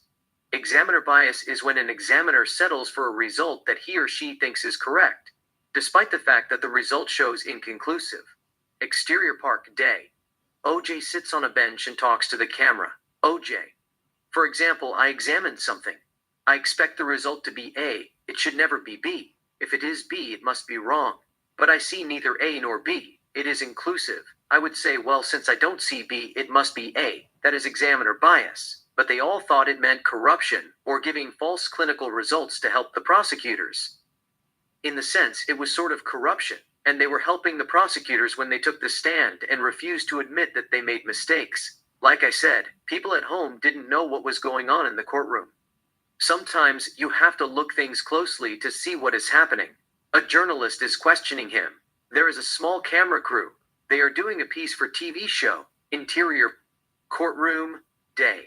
Barry Scheck cross-examines Gary Sims. Barry Scheck gives the jury a photograph of a DNA band to look at it for themselves and determine whether it is a trace or a hint. OJ continued, voiceover. For instance, they were talking about DNA bands on the gel. To me, to the defense team, to the jury, even to Judge Ito and to the prosecutors, this band looked like sky blue. And if it is sky blue, it means it is a trace. But Gary Sims and Reese Montgomery said that was not a trace. It was a hint. Hint is light blue. Actually, it was Gary Sims who said that it was a hint. Reese Montgomery didn't say it out loud in the courtroom till the last minute. Cut 2. Barry Scheck gives the jury another photograph of a DNA band to determine if it is a trace or a hint. OJ continued, voiceover. We showed Gary Sims and the jury another band on the gel that we all thought was a hint. It is faint blue. But he said that is not a hint. That is a trace. Wait a minute. Is a hint darker than a trace? We thought it was supposed to be the other way around. I was confused. The defense team were confused. Judge Ito was confused. The jury were confused. I could look at the prosecutors. They were embarrassed. Interior courtroom, day. Rockney Harmon questions Reese Montgomery. Insert, Reese Montgomery. OJ continued, voiceover. It wasn't even a big deal whether it was a hint or a trace. They could have said it was an error or shit happens and move on. But they didn't want to admit that the system had flaws. What is funny was the prosecutors came up with a new term on the spot. They decided to call it a possible trace. What fuck is a possible trace? They just made it up at the courtroom. There is no such thing a possible trace. In my head, I was saying who the fuck they think they are. They are lawyers. They are not scientists. Cut 2. Robert Blasier cross-examines Reese Montgomery. OJ continued, voiceover. It didn't matter. They completely underestimated us. We had their notes. They couldn't fool us. We read everything. The defense team worked clockwise. This time the prosecutors brought Reese Montgomery after they trained her. They told her that she must not say that the band on the gel was a hint. They all saw it. It was not a hint. She testified that band on the gel was a possible trace. We showed her the note that she took during the testing. She wrote a hint even though it was a trace or a possible trace whatever. Robert Blasier asked her, is it a trace or a hint or a possible trace? She said, it is not a hint, it is not a trace, it's a possible trace. So, why did you write a hint? She could have written a possible trace, but she did not. Why is that? OJ takes a note. The camera focuses on him. He looks at Reese Montgomery. OJ continued, voiceover. Reese Montgomery didn't have answer. Well, it's a hint. You can't really tell the difference between hint and possible trace. No point arguing with her. He should have asked her that means you couldn't tell possible C- from trace or possible DNA from RNA. Interior courtroom. Day. Dr. Henry Lee testifies for the defense. Barry Scheck questions him. Dr. Henry Lee points at a chart, explaining possible another shoe print. Insert, Dr. Henry Lee. OJ continued, voiceover. That was a biology class. Dr. Henry Lee testified that there was another shoe print, which meant there were more than one killer. In addition, there was blood in the Bronco of 4 allele that didn't belong to me or Nicole or Ron Goldman. They said that they collected mixed bloodstains on the console of the Bronco. I don't know how they got in my car, but there was only 7/10 of 1 drop of blood on that console. Exterior Rockingham, day. OJ stands in front of a camera and explains the case to Ross Becker, a journalist. The crew continues to film him. His lips movement matches the voiceover. OJ continued, voiceover. I can literally sneeze in my hand and rub it around that console. You would probably have more DNA. Based on the crime scene, it should be more blood in my car if they thought that I did it. In total, bloods that they collected at Nicole's house, on my Bronco, and at my Rockingham house constituted of less than 15 drops of blood. Now, when you talk about estimated 1.5 cc's of blood that was missing from my blood vial, that would constitute something like 30 drops. Det Philip Vaniter had to bring my blood vial from downtown when he could have booked it out there to my house when he didn't even know if Dennis Fung would still be there. It's suspicious. Interior courtroom, day. Barry Scheck addresses Etia in his closing statement. OJ continued, voiceover. ET played an unimportant role in the trail. They couldn't explain it. ET is used to preserve blood. Your body doesn't make it or process it. If you have ETA in your blood, you will bleed to death. Somebody played with the evidence. How can I forget about the blood that was found under Nicole's fingernail? It didn't belong to me. It didn't belong to Nicole. It did not belong to Ron Goldman. It was type B. Later they said that blood was type BA. It had degraded to B. They lied in front of the world. Interior courtroom, day. Hank Goldberg questions Gregory Matheson. OJ continued, voiceover. Gregory Matheson was a chief forensic chemist in Los Angeles Department Crime Lab. He was an assistant director of the laboratory. He had been testing blood with EAP for over 13 years. He had never made a mistake in his life. He had been called to courts many times and testified about results that he had found. He had never mentioned degradation in his life till the trial of the century. He was their witness. Matheson tested the blood that they collected under Nicole's fingernail, and the results showed type B. He said that it might have degraded from BA to B due to contamination, but he was not sure. Cut to. Robert Blazier crosses-examines Gregory Matheson. OJ continued, voiceover. Nonetheless, it was not true. They scrapped the blood under Nicole's fingernail with great care. It was fresh. It wasn't contaminated compared to blood that they collected at Bundy and Rockingham, which they left in the truck till it was cooked in the heat. Let's give them the benefit of the doubt and assume the blood might have degraded to B. The thing is, they ignored degradation route. BA has 4 bands. B, A, and B. When BA degrades to B, first it loses a band. Then it loses B band. Last it loses A. And it is left with a single B band. The blood that they found on Nicole's fingernail was type B. It has both B and B bands, which means it didn't degrade to B. The blood was good as a red wine in Bordeaux. Since it didn't belong to me, they chose to tell a lie. Exterior Rockingham, day. Andrea Mazzola collects evidence. Rockingham blood drops. Dennis Fung is nearby supervising her. OJ continued, voiceover. They were a conspiracy. They all tried to help the prosecutors. Even Andrea Mazzola, a criminalist, decided to close her eyes and play see no evil, hear no evil, speak no evil. Exterior, Rockingham, later. Andrea Mazzola, carrying the evidence with a trash bag, and Dennis Fung, holding a brown bag in his lab bag, exit Rockingham and walk to their van. The media record them. Andrea Mazzola opens the van and puts the evidence in the back of the van, so does Dennis Fung. OJ continued, voiceover. She said that she had unknowingly carried my blood vial out of Rockingham in a trash bag. Exterior Nicole's house, Bundy, day. It is a crime scene. Police stand everywhere. Andrea Mazzola collects evidence. Dennis Fung supervises her. OJ continued, voiceover. Andrea Mazzola was a trainee. She had no experience. But she collected all the crucial evidence. Blood drops leading away from the murder scene at Bundy and bloodstain on my Bronco and a trail of blood leading from the Bronco to the house at the Rockingham. I don't believe she was involved in a conspiracy to frame me. She might be clean, but she was a bad layer.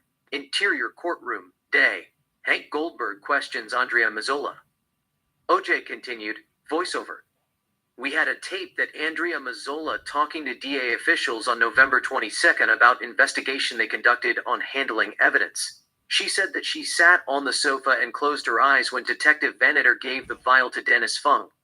They asked her a couple of questions to see what was going on. There were allegations of going around at the crime lab, tampering with evidence, and going on in my blood on the swatches. Interior restaurant, day. District Attorney investigators Michael Stevens and Dana Thompson have words with Michelle Kessler and Andrea Mazzola. OJ continued, voiceover. They recorded it. But Andrea Mazzola lied on the stand that she had never talked to the DA or anybody about the case, despite the fact there was a tape that had her voice, Mazzola, talking to her boss Michelle Kessler and District Attorney investigators Michael Stevens and Dana Thompson, and in addition, she had been at the DA office 10 or 15 times. Interior Criminal Justice Center, DA's office, day. Andrea Mazzola has a world with Hank Goldberg, Sherry Lewis, and Rockne Harmon. OJ continued, voiceover. Mazzola told prosecutors that she didn't handle my blood vial, but they asked her to be a team player. Go with the plan. In fact, they had a meeting with her 4 times in 1 week prior to her taking the stand. But they didn't know the tape existed. Interior courtroom, day. Peter Neufeld cross-examines Andrea Mazzola. OJ continued, voiceover. Mazzola said that they didn't really talk about anything important. They only discussed about how she should conduct herself on the witness stand, be honest and tell the truth. When Peter Neufeld asked her about the meeting, Interior restaurant, day. District Attorney investigators Michael Stevens and Dana Thompson continued to have words with Michelle Kessler and Andrea Mazzola. In X-ray, we see a recording device in Dana Thompson's pocket. They are secretly recording the conversation. OJ continued, voiceover, that she had with 2 investigators from the DA's office and Michelle Kessler on November 22. First, she denied ever talking to them. She testified under oath that no discussion like this had ever occurred. Interior courtroom, day. We are back to Andrea Mazzola. Peter Neufeld continues to question her. OJ continued, voiceover. Neufeld showed her the transcript. Mazzola said that she didn't remember anything. Marcia Clark herself couldn't believe it. Please get this woman out of the courtroom. She's making us look bad. People continued to lie on the stand as though it were a contest. Who can lie better? Interior courtroom, day. Ron Shipp takes the witness stand. Chris Darden questions him. OJ continued, voiceover. Ron Shipp lied on the witness stand as well. He is a snake. He said that he was my friend. He told the prosecutors that I didn't want to take a polygraph because I had dreams of killing Nicole. He testified that there was a cut on my finger, and I asked him how long it would take a DNA result to come back. He added that I wasn't moved by her death. Interior Rockingham, day. OJ sits in front of the TVs listening to news. He is not too happy. The media think that he killed his wife and her friend. OJ is hurt. Friend, family members, and relatives try to comfort him. Ron stands at the bar drinking beer. He finishes his beer, walks to the TV room, sits next to OJ, and has a word with him. OJ continued, voiceover. I was chuckling despite the fact I was grief-stricken. I hadn't slept for hours and I was exhausted, and the media was accusing me of killing Nicole and Ron Goldman, and I was deeply hurt. What made them think that I would kill Nicole? I loved her from the bottom of my heart. The media sucked the life out of me. They all saw me how sad and devastated I was that day, feeling wretched and heartsick, screaming at the TV and shouting why they were doing this to me. They didn't even let me mourn at all. Interior Bob Kardashian's house, office, day. OJ sits at the desk and writes a suicide note. There is a gun on the table. OJ continued, voiceover. 4 days later, I was in a lot of emotional pain. I almost killed myself. It was a miracle that I was alive. I wanted to end my life. Interior courtroom, day. Chris continues to question Ron Shipp. OJ continued, voiceover. On the witness stand, Ron Shipp kept saying that he loved me. I said in my head, please, Shipp, don't say that you love me. I would rather you say that you hate me and shoot me in the heart with a gun than my hearing the word love coming out of your stinking mouth. He should drop the act. I knew that he did it for the money. Montage, Rockingham. Ron Ship plays tennis with his friend. OJ continued. Voiceover. He played tennis at my house. Rockingham. Ron Ship swims in the swimming pool. OJ continued. Voiceover. He swam in my swimming pool. Rockingham. Ron sits in the jacuzzi, drinking wine from a bottle. A girl named Raquel is with him. She is nude. OJ continued. Voiceover. He took jacuzzi. He brought girls. He drank my wines. Rockingham. There is a small party in progress hosted by OJ and Nicole. Ron Ship is present. OJ and Nicole converse. Ron Ship looks at them and helps himself with refreshment and champagne. OJ continued. Voiceover. He ate my expensive caviar and stabbed me in the back. What a friend he is. I wouldn't wish him to my worst enemy. Interior restaurant, day. Ron Ship and Sheila Weller, the author of Raging Heart, sit at a table and talk while enjoying their meals. OJ continued. Voiceover. I hoped the money that he received from Nicole's murder bought him a lot of alcohols. He drank all of them, got drunk, and made a fool out of himself like a monkey in a zoo. Interior courtroom day. Carl Douglas cross-examines Ron Ship. It seems like Ron Ship is not too happy. OJ continued. Voiceover. Lies might get you rich or buy you a Diamond Jubilee whiskey, but it will imprison you for the rest of your life. Only the truth can set you free. The truth is priceless. What pissed me off was that he brought 1989 incident and domestic violence and continued to talk about how he got me out of a jam. Interior NBC studio. Interview room day. Bryant Gumbel interviews Ron Ship. OJ continued. Voiceover. He told the media that I told him about how I got in a fight with Nicole on January 1st, 1989. I played it down. And he visited Nicole on January 30, and Nicole confided in him. She told him that I had hit her on several occasions, and she showed him past pictures of domestic violence. It was a flat-out lie. There was no picture of DV before 1989. It didn't exist. Interior courtroom, day. Ron Ship is on the witness stand. Chris Darden continues to question him. Chris Darden shows Ron Ship photos of Nicole with bruises. OJ continued. Voiceover. There was one photo taken when she was 16 or 17. I mentioned it earlier. Erotic but innocent. He testified that she didn't show him none of the pictures that they showed at the courtroom. Ship invented past pictures of Nicole with bruises, even though Nicole kept all photos of domestic violence in her safe deposit. Technically, there were no photos of domestic violence other than photos of Nicole on January 1st, 1989. I guess she must have burned them after she showed them to him. They were no good. Figuratively speaking, but there was none.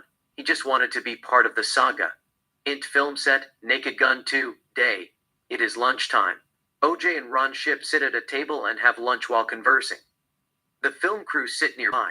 An actor named Robert joins them. OJ continued. Voiceover. Nonetheless, Ron Ship said that he told me that I was a batter. I beat Nicole repeatedly. I should talk to a therapy. I agreed to see a therapy or go to church, something like that. If Ron Ship or anyone accused me of hurting Nicole or anybody that I loved, the person would have never set a foot in my house. I wouldn't even have talked to him. I told America that I loved Nicole more than life itself, and we had a great relationship regardless of what the tabloids continued to print. Interior. AC's Bronco moving. Day. AC drives in the highway. OJ sits in the back holding the gun. He is lost in thoughts. It is the famous chase. In the background, we see cops following them. OJ continued. Voiceover. I said it over and over. Even when I had a gun in my hand and I was seconds away from pulling the trigger and blowing my brains out, I reminded the world, I loved her so much. I took the heat New Year's 1989 because that's what I was supposed to do. I did not plead no contest for any other reason but to protect our privacy. It was not because I was a wife beater. I didn't understand why Ron Ship lied that I had abused Nicole repeatedly. It hurt me to the core of my soul. I treated him like a brother. Interior courtroom. Day. Carl Douglas cross-examines Ron Ship. OJ. Kant. Voiceover. I know he didn't go on vacations with us, but he came to my house and played tennis. He didn't even need permission from me or anyone to enter the property. He just walked in, played tennis, took jacuzzi, and drank beers and wines free of charge. To me, it was nothing. Kato Kalin was living in my house for free. Exterior Rockingham, party day. OJ and Nicole throw a 4th of July party. OJ is cooking hot dogs. Nicole grills steak on a grill. Friends, AC, Ahmad Rashad, Robert Kardashian, Marcus Allen, Cora and others, relatives and family members, Nicole's sisters and OJ's brother and sisters, attend the party, mingling with each other and drinking beer and soda and eating refreshment and all. It seems like they all are having fun. Sydney, 6, is playing with her friends. Gigi keeps an eye on Justin, 3, who is playing with a toy, riding toy car. OJ continued, voiceover. People came to my house and made themselves home. My mother taught me to be kind. I treated people with love and respect, but some turned against me. People continued to lie on the stand. It was too much. Interior courtroom. Day. Chris Darden asks OJ to try on the gloves. OJ continued, voiceover. Then God decided to get involved. Chris asked me to try on the gloves. OJ doesn't waste a second. He gets up, puts them on, and shows the gloves to the jury. They don't fit him. The jury are taken aback. People in the courtroom are in shock. Some of them shake their heads in disbelief. Marcia Clark can't believe it either. She is disappointed in Chris Darden for asking OJ to try the gloves without advising her. She is disappointed in Chris Darden for asking OJ to try on the gloves without advising her. OJ, voiceover. They didn't fit. We began to gain momentum. Exterior courtroom. Day. Laura Hart McKinney takes the stand. Johnny Cochran questions her. OJ continued, voiceover. God then put Mark Furman's tapes on our lap. That was a miracle. The first time I felt that God got involved in the case, one would expect 3 or 5 minutes the most, not 13 hours of taped interviews. Mark agreed to provide Laura Hart McKinney background information about the practices of LAPD officers. Interior courtroom. Day. Mark Furman testifies for the state. Marcia Clark questions him. OJ continued, voiceover. The DA presented him as a clean-cut law enforcement agent, but in the tapes he talked about police brutality, targeting black suspects, misogynist slurs, and planting of evidence, and how it was common in the Los Angeles Police Department to frame people. Cut to. F. Lee Bailey cross-examines Mark Furman. OJ continued, voiceover. Previously he said he never used N-word in his life, but in the tapes he used the N-word 41 times. I couldn't believe what I was hearing. You know, when they said that Mark Furman was a racist, I thought that he was a redneck who thought he was better than everyone else. I didn't know that he was a genocidal racist. Exterior coffee shop. Day. Laura McKinney and Mark Furman sit outside seating area. She is interviewing him. OJ continued, voiceover. He said, we got all this money going to Ethiopia for what? To feed a bunch of dumb niggers that their own government won't even feed. Let them die. Use them for fertilizer. It is going to get lower than that. He doesn't even know how painful it is to live 4 days without food and water, let alone starve to death. That's evil. He said a lot of mean things. Int. Coffee shop. Day. Laura McKinney continues to interview Mark Furman. OJ continued, voiceover. I didn't even know who Commander Hickman. But Mark Furman said Commander Hickman was a dickhead. He should be shot. He did that for one thing. He wants to be chief, so he wants the city council and the police commissioner and all these niggers in LA city government, and all of them should be lined up against a wall and fucking shot. That was scary. That's how Nazi were. They used to line up people against the wall and shoot them. Interior courtroom. Day. Mark Furman takes the witness stand. He is not answering questions. He is taking fifth. OJ continued, voiceover. Mark Furman took fifth, and according to prosecutors, he said those things to impress women. What kind of woman would be impressed with evil? Unfortunately, Judge Ito didn't allow the jury to hear the tape. Interior courtroom. Day. Laura Hart McKinney takes the stand. Johnny Cochran continues to questions her. OJ continued, voiceover. They only heard 2 N-words out of 41. They were soft. They weren't as offensive as the others. We were pissed off. That was against the right to a fair trial. Exterior courtroom. Day. Johnny and the defense team talk to the media about the tapes, expressing their frustration. They are not happy about the ruling. Photographers takes their pictures like movie stars. Journalists ask them all kinds of questions. OJ continued, voiceover. We believe that Mark Furman planted the glove because he hated black people, and he hated white women who dated black people. We thought it was not fair. The jury should hear everything. Mark Furman collected all the important evidence. He was at Bundy in the middle of the night pointing at the right-hand glove. He then jumped over the wall and entered my house without a search warrant. Interior courtroom. Day. Marcia Clark questions Mark Furman. There is a chart with pictures of gloves. Mark points at them with a stick, talking about where he found them. OJ continued, voiceover. Later, he found the left glove in the narrow pathway of my house. The last place you would find anything. You don't expect anyone to go there and drop a glove for whatever reason, unless that person was a dog or werewolf before he turned back to a human being. Exterior Rockingham. Day. OJ talks to the camera. Interview with Ross Becker. It is for hashtag OJ tells video. He walks through the alley where the left glove is found, talking about the case. OJ continued, voiceover. It would have made more sense if they said that I dropped the glove on the front yard around 10:55 p.m., where they found the Rockingham blood drops. Exterior Rockingham. Later. OJ continues to talk to the camera, interview with Ross Becker, but this time, he is standing in front of his house. OJ continued, voiceover. Alan Park said that he saw me entering the house 10:55 p.m., and the dog then picked it up with his teeth and dropped it there in the narrow pathway. And whatever Cato heard at 10:42 p.m. could be a figment of his imagination. Interior, OJ's car, moving, night. OJ is behind the wheel. Cato is in the passenger seat. They are driving in the street of Santa Monica. OJ continued, voiceover. To be honest, I still don't know what he heard that night, but it played an important role. Mark Furman questioned Cato. Cato told him about the noise that he heard in the back of his bungalow. Mark Furman decided to drop the glove there. Suppose Cato said nothing about the noise. Mark Furman would have easily planted the glove in my bedroom. That would have made me look bad. Everything happens for a reason. Interior OJ car, night. OJ and Cato sit in the car and eat cheeseburgers while talking.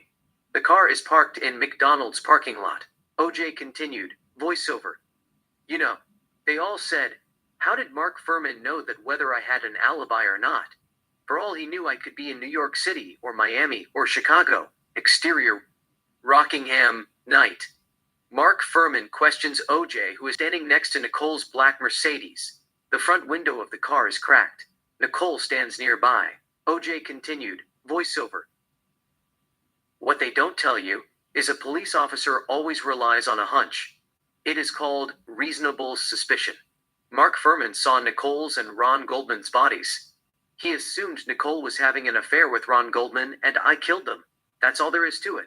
He thought that he put two and two together and solved the case. Mark Furman was at my house in 1984 after I cracked the windshield of Nicole's black Mercedes. No charge was filled. Nicole didn't want to press charges. Later, in 1989, he wrote a letter about the incident to support the domestic violence charge that they filed against me. Exterior Nicole's house, crime scene, night. Mark Furman looks at the body of Nicole. OJ continued, voiceover. He had already formed that opinion in his head, my killing Nicole and Ron Goldman out of jealousy. He thought it was a crime, of passion. He was not planning to investigate a different direction. Exterior Rockingham, day. Insert, June 13th, 1994. Det Philip Vaneter questions OJ. We see a couple of uniformed officers. Det Philip Vaneter then cuffs OJ behind. Howard Weitzman, OJ's lawyer, walks up to him and has a word with Det Philip Vaneter. Two police officers keep an eye on OJ. OJ continued, voiceover. They all thought I killed her. 4 detectives showed up at my house in the middle of the night, even though for all they knew I could be in New York City or Miami or Chicago. The husband is always a suspect in his wife's murder. In the morning, they cuffed me behind, despite the fact I was in Chicago. Luckily, my lawyer Howard Weitzman was there. He told them, if he is not under arrest, why did you guys cuff him? They had no choice but to uncuff me. Det Philip Vaneter uncuffs him. Exterior courtroom, day. Mark Furman walks to the courtroom escorted by bodyguards. People carrying signs screams at him, protesting racism. OJ continued, voiceover. In addition, Mark Furman was a racist. That clouded his judgment further. He was convinced of my guilt and decided to plant the glove at my house regardless of my whereabouts, and whether I had an alibi or not. Interior courtroom, day. Mark stands in front of a judge. His lawyer is standing next to him. The judge speaks. Mark responds. OJ continued, voiceover. Furman still believes to this day that Nicole was having an affair with Ron Goldman, but there is no record of that. They were friends. Nonetheless, Mark Furman lied under oath. He was the only person who was found guilty. He pleaded no contest to felony perjury for lying at the trial that he had used the N-word in the past 10 years. The judge gave him 3 years probation and fined him $200. Interior the Cochran firm, conference room, day. The Dream Team, Robert Shapiro, Johnny Cochran, Carl Douglas, Sean Chapman, Gerald Uwellman, Robert Kardashian, F. Lee Bailey, Barry Sheck, Peter Neufeld, and Robert Blazier sit on a round table and talk about closing argument. OJ continued, voiceover. That being said, we couldn't play the tape to the jury. Some thought that was a setback. But I had faith on the defense team. I knew that God had a plan. We didn't want us to play the race card entirely. We just needed a little bit to spice up the case. Just sprinkle it like salt. It was enough to set the tone for closing argument. Interior, the Cochran firm, Johnny's office day. Johnny paces up and down at his office, working on a closing argument. OJ continued, voiceover. However, Johnny was pissed off that Judge sided with the persecutors on Mark Furman's tapes. He believed that Judge Ito should have allowed the defense to play the tapes. The jury needed to hear Mark Furman talking about how he enjoyed torturing black people and planting evidence. Johnny wasn't going to let them get away with that shit. Johnny sits behind his desk and writes down something on his notebook. Interior jail, visiting room day. Johnny has a word with OJ. OJ continued, voiceover.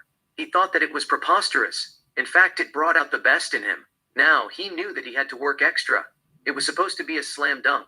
If the jury had heard those tapes, it wouldn't have taken them 10 minutes to reach not guilty verdict.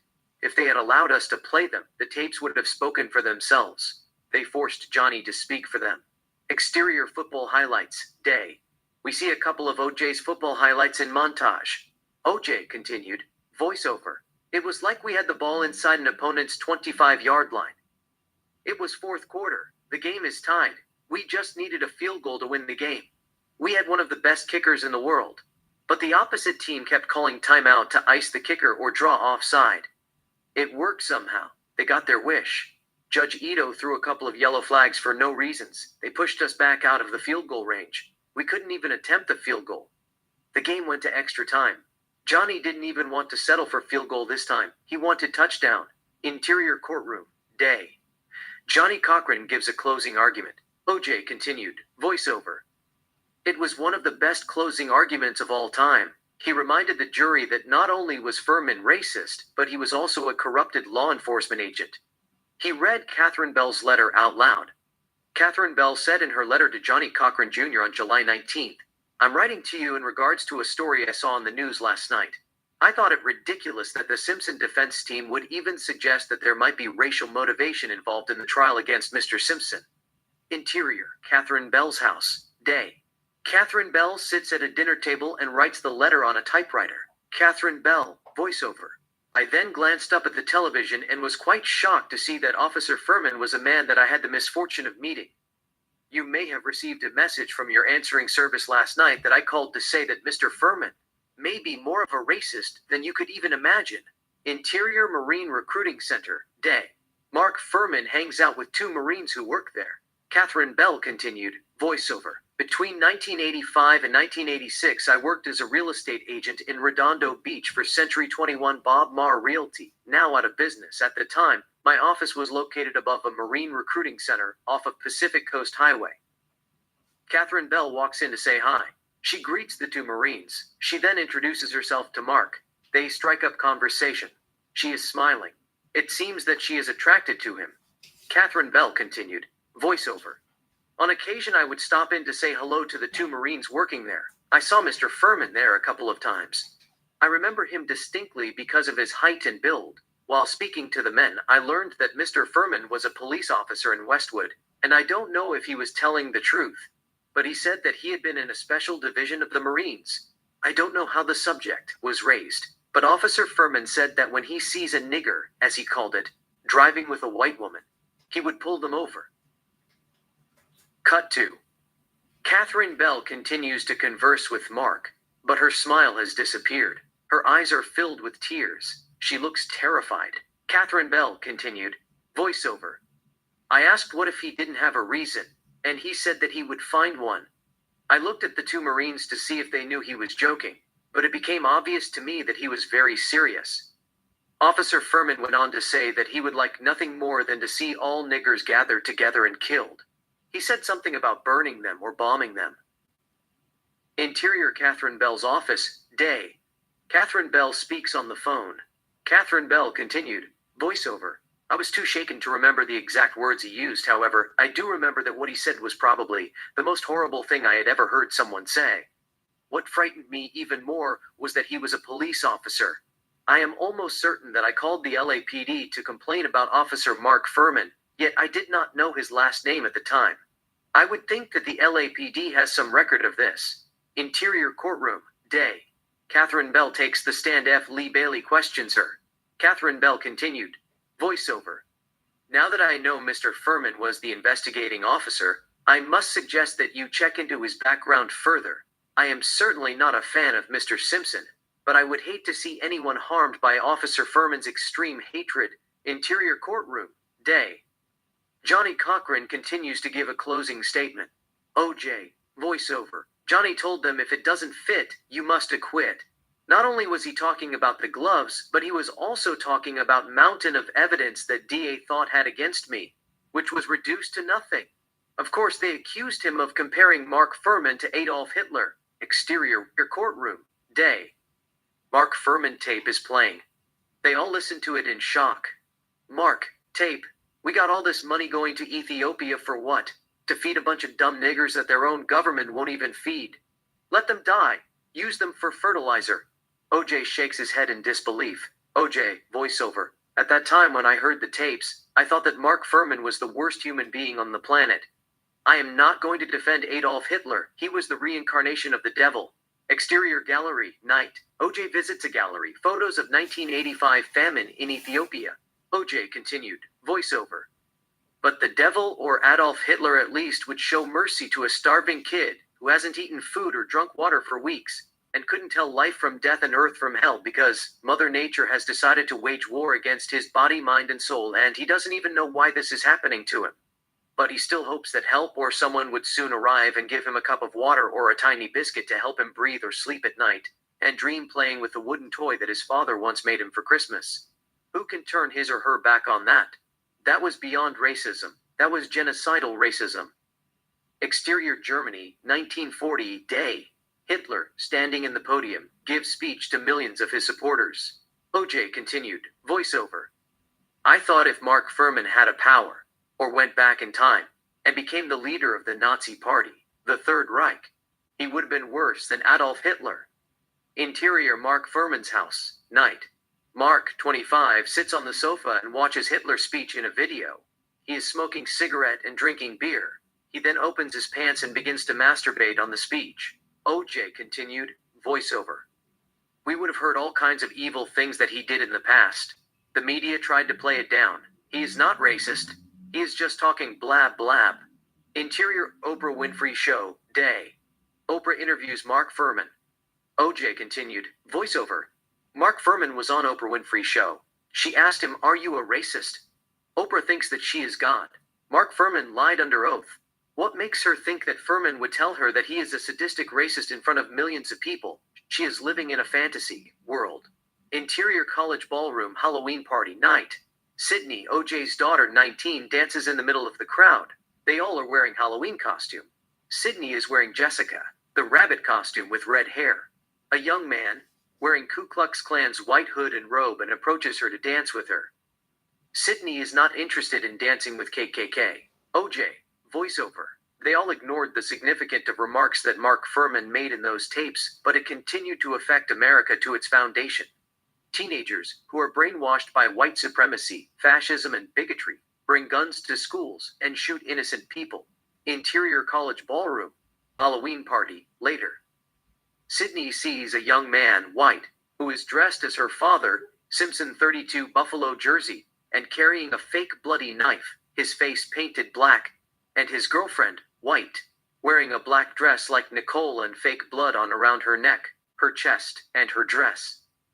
Sydney is not too happy.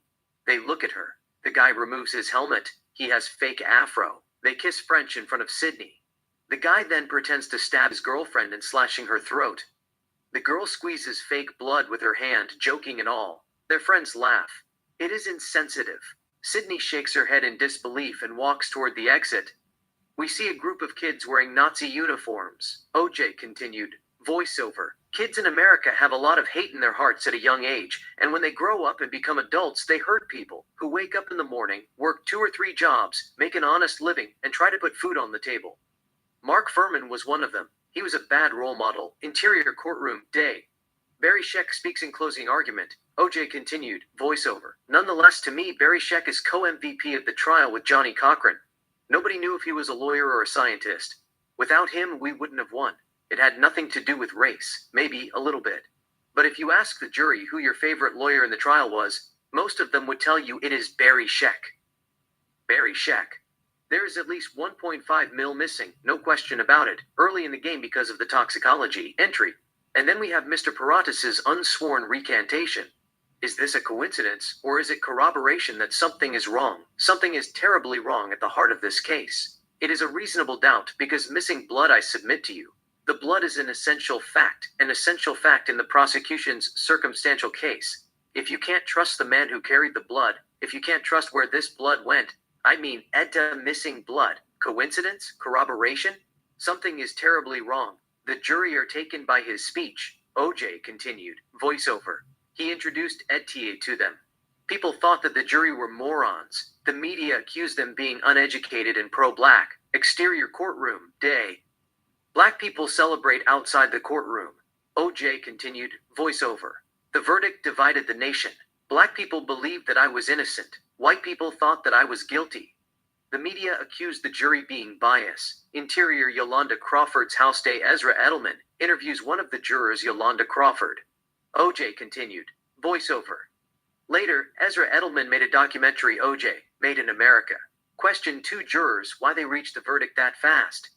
The trial took 9 months. They reached not guilty verdict in less than 4 hours.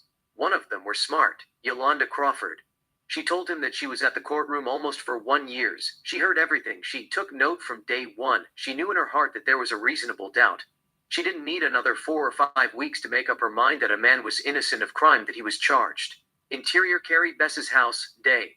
Ezra Edelman interviews juror Carrie Bess. OJ continued, voiceover. The other one was old. Carrie Bess. She doesn't care. There was something wrong with her. It seemed that she just wanted people to leave her alone. She told them what they wanted to hear. She found me not guilty because she heard Tyrone in Naked Gun Part 3 said, can't we all just get alone? That is a joke. But she said it is a revenge for Rodney King. Interior Rockingham, day. OJ continues to tell his side of the story to Ross Becker. OJ continued, voiceover, let's give them the benefit of the doubt. Suppose the jury acquitted me to avenge Rodney King. I am not going to talk about how many black people who are found guilty by black jury each day even though they were pro-black and I am pro-OJ. What most people don't understand is the conscience of justice. Montage. Morgan State University in Baltimore. Students watch the verdict. It is not guilty. They jump with celebration while screaming. OJ continued, voiceover. Jury consists of individuals who lived in the community. America is a big community. Morehouse College, Atlanta. Students watch the verdict. It is not guilty. The students celebrate with joy. OJ continued, voiceover. That means anybody in America can be a juror, figuratively speaking, but in the court of public opinion, as long as you followed the trial from the beginning to the end, you are a juror too. Lounge room, New Orleans, people sit and watch the verdict glued to the TV. The clerk says OJ is not guilty. They celebrate with jubilation. OJ continued, voiceover. It didn't matter literate or not illiterate. Black people across America believed that I was falsely accused of murder that I didn't commit. UCLA. Students sit in Ackerman Union Grand Ballroom and watch the verdict. It is not guilty. They celebrate in a frenzy of delight. OJ continued, voiceover. Most of them were college students. There is no point of showing violence in Los Angeles. It had nothing to do with the case. If they selected 12 black college students who studied at Harvard or Yale, they would find me not guilty. OJ's photos. We see photos of OJ with his first wife and his children and friends and celebrities in the late 1960s and throughout 1970s. Then followed by photos of Nicole and OJ and their children, relatives, and friends. OJ continued, voiceover. It had nothing to do with Rodney King or La Riot. There was a man who was fighting for his freedom. I was trying to preserve my legacy. I wanted my children to be proud of me. I fought and won. But they didn't accept it. Edelman kept showing police brutality against black people in the city of Los Angeles to support his theme. The reason that I was found not guilty was because of the black jury. Exterior. Film set, Naked Gun 3, day. It is supposed to be an Academy Award setting like before. O.J. Simpson converses with Leslie Nielsen in between takes, laughing and joking. It seems they are having fun. We see the crew in the background. O.J. continued, voiceover. They thought that LAPD was on trial, not O.J. Simpson. That was stupid. He received Oscar for that shit. He was lucky that he was not in the set of Naked Gun 3. He would have found his head in the toilet like Rocco. That is one of the worst documentaries I have ever seen in my life. Interior courtroom. Day. O.J. celebrates the victory with his lawyers, friends, and family. The jury are leaving. O.J. thanks them with a nod respectfully. He appreciates their great service. Juror, no. 6 gives him an innocent fist pump, as if he were saying you are free and go on and live your life. O.J. continued, voiceover. The theme is negative. It made no sense. I saw Juror No. 6 giving me a fist pump with my own eyes. His hand didn't raise above his shoulder. He kept it low. You know how you say, power to you. He was merely wishing me good luck. Int. Gallery. Day. O.J. looks at photos of various black people. There is a section for Black Panther movement. Black Panther leaders and others posed with clenched fists. There is the famous photo of John Carlos and Tommy Smith holding up their fists during the American national anthem in 1968 Olympic in Mexico. O.J. continued, voiceover. But in the documentary, they compared it with Black Panther movement, the clenched fist symbol.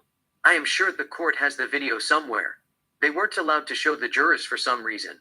Maybe in the future people will watch it and come to understanding how certain individuals in America twisted the truth to fit their narrative and bring down an innocent man.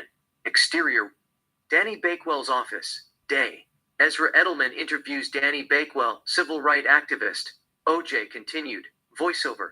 There was a civil rights leader, I don't know if he is black or white or from Saudi Arabia, talking about the verdict being a payback for how white people treated black people in America throughout history.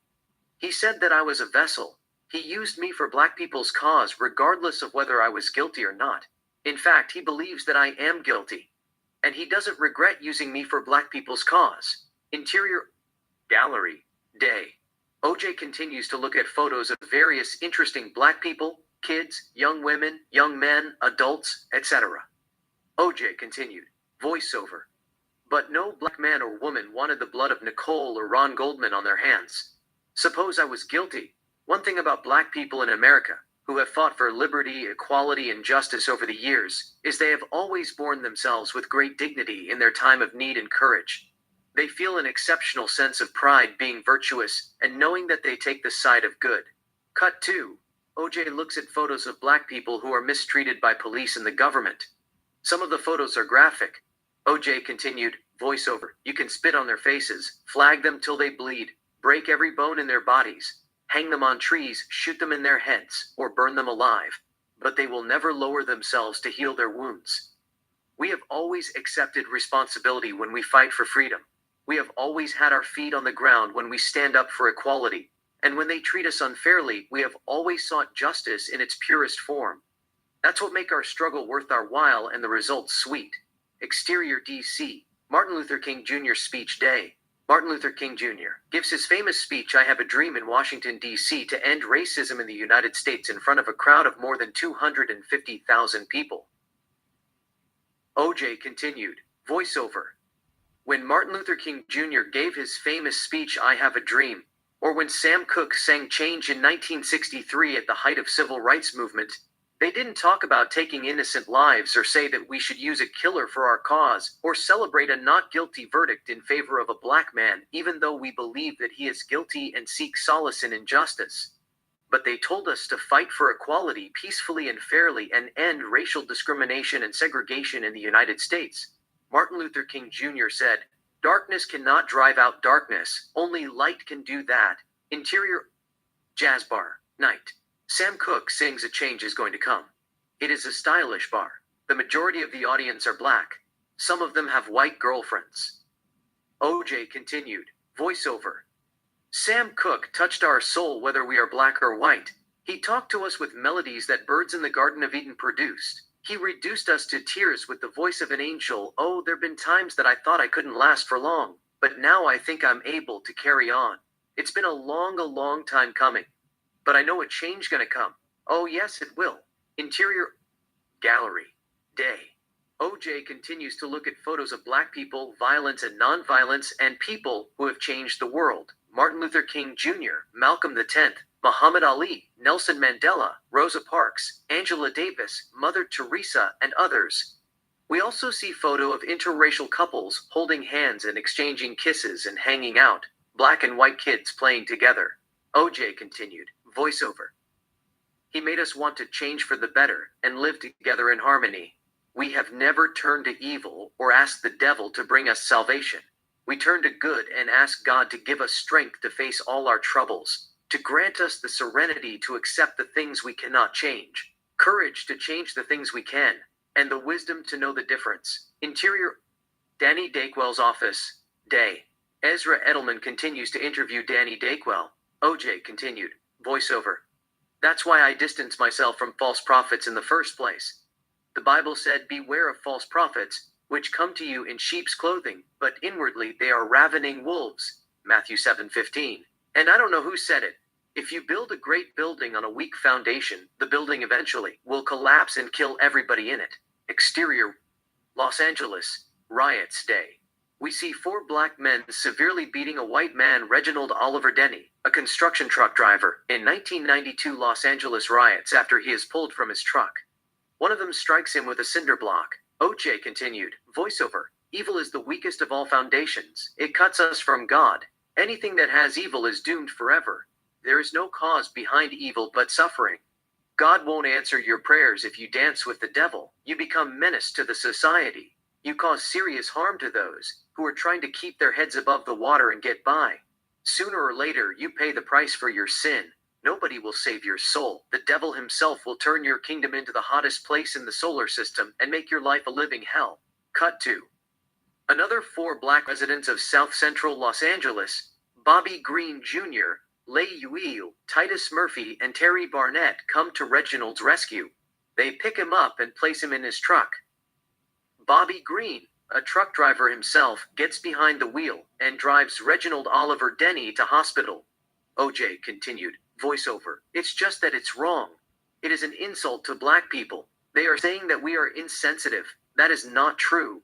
There are a lot of good people out there. They care about other people's lives, and the only reason people celebrated on October 3rd, 1995, was because they believed that I was wrongfully accused of taking 2 innocent lives and the verdict was just. Interior.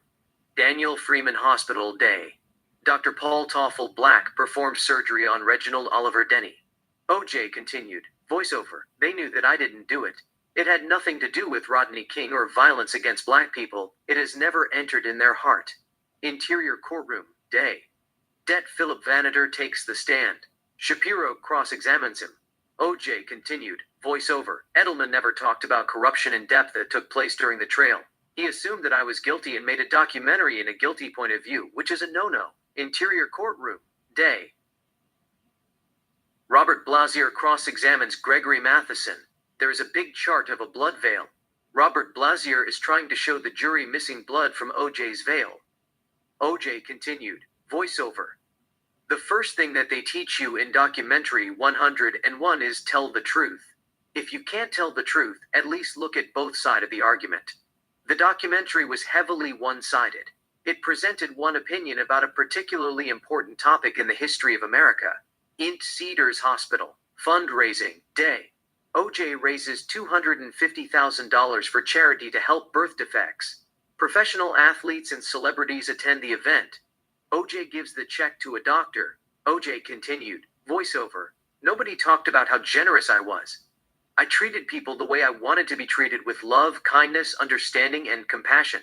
I helped kids who had birth defects and donated a lot of money to various charities, but they depicted me as a man who was jealous, devious, egomaniac, and sociopathic. Interior. St. Martin of Tours Catholic Church Day.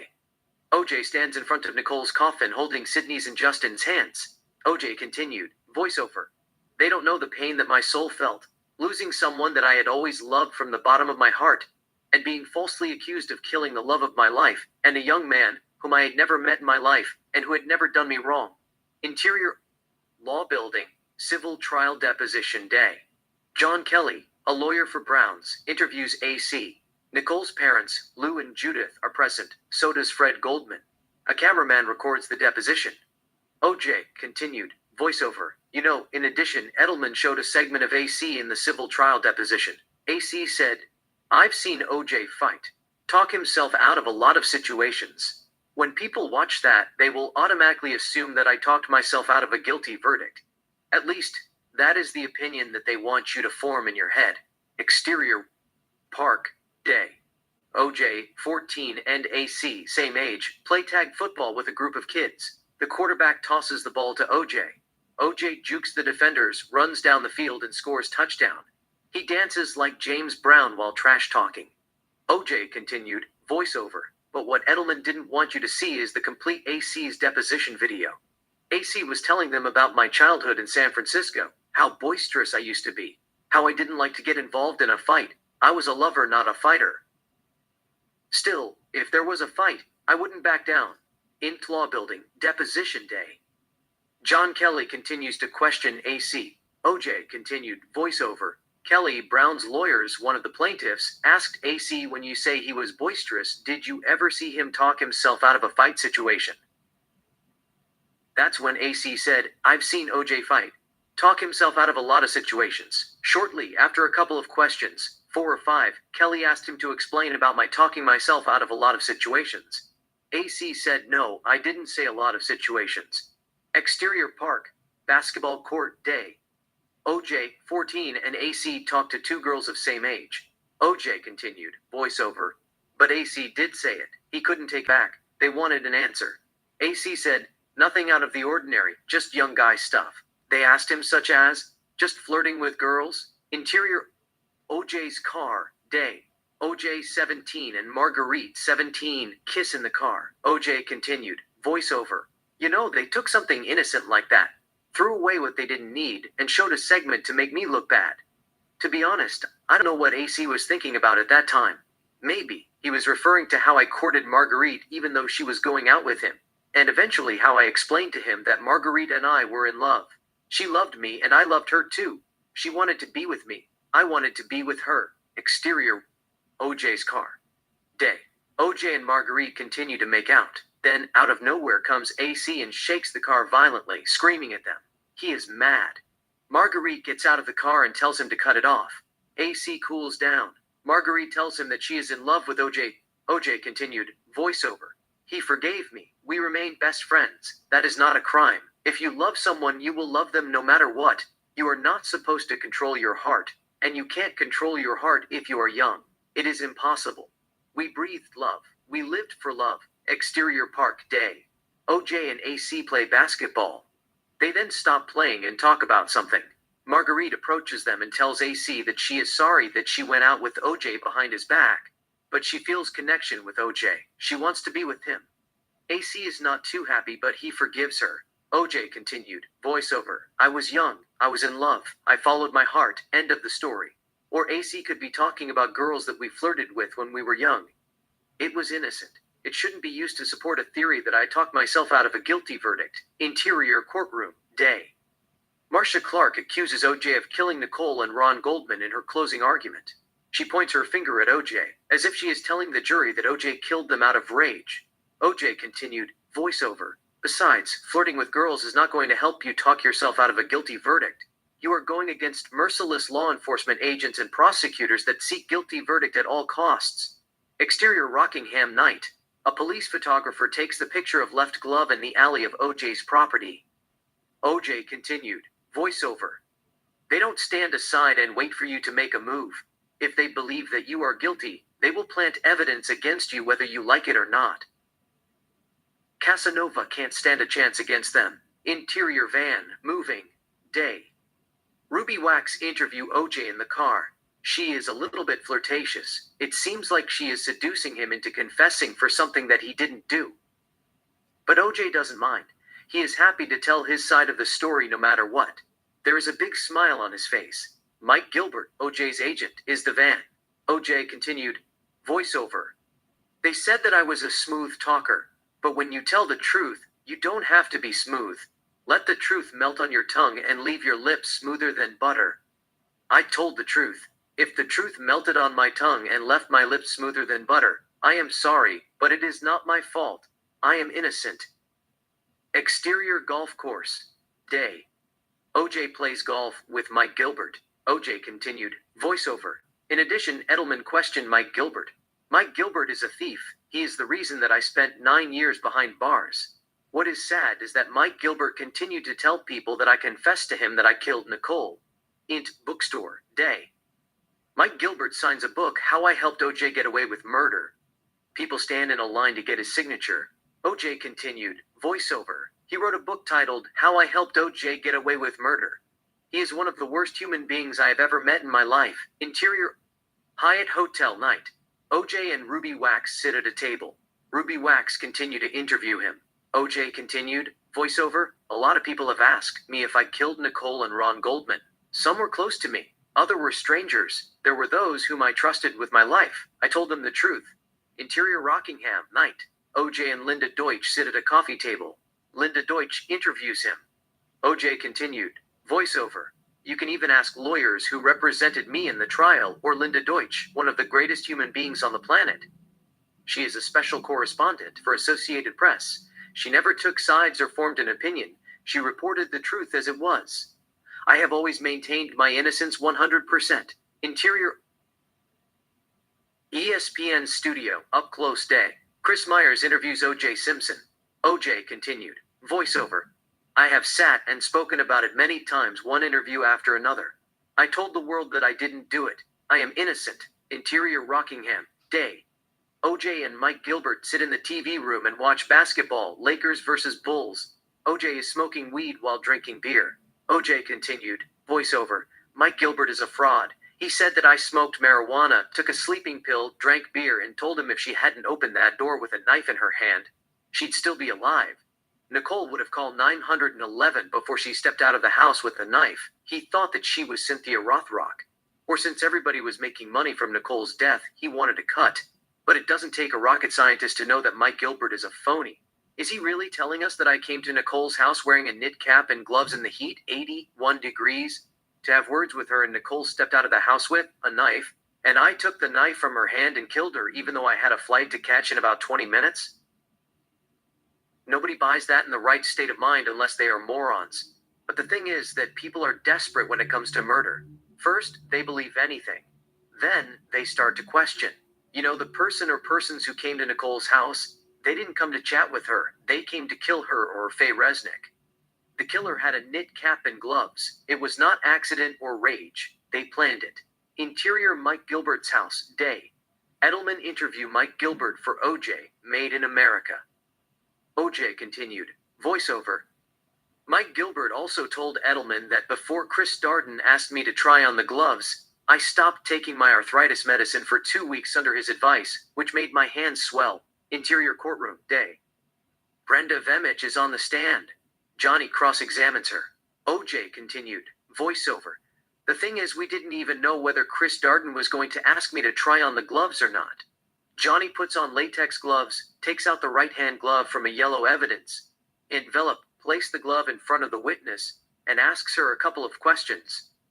Johnny then asks the judge if he can put the glove on. Judge Ito nods his head. Go ahead. Johnny puts it on and asks her more questions. OJ continued. Voiceover.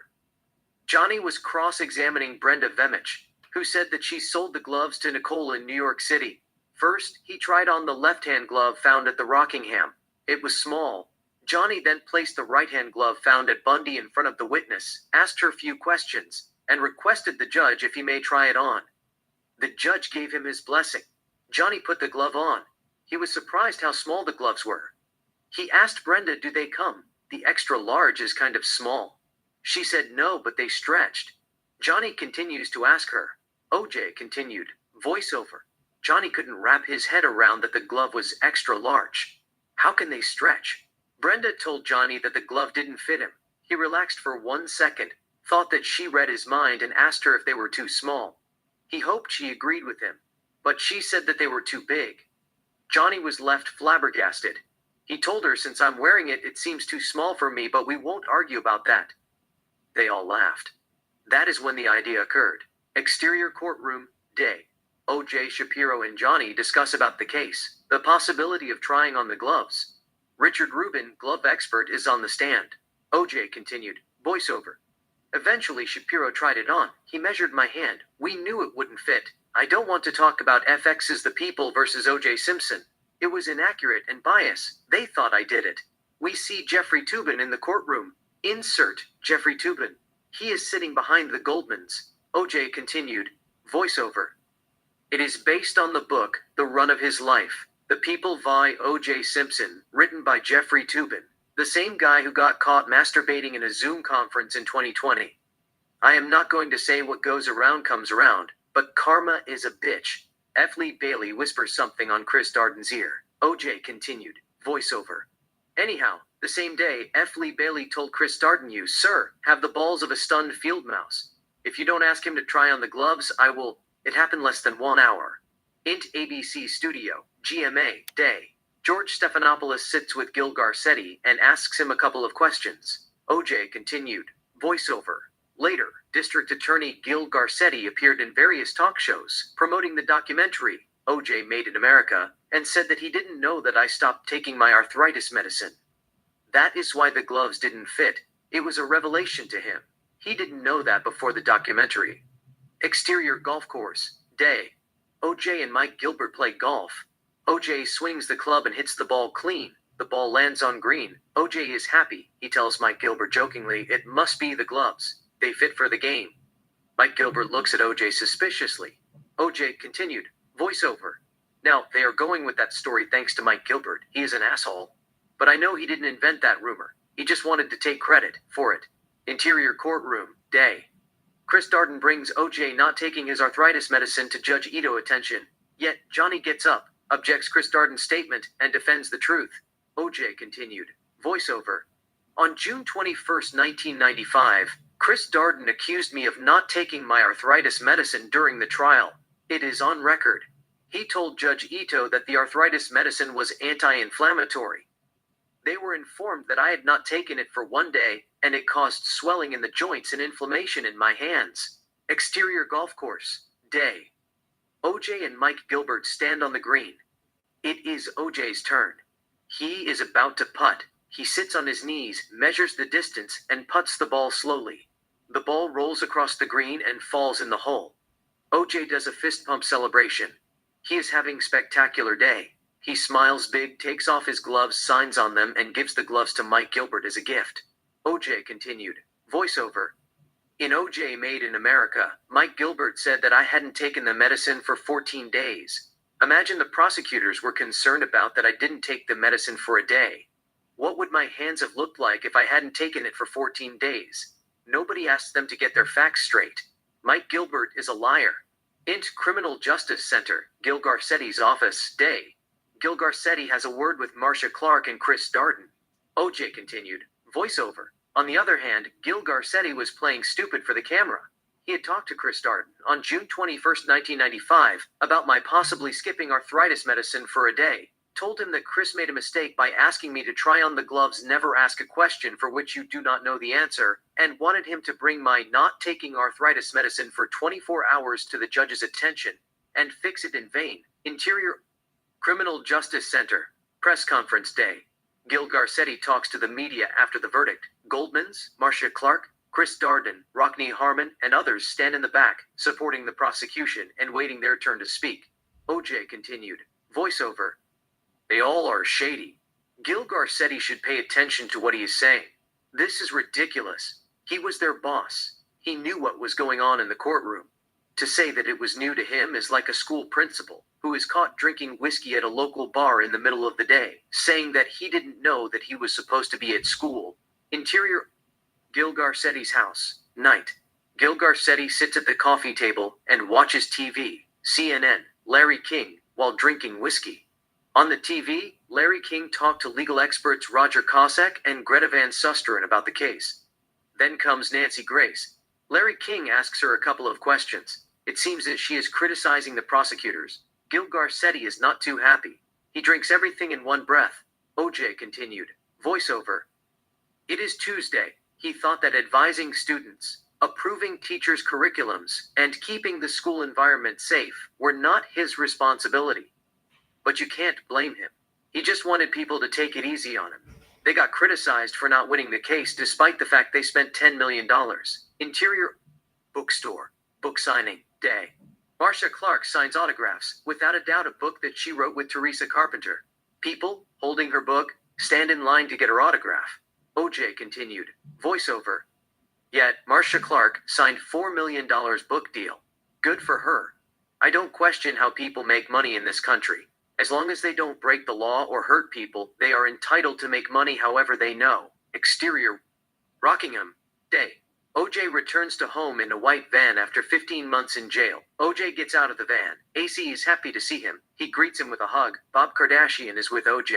He greets Kathy, his secretary, with a hug. They all walk to the house. OJ continued.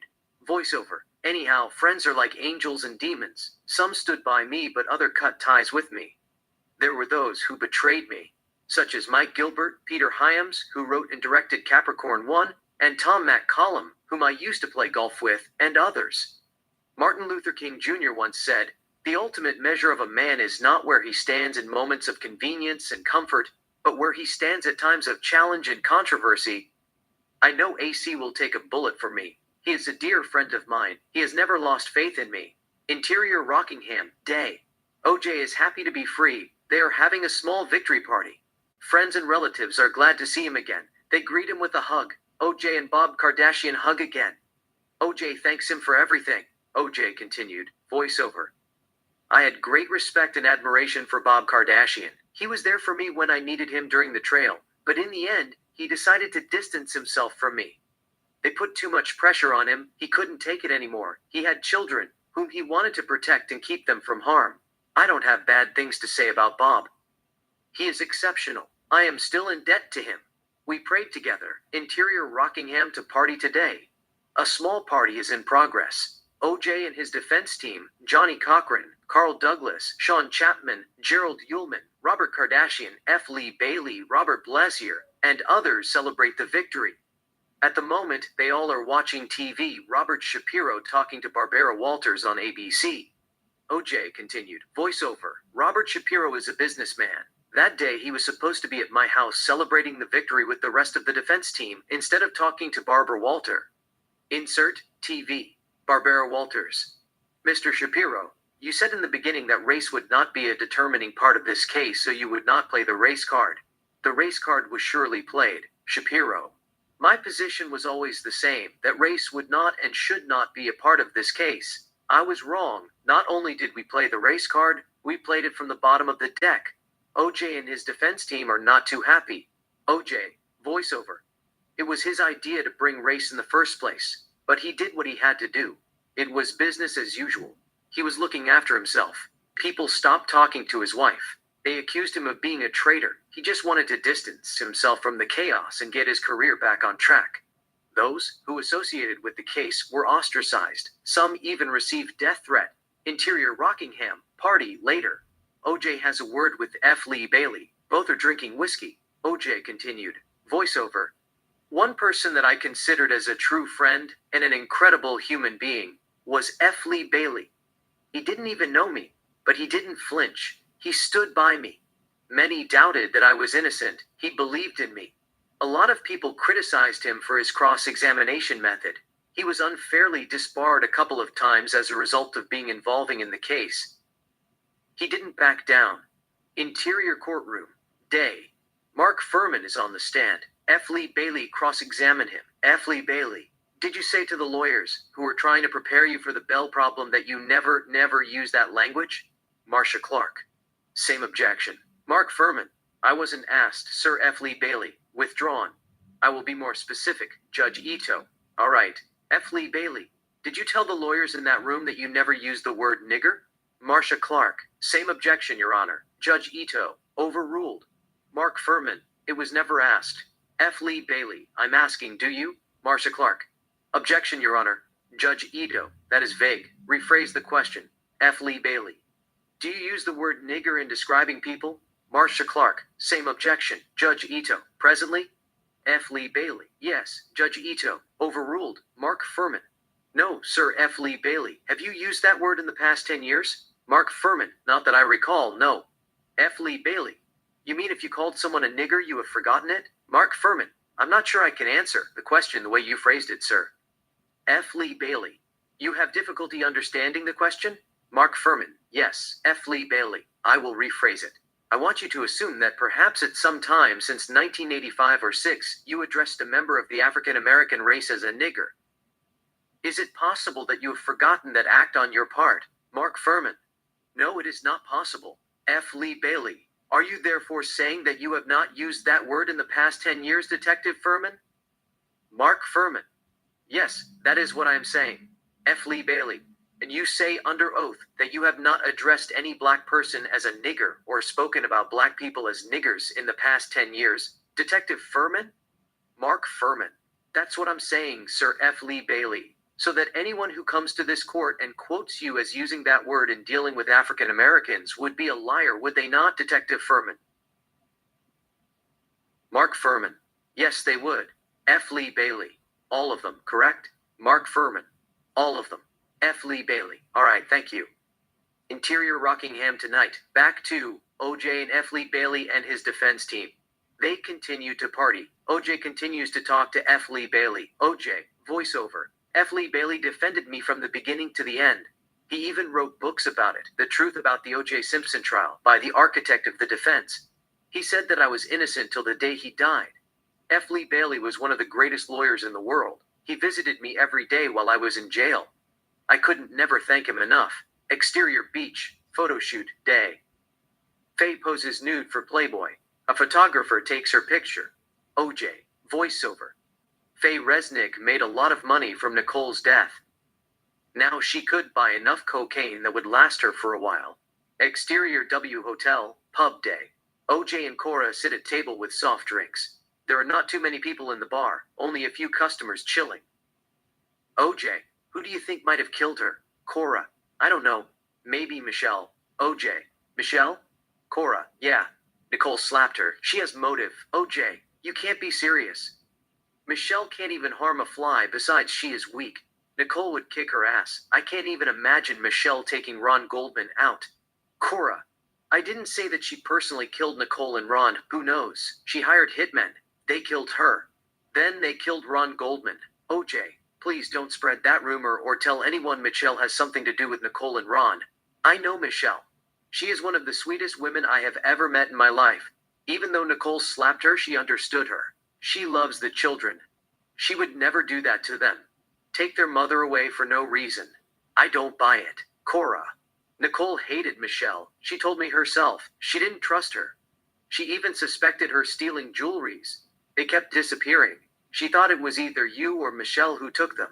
OJ, why would I take Nicole's jewelries? Why did she think that? Cora. I don't know. Maybe to give it to your mistress. OJ, what mistress? Cora. Tawny Kitane. OJ, I didn't give Tawny Kitane anything that belonged to Nicole.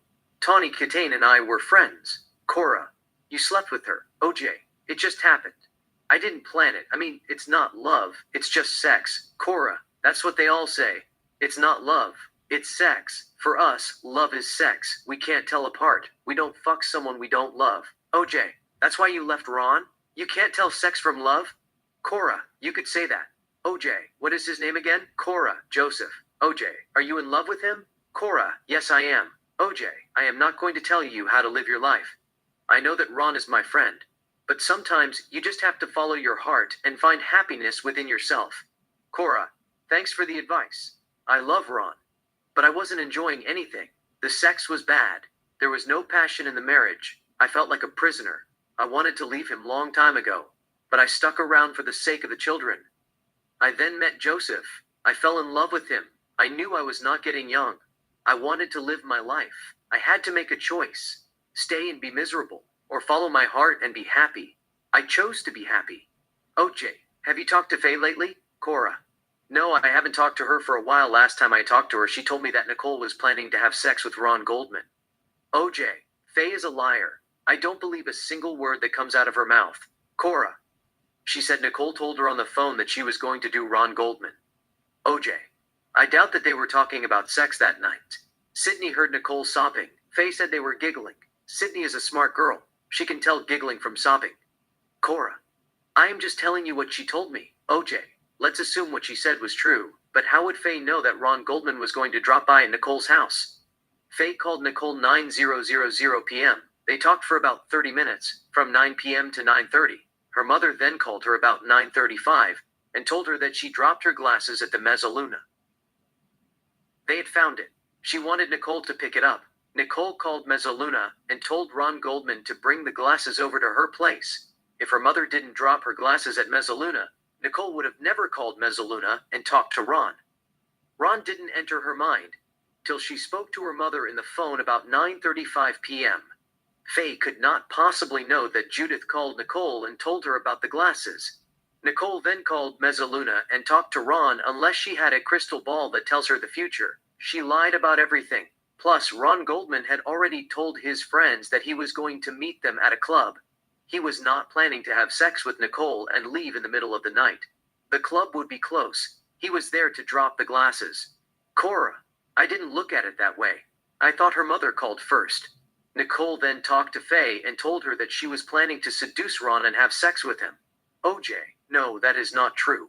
Faye was at the rehab. She has been there for 85 hours. She was in a withdrawal phase. Some people lose it when they go cold turkey. They become crazy. They get headache. Their bodies shake. They sweat a lot. They are in a lot of pain. Faye was experiencing the same symptoms. She must have told Nicole what she was going through. That's why Nicole was sobbing. She felt sorry for Faye. Nicole has a good heart. She cared about people. I think neither Faye nor Nicole talked about sex that night. Faye wanted to leave the rehab, and Nicole was begging Faye to stay and get help. She encouraged her that she could overcome her addiction and be a good mom. Cora. That makes a lot of sense. Faye is a liar. I just don't know how she can live with herself. She becomes more talkative when she becomes famous. OJ. She has always been talkative. She said that I think the world evolves around me, but she is the one who thinks the world evolves around her. Cora.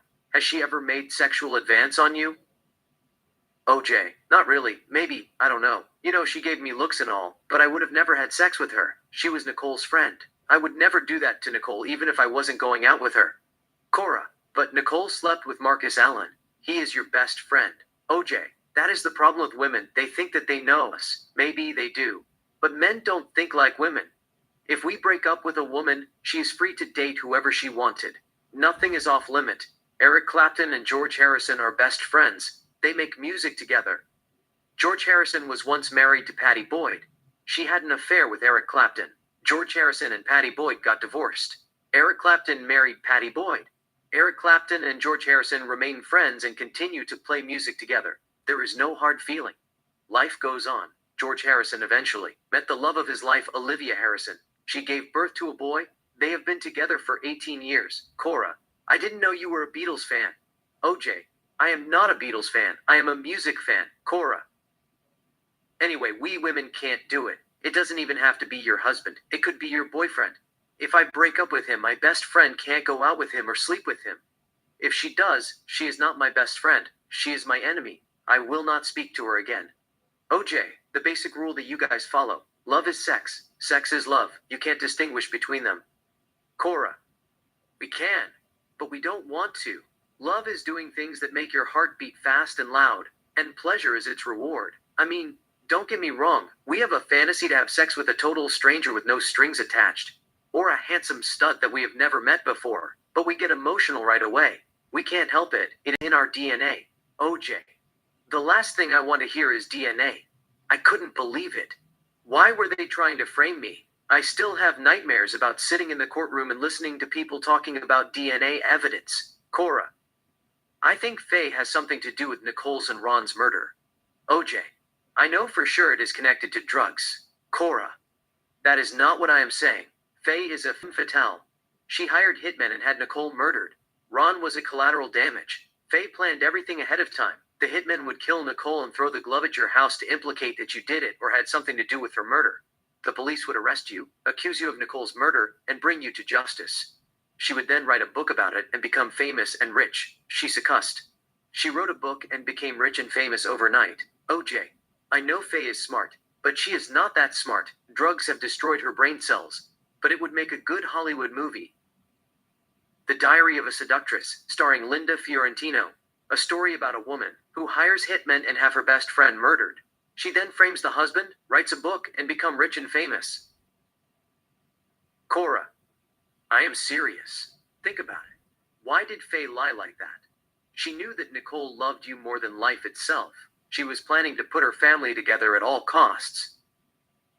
The second breakup was a timeout. Nicole would never accept defeat. Definitely, she would never let Paula beat her for your affection over her dead body. She loved you more than anything else. Faye made up all those lies. For what? She had a secret agenda. She tricked Nicole into writing those things in her diary, how you hit her, false accusation and all. She got really close to her, pretending to care about her. She told her that she loved her. I don't believe that Nicole kissed her. Faye is the one who kissed Nicole. She is lesbian. She was trying to make Nicole fall in love with her and milk her dry. Or trick Nicole into giving her cash so she could go out and buy cocaine. In the end, Nicole found out that Faye was a drug addict and decided to help her. You know, Faye is a toxic person. Nicole could have cut her out of her life, but she cared about people. Instead, she chose to help her. She admitted her in a rehab because that's what friends do. They would always be by your side. However, Faye had a hidden agenda. She needed money to buy drugs. Before she entered rehab, she had heard about an expensive pair of earrings and diamond bracelets that you gave Nicole. Faye assumed that Nicole must have kept jewelers in a safe and hired a couple of thieves to go to Nicole's house and steal the jewelries and money that she might have kept in a safe. That night, she called Nicole to distract her. The thieves came to her house and lured Nicole outside. However, things didn't go according to the plan. Ron Goldman came to Nicole's house to return the glasses and ruin their plan. They killed him. Then they killed her. But they got panic and decided not to carry out the robbery. They got in their car and drove away. OJ. I don't think those guys are thieves. They are assassins. One of them was wearing expensive shoes, Bruno Magali, that everyone is talking about. I don't think the thieves could offer that kind of shoes. Cora. How do you know? Anything is possible. I mean, they didn't have to buy them. They might have stolen the shoes somewhere in Brentwood or Beverly Hills. OJ. Thieves don't kill people like that. That murder was brutal. Only drug dealers kill like that. They cut this guy, Brett Cantor's throat and pulled down his tongue in 1993. They call it Colombian necklet. The police didn't solve the crime. They then killed Nicole and Ron Goldman. 1 year later, they killed the guy named Michael Nigg, who used to work at the Mezzaluna. He and Ron Goldman were friends, same age. Michael Nigg even dated Kim Goldman, Ron's Goldman sister. They said that he was involved in the drug trade. He lived beyond his means for a waiter, driving a Mercedes and living in a luxury condominium. I know in my heart it was a drug-related crime. They came after Faye and killed Nicole by accident. Faye didn't even waste time. She cashed on her best friend's death. She is a demon. Faye would sell her daughter to slavery for drugs. She doesn't play by the rules. As long as she gets what she wants, nothing is off the table. Everything is a fair game. She doesn't care about anyone's feelings. You know, spreading lies like that. She told prosecutors that I told her that I would kill Nicole if she began dating before August. I was going out with Paula. Why should I give a fuck about who Nicole would go out with? What I don't understand is, why did she say August? Why not September or October? She was up to something. It must be due date to pay drug dealers what she owed them. Cora. It is possible. But have you ever hit Nicole in your life? OJ. No. I have never touched her in my life. I had hurt her feelings few times. I had strained her, held her arms to keep her from hitting me or cuddle her behind to calm her down. Indeed, it got physical on New Year 1989. I threw her out of the bedroom. You know how Nicole is. She didn't take shit from anybody. If you touched her, she would fight back. That night, she brought it on. People don't understand how strong Nicole was. She had no fat on her body. You know, she was not weak, unlike portrayed by the media. And whenever it was about to get physical, I walked away or hid. Even in 1989, I didn't hit her. She was the aggressor. To be honest, despite what you heard, we had a wonderful relationship. We were an item right out of a romantic novel. She loved me. I loved her.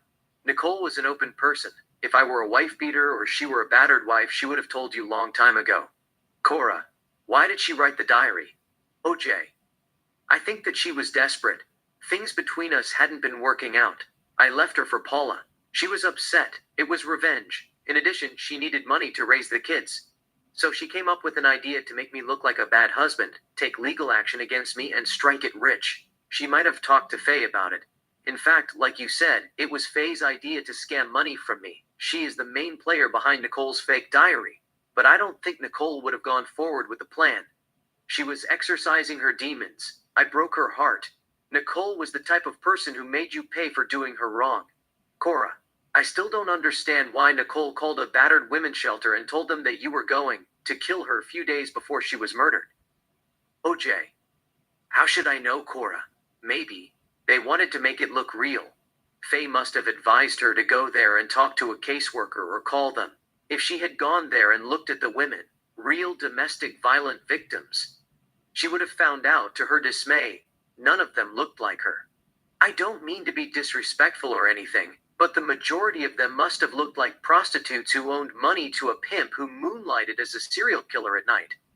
Cora, everything is weird, OJ. Nobody knew what she was up to. She needed someone to talk to. Besides, there is no record of that. They made it up. Nicole might have told them that I might have physically abused her in the past or something.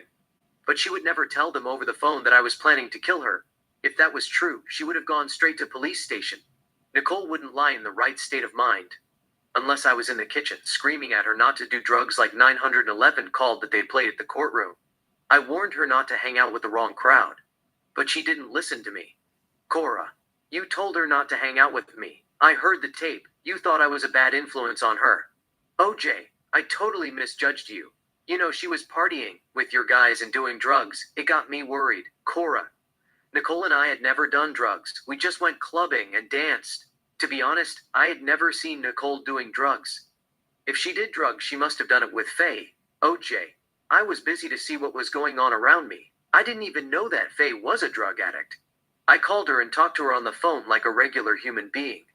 Nicole trusted her. She was helping us resolving our differences as a mediator. That is one of the few true things that Faye said in that book. But she exaggerated it. She said that I called her 4 or 5 times a day. I only called 2 or 3 times a month to check up on Nicole, see how she was doing. In the last 2 months of her life, she was having nervous breakdown. She was worried about you. She was worried about Faye. She was worried about IRS. She was worried losing her house. She was worried about the children. Where are they going to live?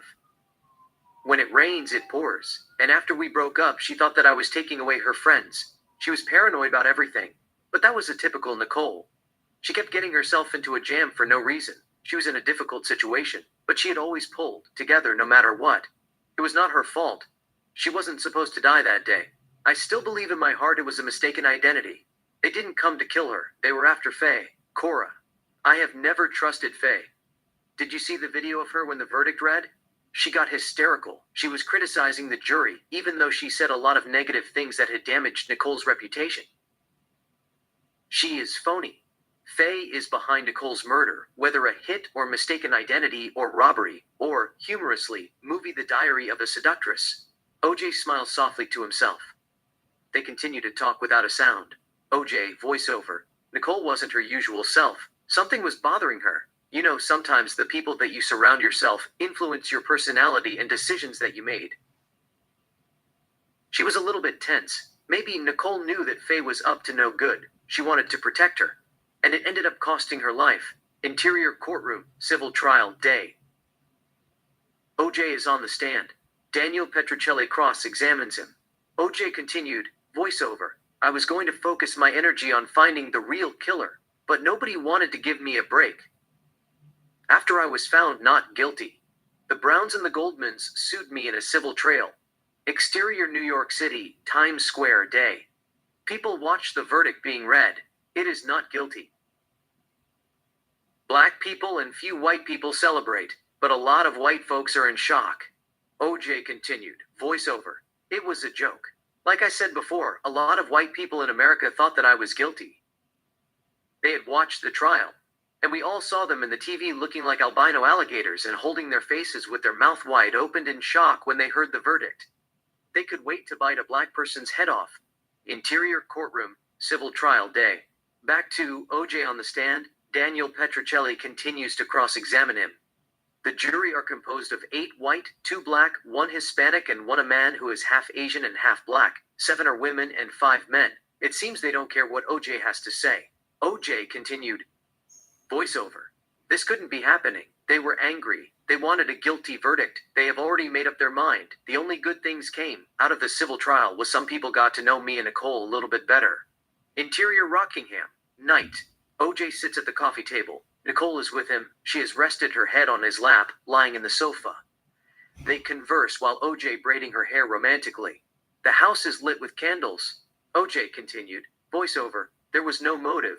Petrocelli and Kelly knew they didn't have nothing. Nicole was in love with me. She was the one who pursed me. She wanted to put the family back together. Interior courtroom. Civil trial. Day. OJ is on the stand. Kelly cross-examines him. Kelly shows OJ a photo of him wearing shoes similar to Bruno Marghi shoes. OJ continued. Voiceover. According to media, the plaintiffs introduced new evidence. Photographs of me wearing Bruno Marghi shoes. First, that doesn't prove anything even if I owned Bruno Marghi shoes. I wasn't there. Exterior Rockingham. Night. OJ chips a golf ball. OJ continued. Voiceover. I was at my house chipping golf balls, but there was no way of proving that. The stars in the sky couldn't speak for me. Interior courtroom. Civil trial. Day. OJ is on the stand. Daniel Petrocelli continues to cross-examine him. OJ continued. Voiceover. Still, plaintiffs couldn't explain how one person killed someone, came to his house, changed his cloth in 5 minutes and flew to Chicago. Cut 2. OJ is on the stand. Kelly asks OJ a couple of questions about the shoes. OJ continued. Voiceover. Second, they photoshopped the sole. For all we knew, the shoes could be Gucci. They all looked the same to me. It was the start of computer technology. People were photoshopping anything that they could download in the computer. Interior, Nicole houses, night. OJ breaks the back door, enters the house, takes the staircase, and enters Nicole's bedroom. She asks him what he is doing there. OJ says something, accusing her of something, and she tells him something. They are arguing. Nicole asks him to leave. OJ says something, turns around, and walks toward the direction of the camera. OJ continued. Voiceover. Nonetheless, a lot of people thought that I was a thug, who let his emotions run his life, a brainless animal, who couldn't control his anger, breaks doors, smashes objects, screams at people like the devil and raises hell. Interior, Nicole houses, minutes later. OJ returns to the house. He comes to Nicole's bedroom, and pounds the door. Nicole opens the door. OJ enters the room and shouts at her. Nicole asks him to leave. She doesn't want him to wake up the kids. OJ asks her to give him someone's phone number. OJ continued. Voiceover. I beat the shit out of Nicole. I told her that she couldn't leave me, and if she left me, I would kill her. She left me. I stalked her. Finally, I cut her throat and killed her. Nicole puts her phone book down on the bed and looks for a piece of paper to write down the phone number that he wants. OJ just takes her phone book and heads to the living room. Nicole is not too happy that he took her phone book. With everything in it, she follows him to the living room, asking him to give her the phone book back. She will write down the number on a piece of paper for him. OJ ignores her, grabs the phone at the living room and makes a call. OJ continued. Voiceover. There are some people who still think like that. When they look at me, they see a monster. Even Time magazine darkened my face and made me look like a criminal. The darker you are, the meaner you become. If it was up to media, and if there was no law in this country, they would have locked me in a zoo or hanged me on a tree. Despite charm that they said I had, they saw me as a mythical creature or a brute who viciously took 2 innocent lives. Interior courtroom. Day. Captain Wayne Stanfield testifies for OJ. F. Lee Bailey questions him. He then shows him a paper that OJ singed on. OJ continued. Voiceover. But what they didn't know, I had a good heart. My mother taught me to do unto others as you would have them do unto you. Interior. Airplane. Day. Captain Wayne Stanfield sits next to OJ, gives him a paper and asks him for autograph. OJ signs an autograph. OJ continued. Voiceover. In the criminal trial, the angels in heaven kept sending one witness after another. People that I signed autographs for and others. They all came to my defense and supported me. Interior Rockingham, Halloween party night. OJ, who is dressed as Indiana Jones, converses with a man who is wearing a scary monster mask. OJ asks the man to lend him his mask from 1 minute. The man gives him the mask. OJ puts it on, comes behind Nicole, who is wearing Princess Leia gold bikini costume and talking to Cora, and scares her. Nicole screams without a sound. OJ removes the mask and laughs at the situation. Nicole couldn't help but smile with amusement. OJ continued, voiceover. It didn't matter. They continued to believe that I was a savage. I followed Nicole day and night, terrorized her, and finally killed her. Interior courtroom, day. Nancy Ney is on the stand. Kelly questions her. OJ continued, voiceover. A woman named Nancy Ney, who worked at a battered women's shelter, told a flat-out lie on the stand. She said that Nicole called her on June 7 and told her that I stalked her and threatened to kill her. Cut 2. Robert Baker, OJ's lawyer, cross-examines Nancy Ney. OJ continued, voiceover. I told Nicole that if I ever caught her with another man, I would kill her. I had been calling her on the phone begging her to come back. She didn't even write it down. She reconstructed the details from memory. What kind of bullshit is that? Interior New York City, restaurant night. OJ and Paula sit at a table and have dinner. It is a romantic restaurant. We see the city of New York in the background. He is having baked tilapia. She has salmon with creamy dill sauce. Both drinks red wine. OJ continued, voiceover. I was with Paula. I was happy with the direction that my life was going. I wanted Nicole to be happy too. You know, why couldn't Nicole go out with whoever she wanted and enjoy her life to the fullest? It made no sense. I didn't understand why people continued to lie.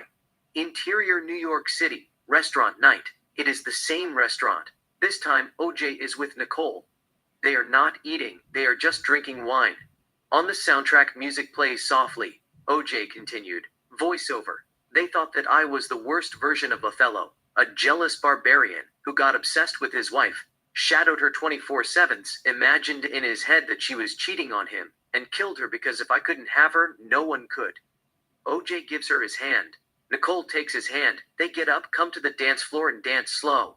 OJ continued, voiceover, but they didn't know how many hours I used to put to make or produce movies, do commercial broadcast, run my own business, try new things, and get into adventures. Imagine a man doing all those things while stalking a girl who loved him more than life itself. It was a joke. OJ and Nicole get closer and kiss intimately. OJ continued, voiceover. I loved Nicole. She loved me too. Why would I throw my life away? Exterior San Francisco. Street, morning.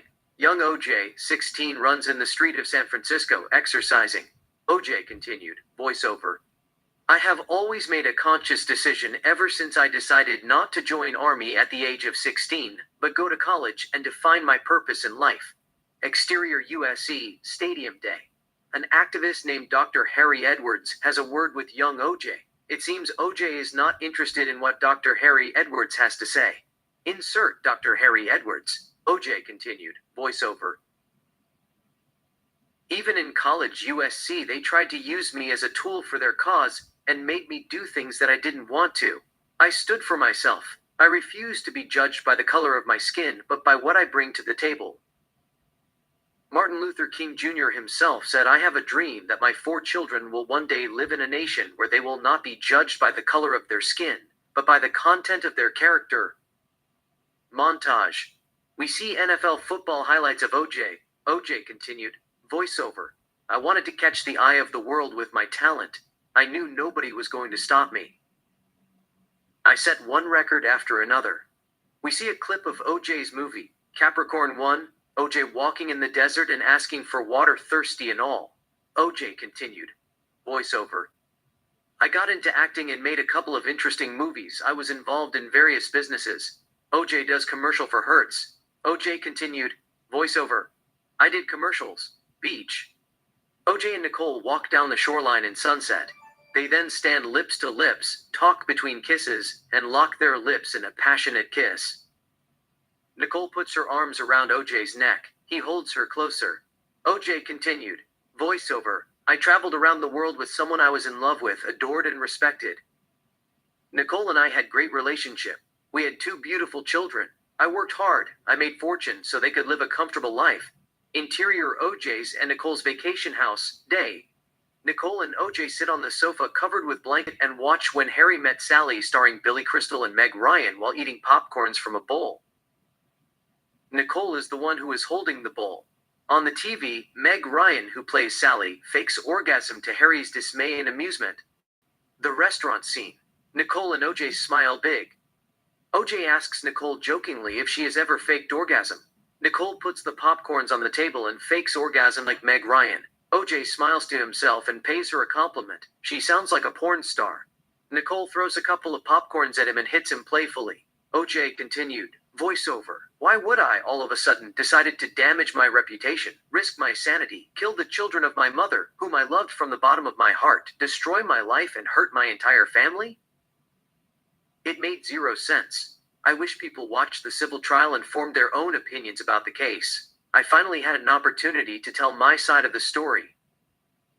Nicole sits on OJ's lap, puts her arms around him. They talk between soft kisses and kiss intimately. OJ continued, voiceover. It didn't matter that they put photos of Nicole above me. I told them the truth. I loved her.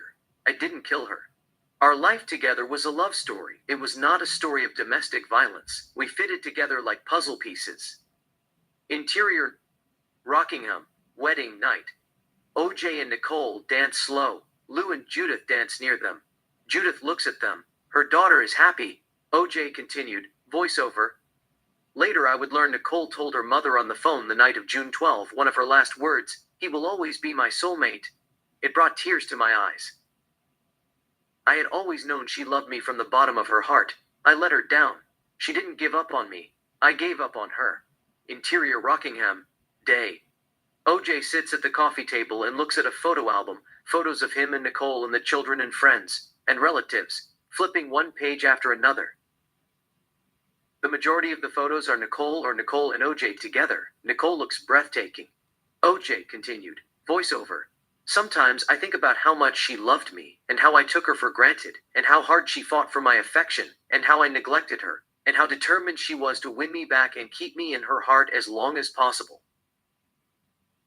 And how I satisfied her needs half-hearted, and how hard she tried to put the family back together, and how I walked out on her, and tell myself maybe my soul deserves to suffer for what it's worth. She was the miracle of my life. Interior courtroom, civil trial day. OJ is on the stand. Robert Baker continues to question him. OJ continued, voiceover. Anyhow, I told them Nicole was my best friend. I loved her from the depth of my soul. I did not, could not, would not have possibly killed her. She was the children of my mother. She would always have a special place in my heart, to that effect. Cut 2. Daniel Petrocelli cross-examines OJ. OJ continued, voiceover. I wish I had told them that Nicole was a twinkle in my eye. There was no word in the dictionary for how much I loved her. I was blessed to have her in my life. My heart would always beat for her forever and ever. OJ looks at the jury. OJ continued, voiceover. But then again, those white jury would think that I was obsessed with her. But fuck them. They had already made up their mind. The verdict was guilty no matter what. They knew what they were going to say before even the trial began. Interior Rockingham, day. OJ sits in the TV room and watches Geraldo Rivera talking about the case. OJ continued, voiceover. They had been listening to Geraldo Rivera. The media has brainwashed half of America that I was guilty. OJ shakes his head in disbelief. Interior courtroom, civil trial today. OJ is on the stand. Robert Baker continues to question him. OJ speaks freely. OJ continued, voiceover. Still, it felt good whether I was found guilty or not. I spoke the truth. I was innocent. As long as you have the truth with you, you have peace in your heart. If you have peace in your heart, God will protect you from evil. Interior Scripture Cathedral, day. OJ attends African church. He is the guest of honor. He is giving speech to the crowd of about 200 people. OJ continued, voiceover. God is good. Not God, but the devil will test your faith in God, like how he tested Job. Job had everything. Then the devil took his property, his health, his peace, and those whom he loved dearly one by one. But the devil couldn't take his faith away. I am nowhere near faithful and steadfast as Job, but the book of Job has taught me a valuable lesson. Interior St. Martin of Tours Catholic Church, day. OJ attends a church, Nicole is with him, so do Sydney, 7, and Justin, 4. The minster preaches the word of God. OJ holds Nicole's hand. OJ continued, voiceover. Have faith in the good Lord. He will restore to you the joy of your salvation and uphold you with a willing spirit.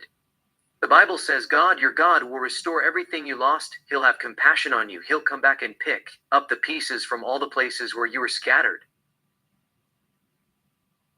Exterior Rockingham, day. Collectors take out items.